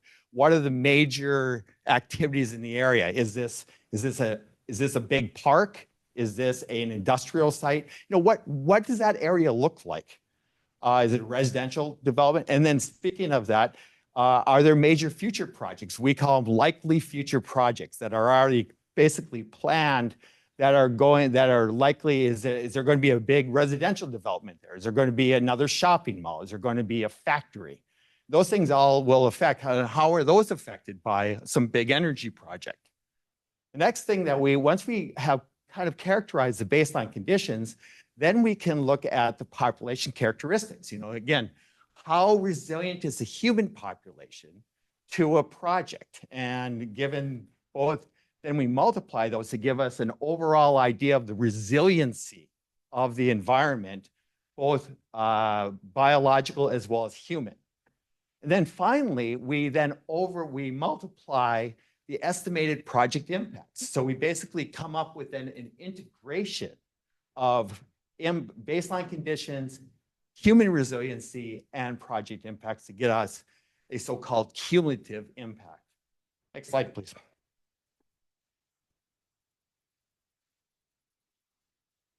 And just to give you an idea, we've been talking about indicators, but you can see in the built environment, there's a lot of pollution sources for climate change resiliency. There's flooding, heat, wind. Then there's big landscape, ecological integrity. Next slide, please. And similarly with, for population characteristics, we have, different types of health states. Again, these data are available from the state of Massachusetts that we can combine into a system. MassGIS has already done a great job. Your agency's done a great job of that. And then, of course, social economic characteristics as well. Next slide, please. Okay, so that's sort of the baseline. Another key ingredient is the so-called project impacts. And we have something we call a project impact factor, or a PIF. PIF is easier to say than project impact. And so what we do is we basically use them to describe the degree of impact. So it's not just important to understand the nature of the impact, but we have to know how bad is it? What's the badness or the goodness of it? And that's what this does. And we have various, and we also distinguish between construction phase and operation phase to give a kind of more of a life cycle analysis. Eventually we might put in decommissioning too, but we are so early in this phase, and these projects go on for 50 years that we thought that was really kind of irrelevant at this point. But we add those together to get an overall project impact factor. You'll notice that some of them are negative and some are positive. And the reason is that, again, the lower the number, just like site suitability, the lower the number, the less impact. So basically we have negatives when there's a benefit. Why would there ever be a benefit? Well, if it's clean energy, it might stop some smokestacks somewhere. So that's a benefit to, for example, air quality. And there's also a definition of each of these. Now, we actually borrowed this from the Bureau of Ocean Energy Management, and they use the same kind of system for siting renewable energy offshore, or at least they did. And we're also basically going to do it like they did. We're going to do this for every single indicator. So every single indicator is going to have these levels of impacts geared. And what that does is it makes it easier for industry to then look at this rubric in a very detailed way and see where the level of impacts are for their facility. So it will help them. Again, the idea of being very detailed in the back end will make it easier on the front end. Next slide, please. Okay, so what's an application of this? This is an example that we have where we have the indicators, and we have the baseline and vulnerable population levels, and we get from various federal and state data sources. These are in percentiles in this case. They don't have to be, but they are in this case. And the baseline value is an actual raw number. The vulnerable population is a averaging of all of those different social, economic, and public health indicators. So that gives us kind of a general idea of what the vulnerability of the population is. So we multiply the baseline and the vulnerable, and then we have the project impact. Again, the project impact used that BOEM-like rubric to fit in what percent impacts there are. And you'll see in some cases, we have adverse impacts in PM 2.5 because it's positive. We have no impacts for wastewater discharge because it just didn't affect it. And in this particular example, but for drinking water noncompliance, because some sites were cleaned up, that actually helped the environment in that case because some hazardous waste sites were cleaned up in the area, so that helped it. Multiplying all those through, the baseline, the vulnerable population, and the project impacts, gives us a so-called disproportionate impact index. And one of the things that the law says is we have to figure out what's disproportionate. So what this does is gives us a value that we can then use to determine if it's disproportionate or not. Right now, what we're working on is what level is that? Where is that? Where's that line for disproportionate? So we're working on that right now. That's not quite finished. Next slide, please. And also, this is nuanced. This is really quite nuanced. We've given a very simple example, but there are a number of factors that are going to really affect sort of what the magnitude of those disproportionate index factors are in the CIA factors. For example, not everybody agrees on what's an important indicator, and they change. P-Town might care a lot about flooding, but inland in some city may care more about cancer rates, right? So different towns and different locations and different projects will bring up within people different priorities.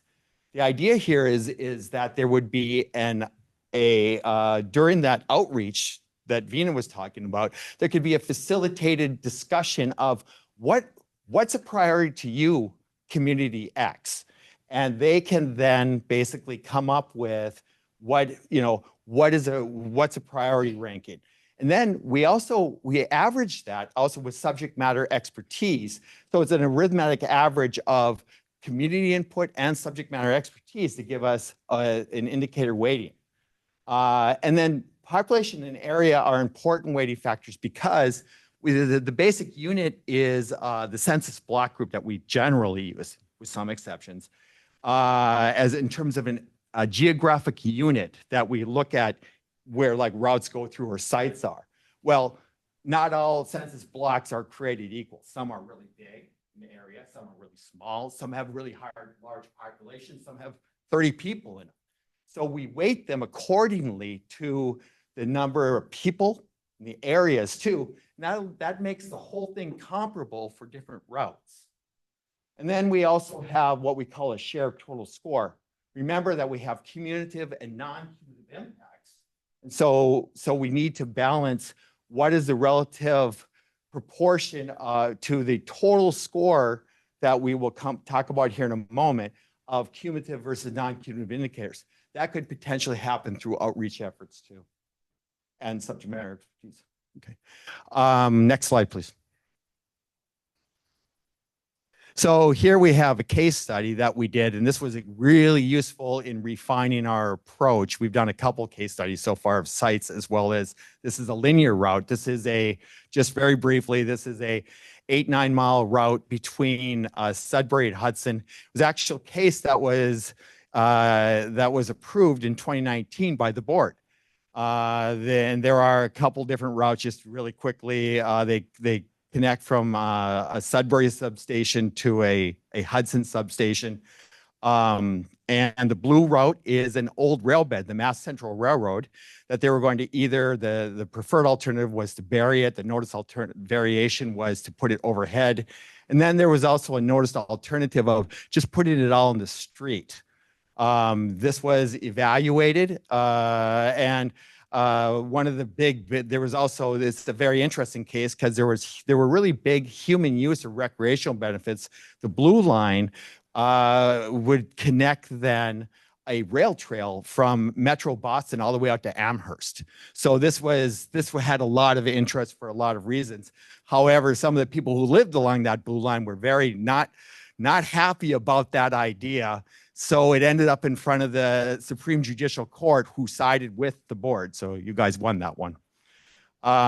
So we wanted to try a linear route and to determine, how does our process work? Now, all we did was this. We balkanized all of the area where the routes are. We overlaid all the census blocks. And there's about, just without showing it, there's about 24 census blocks that cover this whole area, basically. And then the first question is, just like an applicant would ask, is, are there unfairly burdened areas or not? And there were. There were unfairly burdened areas in downtown Hudson due to income, basically. So because of that, we couldn't just write a little report that says no unfairly burdened areas. We had to go through the whole analysis, and we did.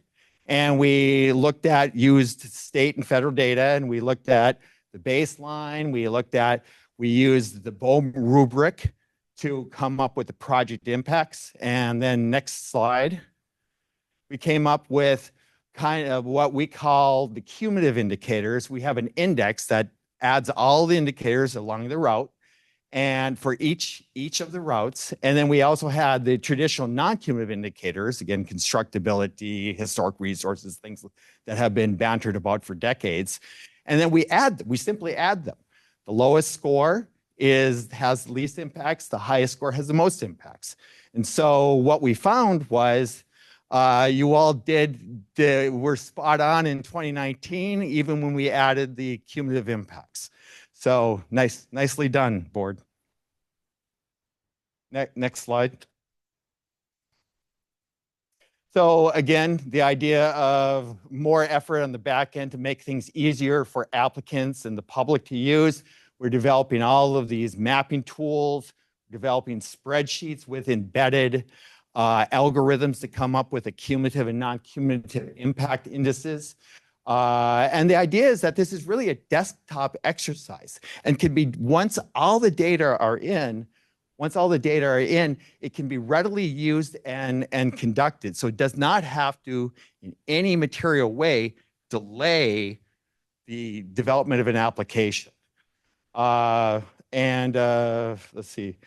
Oh, and also one of the things that was really helpful in doing the case studies, and that is that we are also developing a detailed guidance document, and we're going to propose that training. Training should occur too for both the public as well as the power industry. Next slide, please. So the act does require this so-called CIA report.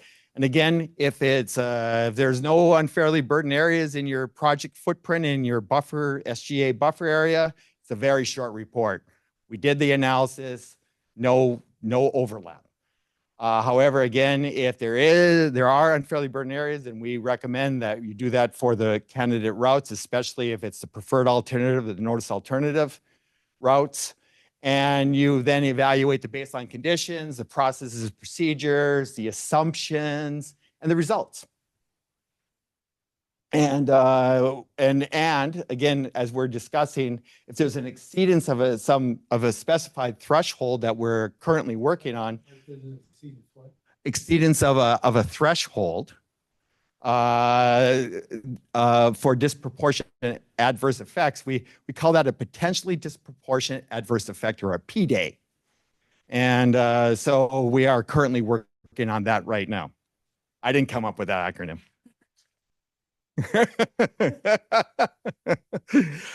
Next slide, please. And these are just simply discussion questions. Again, we are early in the life cycle of the development of this. We actively solicit everybody's input and we welcome them. And these are just some example questions to get the ball rolling. I thank you and welcome any questions. Thank you, Mr. Riley. Secretary Tepper had to leave to take a phone call, so in her absence, I'll attempt to carry on. Any questions or comments from members of the board? Yes.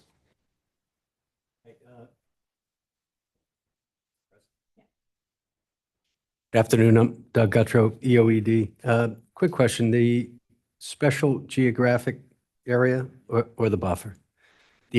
Or the buffer, you called it? That's right. Yeah, the applicant proposes it?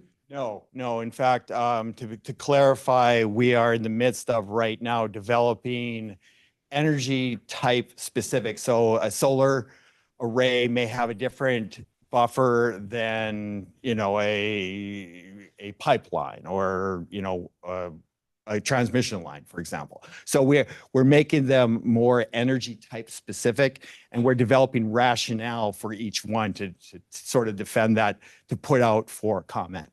Okay, and that'll all happen before next? Oh, that will.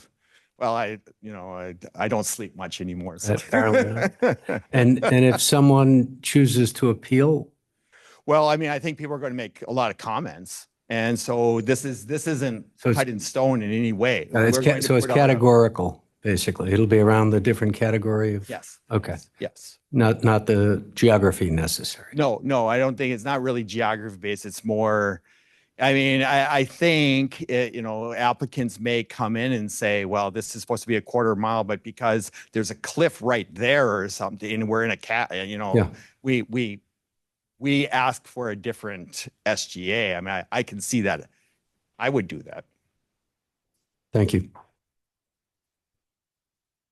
Any other questions or comments from the commission? Commissioner Rubin.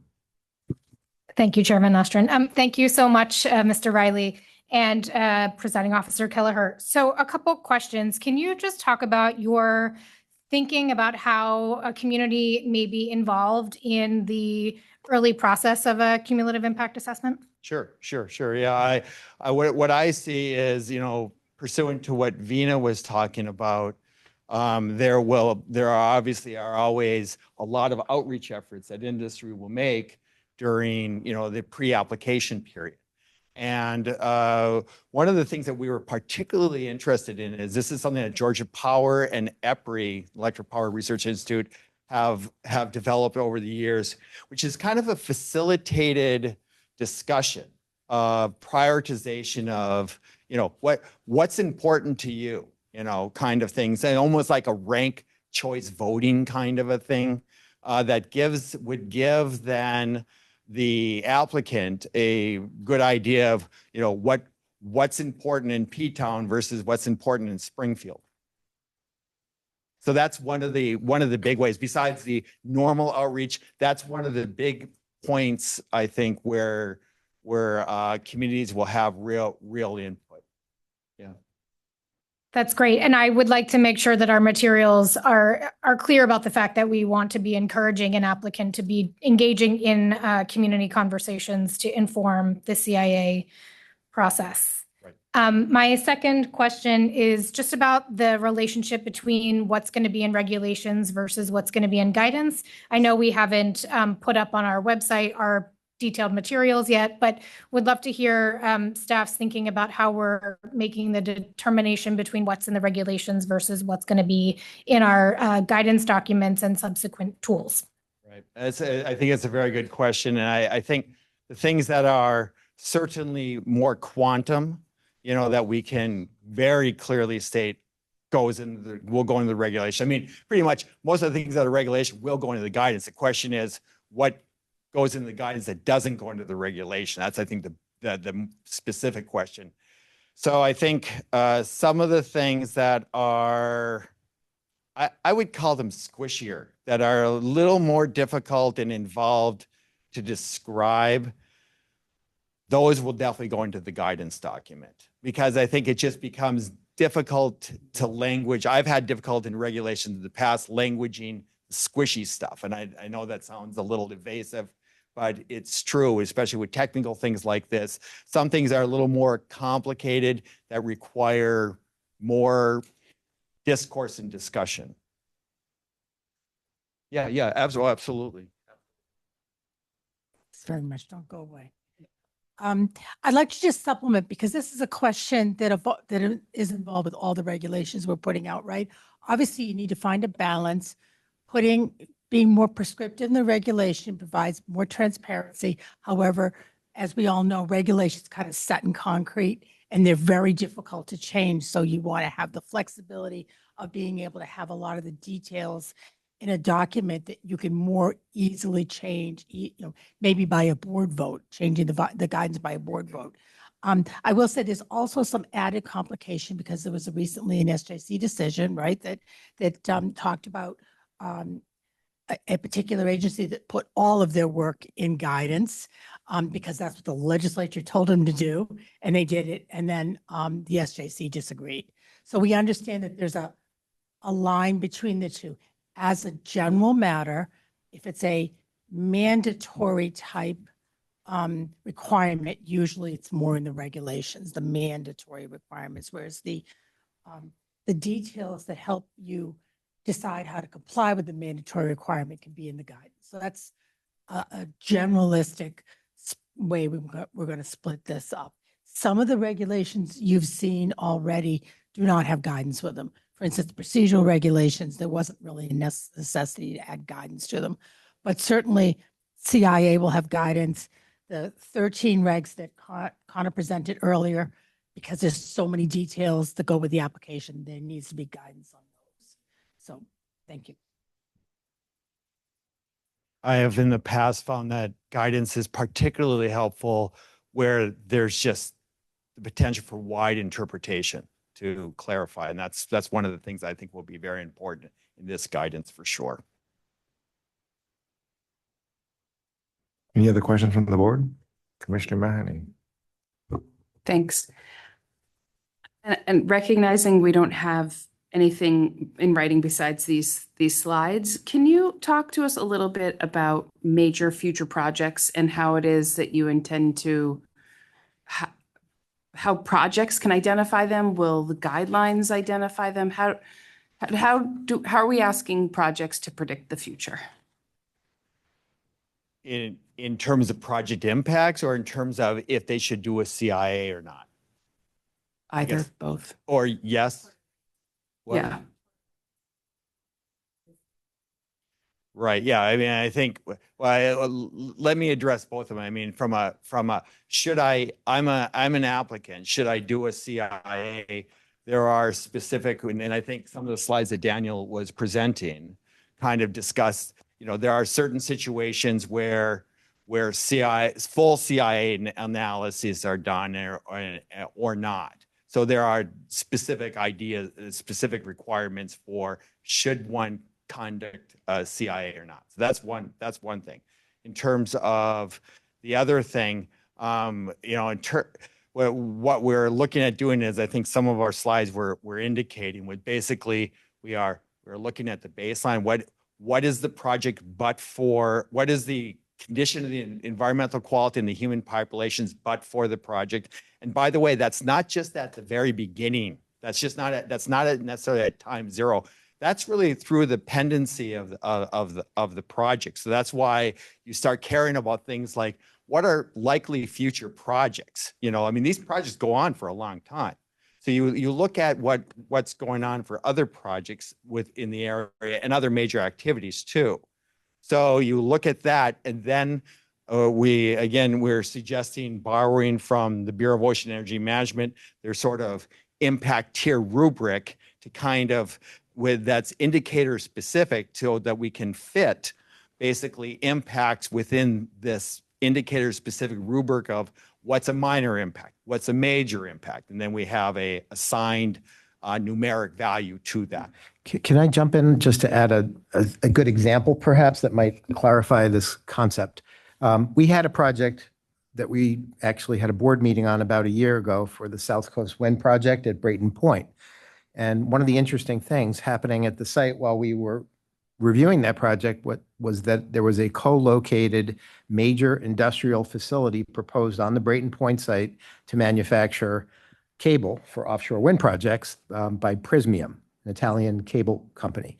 At our public comment hearings, we heard a lot more about the factory than we did about the actual project that we were reviewing. That's both a good example of sort of the major future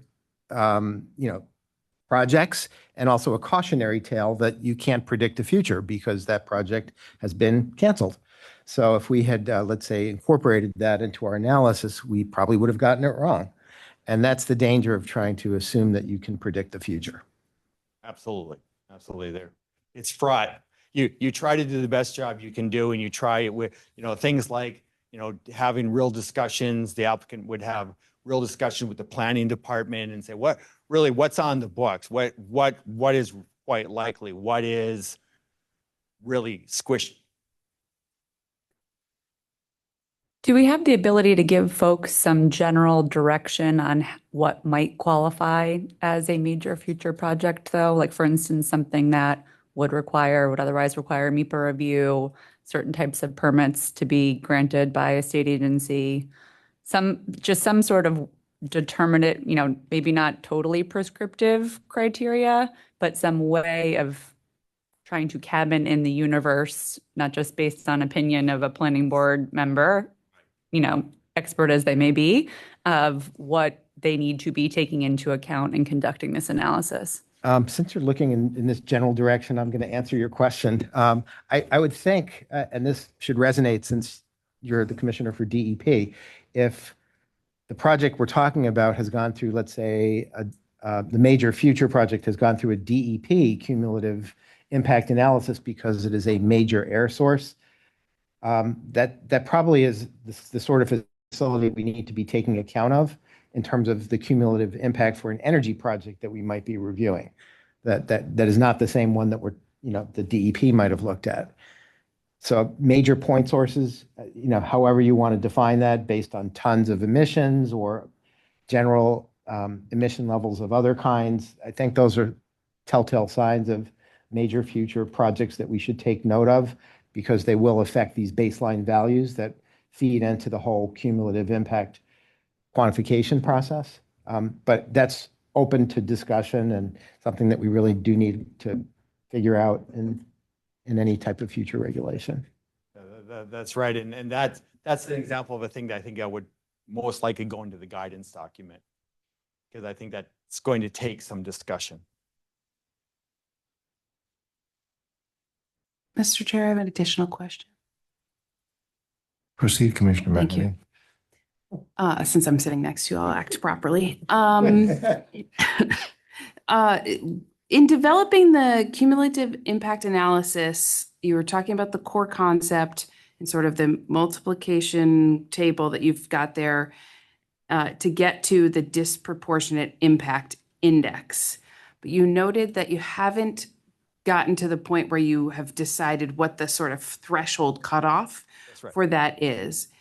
Do you intend to offer a framework for what that cutoff will be in regulations, or is that all going to happen in guidelines?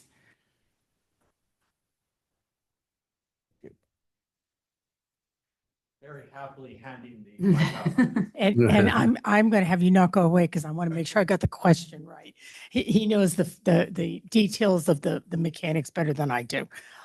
If I understand your question correctly, what is considered the kind of cutoff that's considered disproportionate versus what's not considered disproportionate?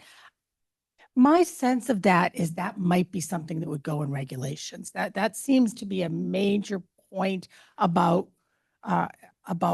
what kind of analysis is required, and it is a defined term in the statute. I would guess that we would probably put that in regulations. That is my sense of it. Any other questions from the board? Mr. Riley, do we intend to create a defined term for the squishy? It's going into the definitions. Okay, I wondered. Okay. Any questions or comments from members of the commission? Yes.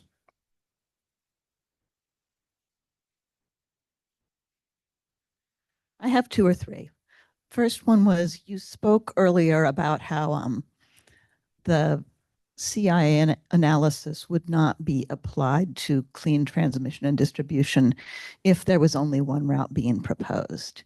Did you mean a noticed alternative route, or did you mean candidate routes in a routing analysis? Did you mean what? Candidate routes in a routing analysis.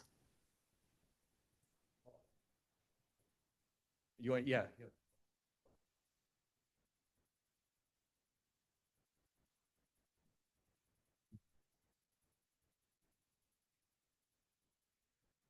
A rose by any, well, whatever the routes are called, if it's a noticed alternative route, however it's proposed, however it's labeled, if the applicant proposes multiple routes, then for clean energy, then the CIA comparative scoring would apply. That's where the CIA applied.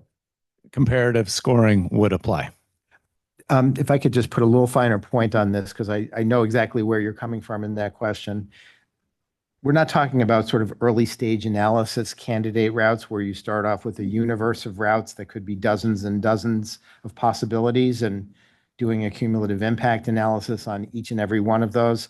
If at the end of the route selection and development process, the company feels that there's really only one logical route to look at because it's between two existing substations on an existing corridor, and there's really nothing even close that has come out looking competitive, let's say, in that candidate evaluation process, then there would most likely be one proposed route, and that would be the one that gets the cumulative impact analysis, which may still include quantification to answer the question that Mr. Riley was posing of this disproportionate impact index, which is a measure of the cumulative impacts quantified that will be again some scale where we define hopefully what a disproportionate impact is.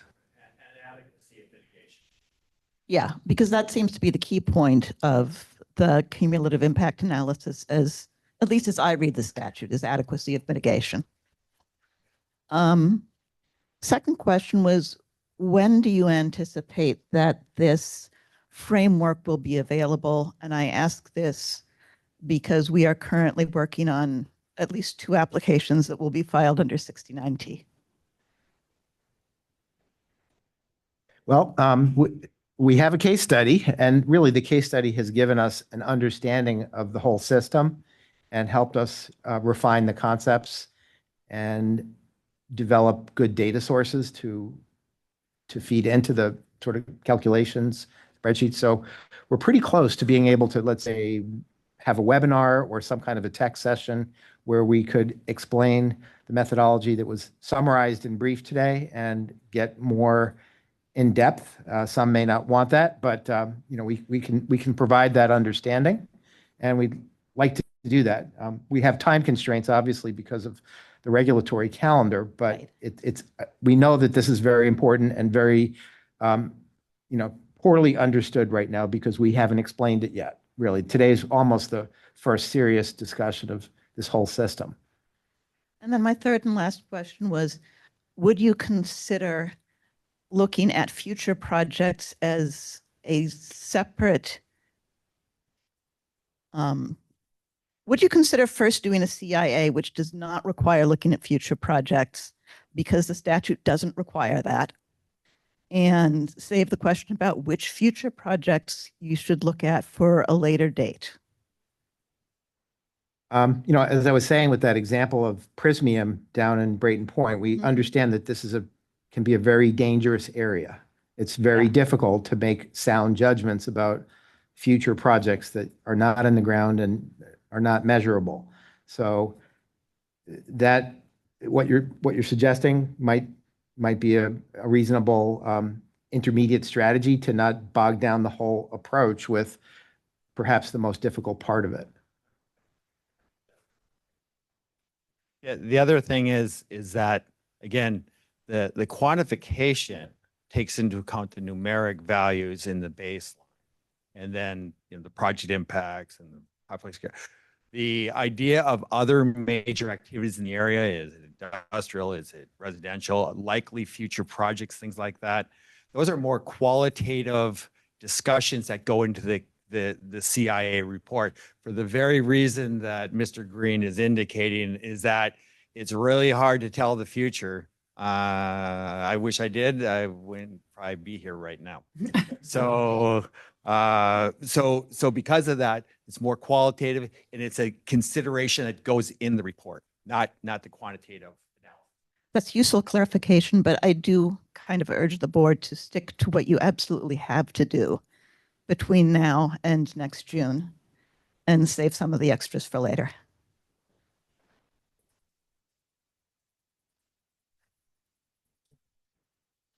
Just one follow-up on Deidre's comment about currently putting together applications. We've heard a number of times that we need a transition plan. And quite frankly, we needed to get these regs off of our plates to be able to even think about that. That it's been a lot of work. So these need to go up into interagency review shortly. And then I think we will tee up a meeting or a proposal or something to address that question about what to do with the projects that are in the pipeline now and the projects that will be in the pipeline after July 1st, shortly after July 1st. So we've heard that request. Thank you. Any other questions or comments from members of the commission? Yes.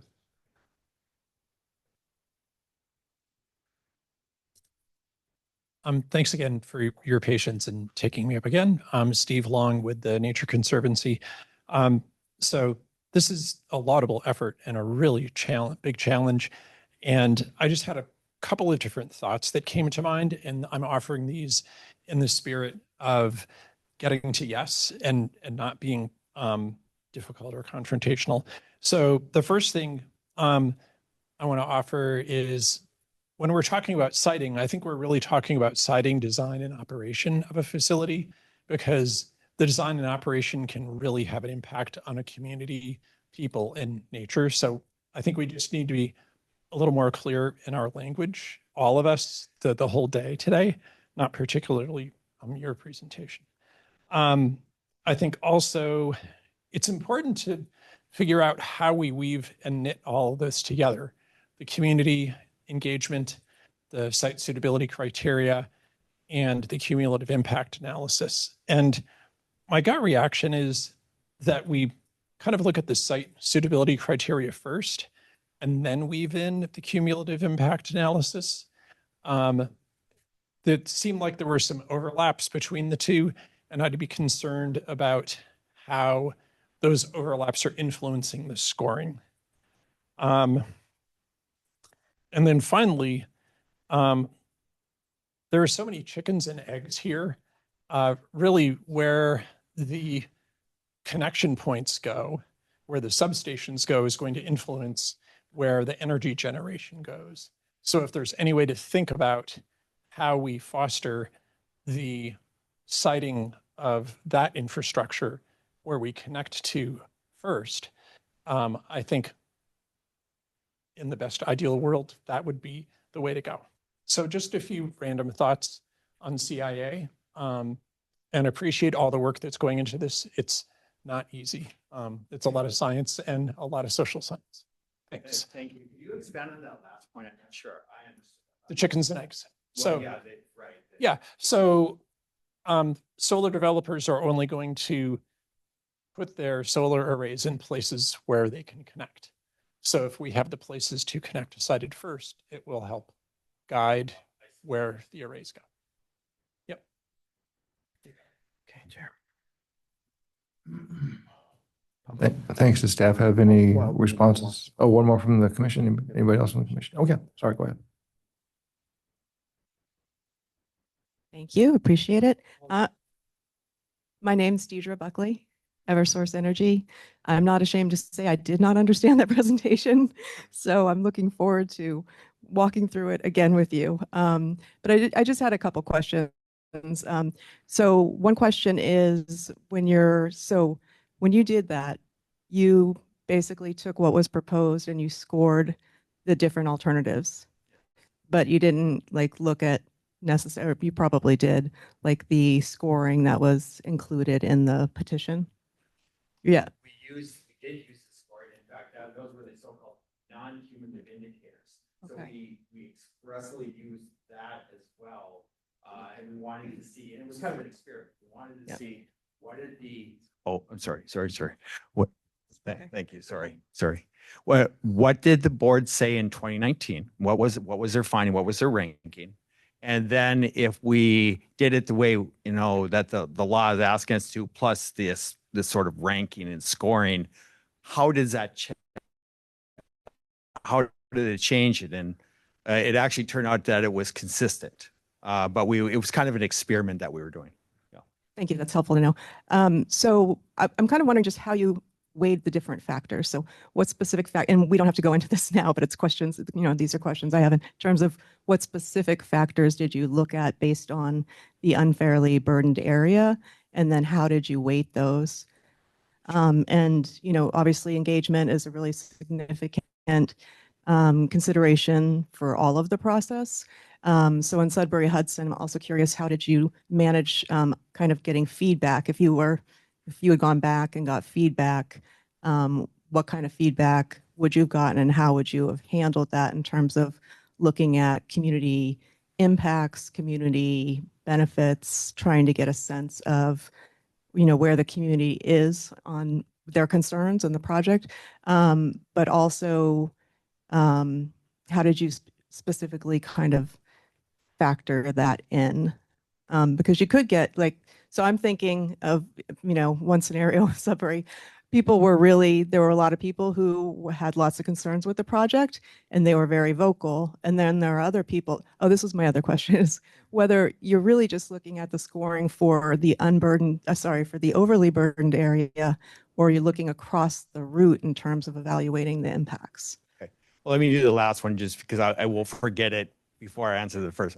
The last one is we looked at the deal is that if we find an overlap of an unburdened area, within this buffer, this project buffer, basically, then we do it for all the routes, especially if the route is a preferred alternative or notice alternative, like one of the main routes. If one of the main routes overlapped, then we do it so that we could rank them. So we did do it for all of Sudbury, not just the little area in downtown Hudson, basically. So that's that. In terms of, it's a great question. In terms of the indicators, what we did was first of all, the law is kind of specific about, environmental impacts and climate change and public health states. So we knew to do that, and we looked at what data were available. And in terms of prioritization, that's a great question. What we did was we read a lot about what the testimonies are and the outreach, and the committee was actually quite, Sudbury and Hudson, though they're going to. I can't hear you. Oh, I'm sorry. The community was quite vocal as to what was important. So we had to do a little bit of assuming, basically, but based on what the testimonies and the comments were by the community back in 2017, 2018, 2019, basically. So we used that outreach information to help guide our prioritization in the real world. And going forward, they would again be facilitated outreaches to find out what was important to the community, as well as the subject matter experts. Yeah. Thank you for humoring me. But I look forward to talking about it more and understanding it a bit more. There's a lot in there. So thank you. There's a lot to unpack there. Yeah. Public, general public.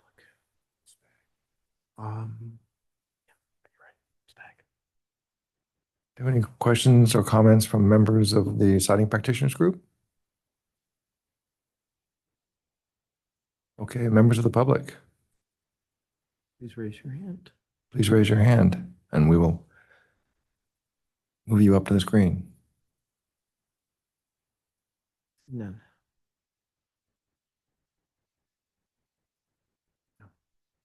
Nope, we don't have anybody else. Okay. Take a break. Yeah, I think so. We can, I think we can take a break.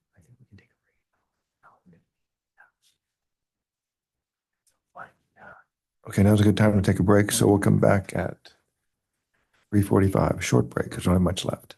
3:45, thank you. Thank you.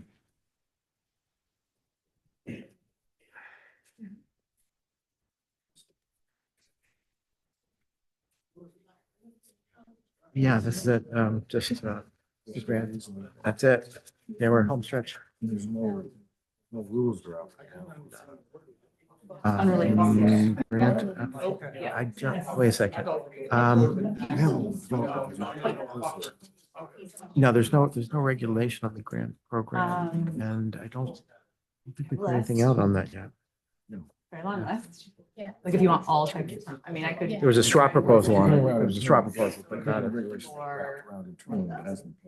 Right.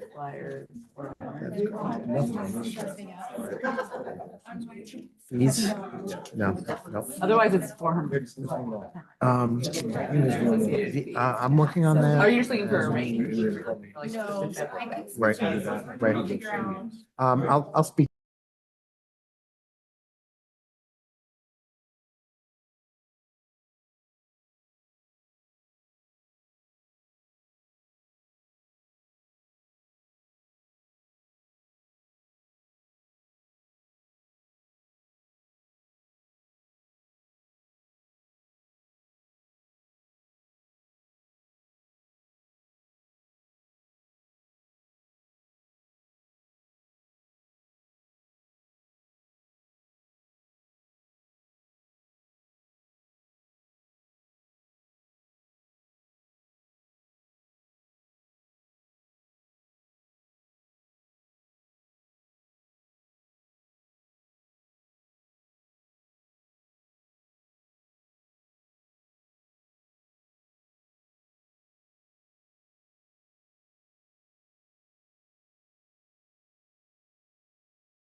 Anyway, thank you so much for that.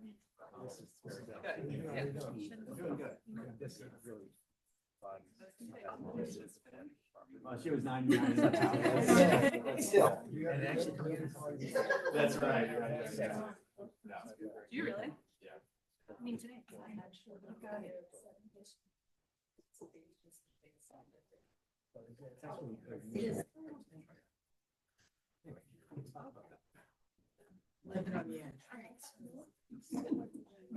Last session.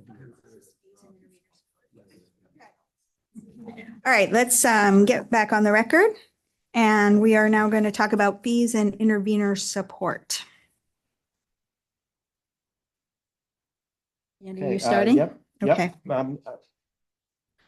So I will just do this one slide that we have on application fees. This is a work in progress. We do not have a menu of fees at this time. We are working on this in coordination with the Department of Public Utilities. As I think many people may know, the EFSB is supported in its administrative responsibilities and infrastructure by the DPU. They handle budgeting and many other overhead functions for the siting board, including the administration of fees to support siting board programs. So the act requires that we develop fees through regulation. Right now, our fees are in statute, but that statute is no longer effective. So we are developing a regulatory approach to first develop fees that represent more or less the costs of administering the different kinds of cases. They range from, as you've seen today, generation facilities, storage facilities, traditional legacy projects, pipelines, power plants, and so forth. So we're developing a whole menu of fees, and that will be coming out in the coming weeks. That's really about what there is to say. There is also included in the statute a new siting assessment to support the work of our efforts towards consolidated permitting of clean energy facilities. The legislature did not use that assessment in the budget for FY26 for EFSB, so we're actually funded this year through general fund revenues, not through utility assessment. But they have included in the legislation a specific assessment to support siting as well as intervenor grant support, which my colleague Veena Damaraj will be talking about momentarily. So stay tuned is all I can say. I can give you a preview that it's probably unlikely that we're going to keep some of the $50 and $100 filing fees for applications. They no longer cover our costs. So that I can say with 100% confidence. And I'll leave it at that.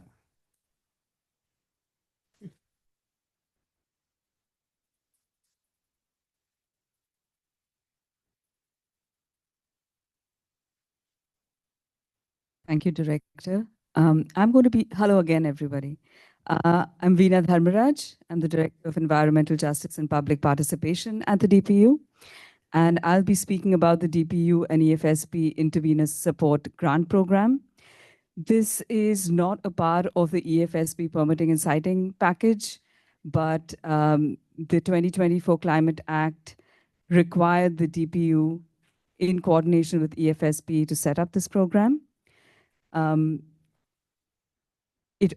Act requires us to promulgate these regulations the same timeline as the siting and permitting regulations, which is March 1st, 2026. The Intervenor Support Grant Program will provide financial assistance to eligible entities who are unable to participate in a DPU or board proceeding because of financial hardship or because they lack procedural knowledge. The program will make it possible for community groups and smaller municipalities that lack resources to meaningfully engage and participate. Through this program, grantees will be able to cover fees for attorneys, expert witnesses, including community experts, and other eligible costs. Up to 10% of the funding can be used to cover administrative costs associated with participation. The Act also establishes the Division of Public Participation, or DPP, and tasks it with helping stakeholders such as individual groups of individuals or community groups, as well as municipalities, to identify opportunities to intervene. It also requires the DPP to facilitate dialogue among parties to a proceeding. The statute authorizes the director of DPP to also administer all aspects of the program. Next, please.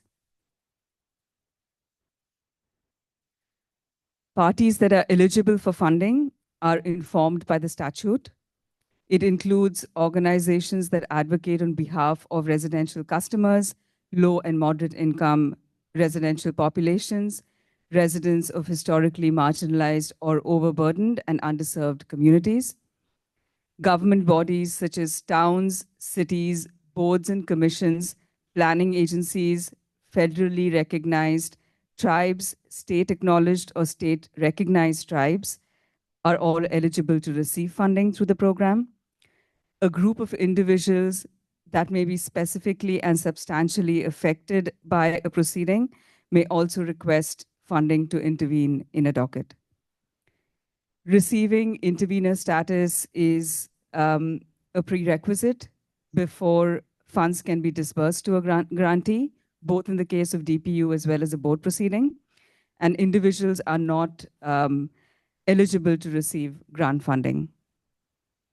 Next, please. The first two eligibility criteria that you see up on the screen are from the statute. It requires the applicant to demonstrate significant financial hardship and also demonstrate that they would not be able to participate without the availability of the funding. The applicant needs to state if they previously intervened or intervened since creation of the program. Municipalities with a population of less than 7,500 people applying for the grant are exempt from the first two criteria that you see up on the slide. Staff proposed the additional eligibility criteria, that's from 3 to 6.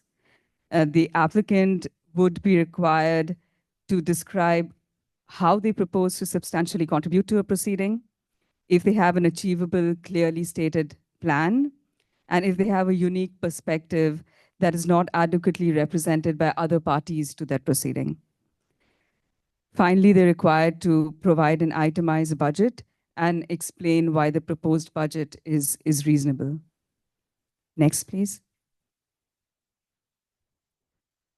This is an overview of the grant application process as well as the funding that's available.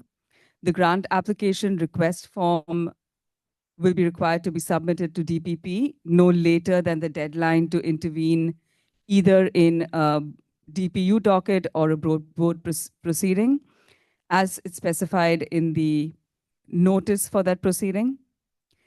The division will, that is the DPP, will review the application for completeness within 10 business days and then notify the applicant in case there are any deficiencies or if you need any additional information. All applicants will be notified that the grant has been approved, if the grant has been approved, and the amount of funding that is to be dispersed within 30 days after the grant application deadline.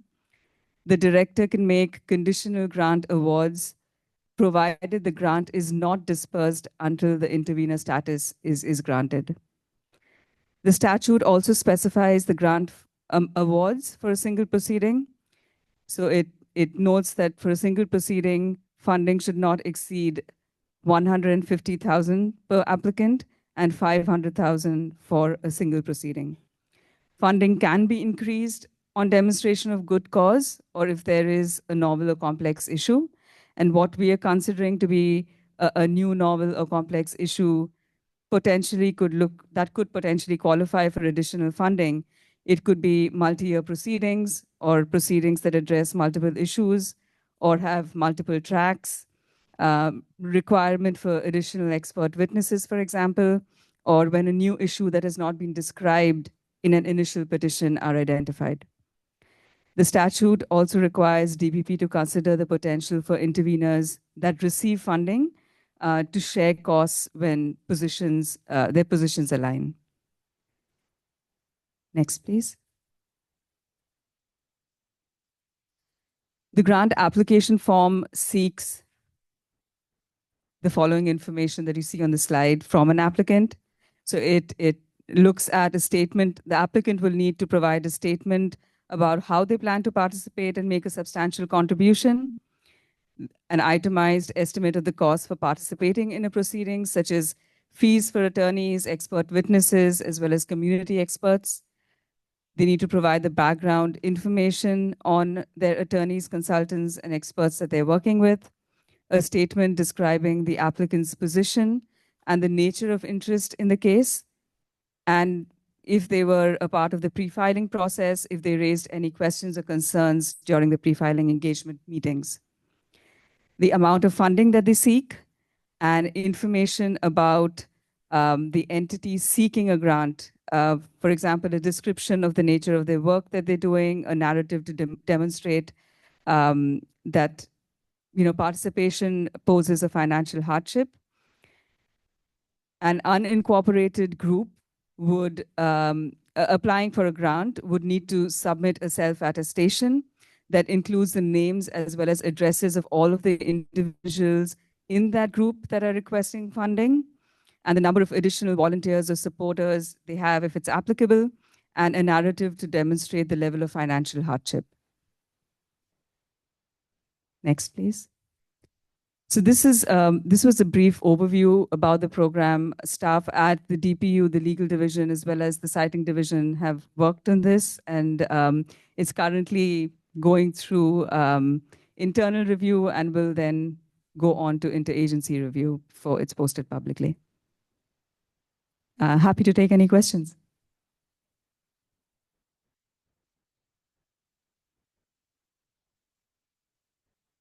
Any questions from the board? Commissioner Mahaney. Thanks. I know this is partially a chicken and egg problem, but I'm trying to align your rules here that say you only qualify for funds if you've achieved intervenor status. You have to apply before you file to intervene, or maybe at the same time. How do parties who don't have funding get funding to apply for intervenor status? Because you need an attorney, you need a really good justification. The DPU or the FSB in the past have denied intervenor status, so you need a really good justification. So what was kind of your thought behind that? And practically speaking, how do you think that would work for potential intervenors? Something that I didn't mention, but we have included, we understand that there might be groups that face significant financial hardship and might need to work with others in order to apply for a grant itself. And in those cases, they will be, if they are granted intervenor status, and I'm sure I understand that it doesn't completely address the question that you raised, but if somebody is granted intervenor status, they would be reimbursed some cost for writing the application. I think the other question was about the timing. Would they be able to get the grant funding when they're intervening? Because there might be a slight time lag between when they apply and when they get the funding. I think they will be able to, when they intervene in a docket, they will be able to state that they are applying for funding, and that could be taken into consideration when the board or in the case of a DPU docket, the hearing officer and the commission are deciding if somebody needs to be granted intervener status. I'm getting too lawyerly. I'm just going to stop.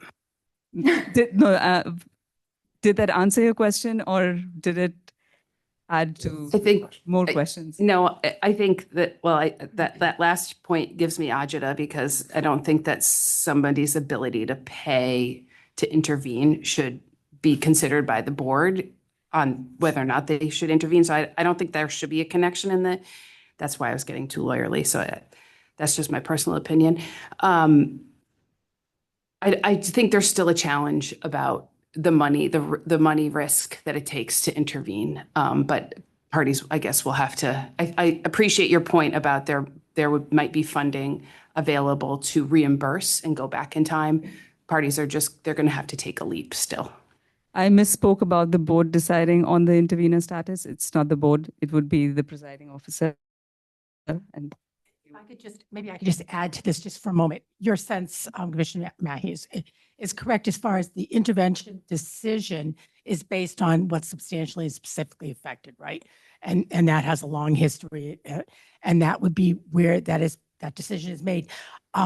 There is a bit of a time lag. I will say one thing in the procedural regs that we've indicated is other than corporations, like unincorporated associations, that type of thing, do not need an attorney to intervene. So that takes away some of the cost of going ahead and proceeding with an intervention application. But I will say, yes, there's a certain legal standard and they would need to meet that legal standard. And I think it's worth pointing out, I think we anticipate that Office of Public Participation, which Veena is heading up, will be providing assistance and guidance and templates and things to help folks through this process, which potentially may allow somebody to intervene or make that showing to intervene without necessarily having to hire an attorney. That's going to be part of just the public engagement. That is also one of the statutory requirements that DPP will be creating resources to help interveners as well as members of the public understand opportunities to intervene, as well as how to intervene and what the process would look like and what they would need to submit to be able to receive funding.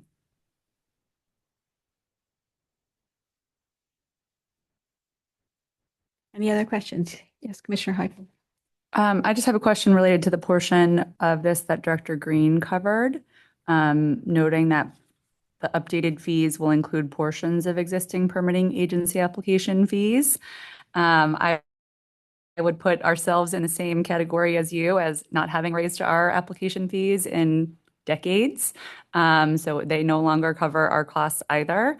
So I would just encourage folks to, do equitable treatment between the application fees, and considering that the agencies will continue to support the same functions that they do now in terms of reviewing, recommending conditions, just on this expedited time frame. I do think that has even increased importance for us to be able to do that. I can speak to that a little bit, which is to say that we have heard from a number of state and local agencies that they're concerned about no longer being the recipient of applications and the fees that go along with the applications, and yet they're still on task to provide comments and to intervene or participate in these proceedings to address their interests and responsibilities. So the idea has been suggested to us that there should be some kind of at least partial flow-through mechanism that if we're collecting fees at EFSB in applications, that the agencies who are still very involved in their review and the adjudicatory process should have some ability to collect or at least benefit from that portion of the fees that relate to their function.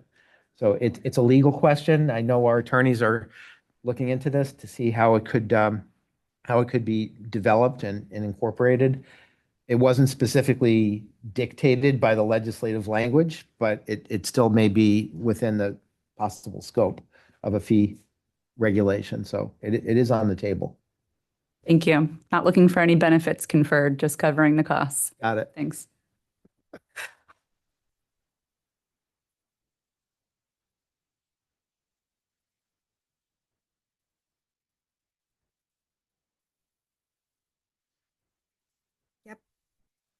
All right, any comments from anybody else?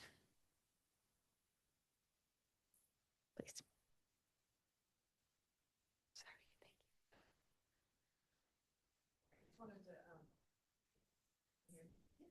I don't think it's on.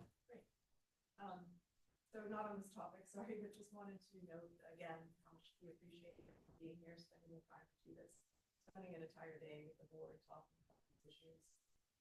So as I said, like there's definitely, can see that you're taking an input and you're taking, it's not on. No, I don't think it's. Okay. Yes, now- better. Okay, I wasn't getting your, sorry about that. Thank you so much again for being here, allowing us to participate in these process, providing more information about topics that people are really interested in and want to understand. And, as I noted before, clearly people are listening and trying to incorporate ideas and other alternatives into proposals. Particularly wanted to flag the pre-filing engagement where that was a significant issue we had about having flexibility in that process. So saw that there's some changes there and just really wanted to highlight that. So, thank you.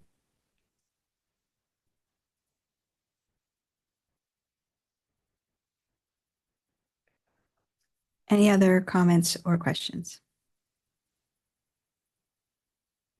Online, anyone?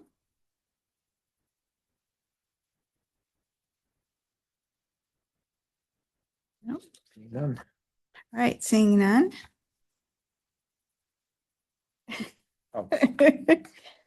Before we adjourn, I'd like to remind everyone that we'll be back tomorrow morning at 9 a.m. here and on Zoom, same link, to take up the Eversource Mid-Cape Reliability Project Change tentative decision. If time permits, we may be able to continue this discussion and take additional comments regarding the regulation package discussed today, but that would follow the vote on the Mid-Cape tentative decision. Any other matters we need to discuss before we adjourn? Can I have a motion to adjourn, please? Second. Can we call a vote to adjourn the meeting?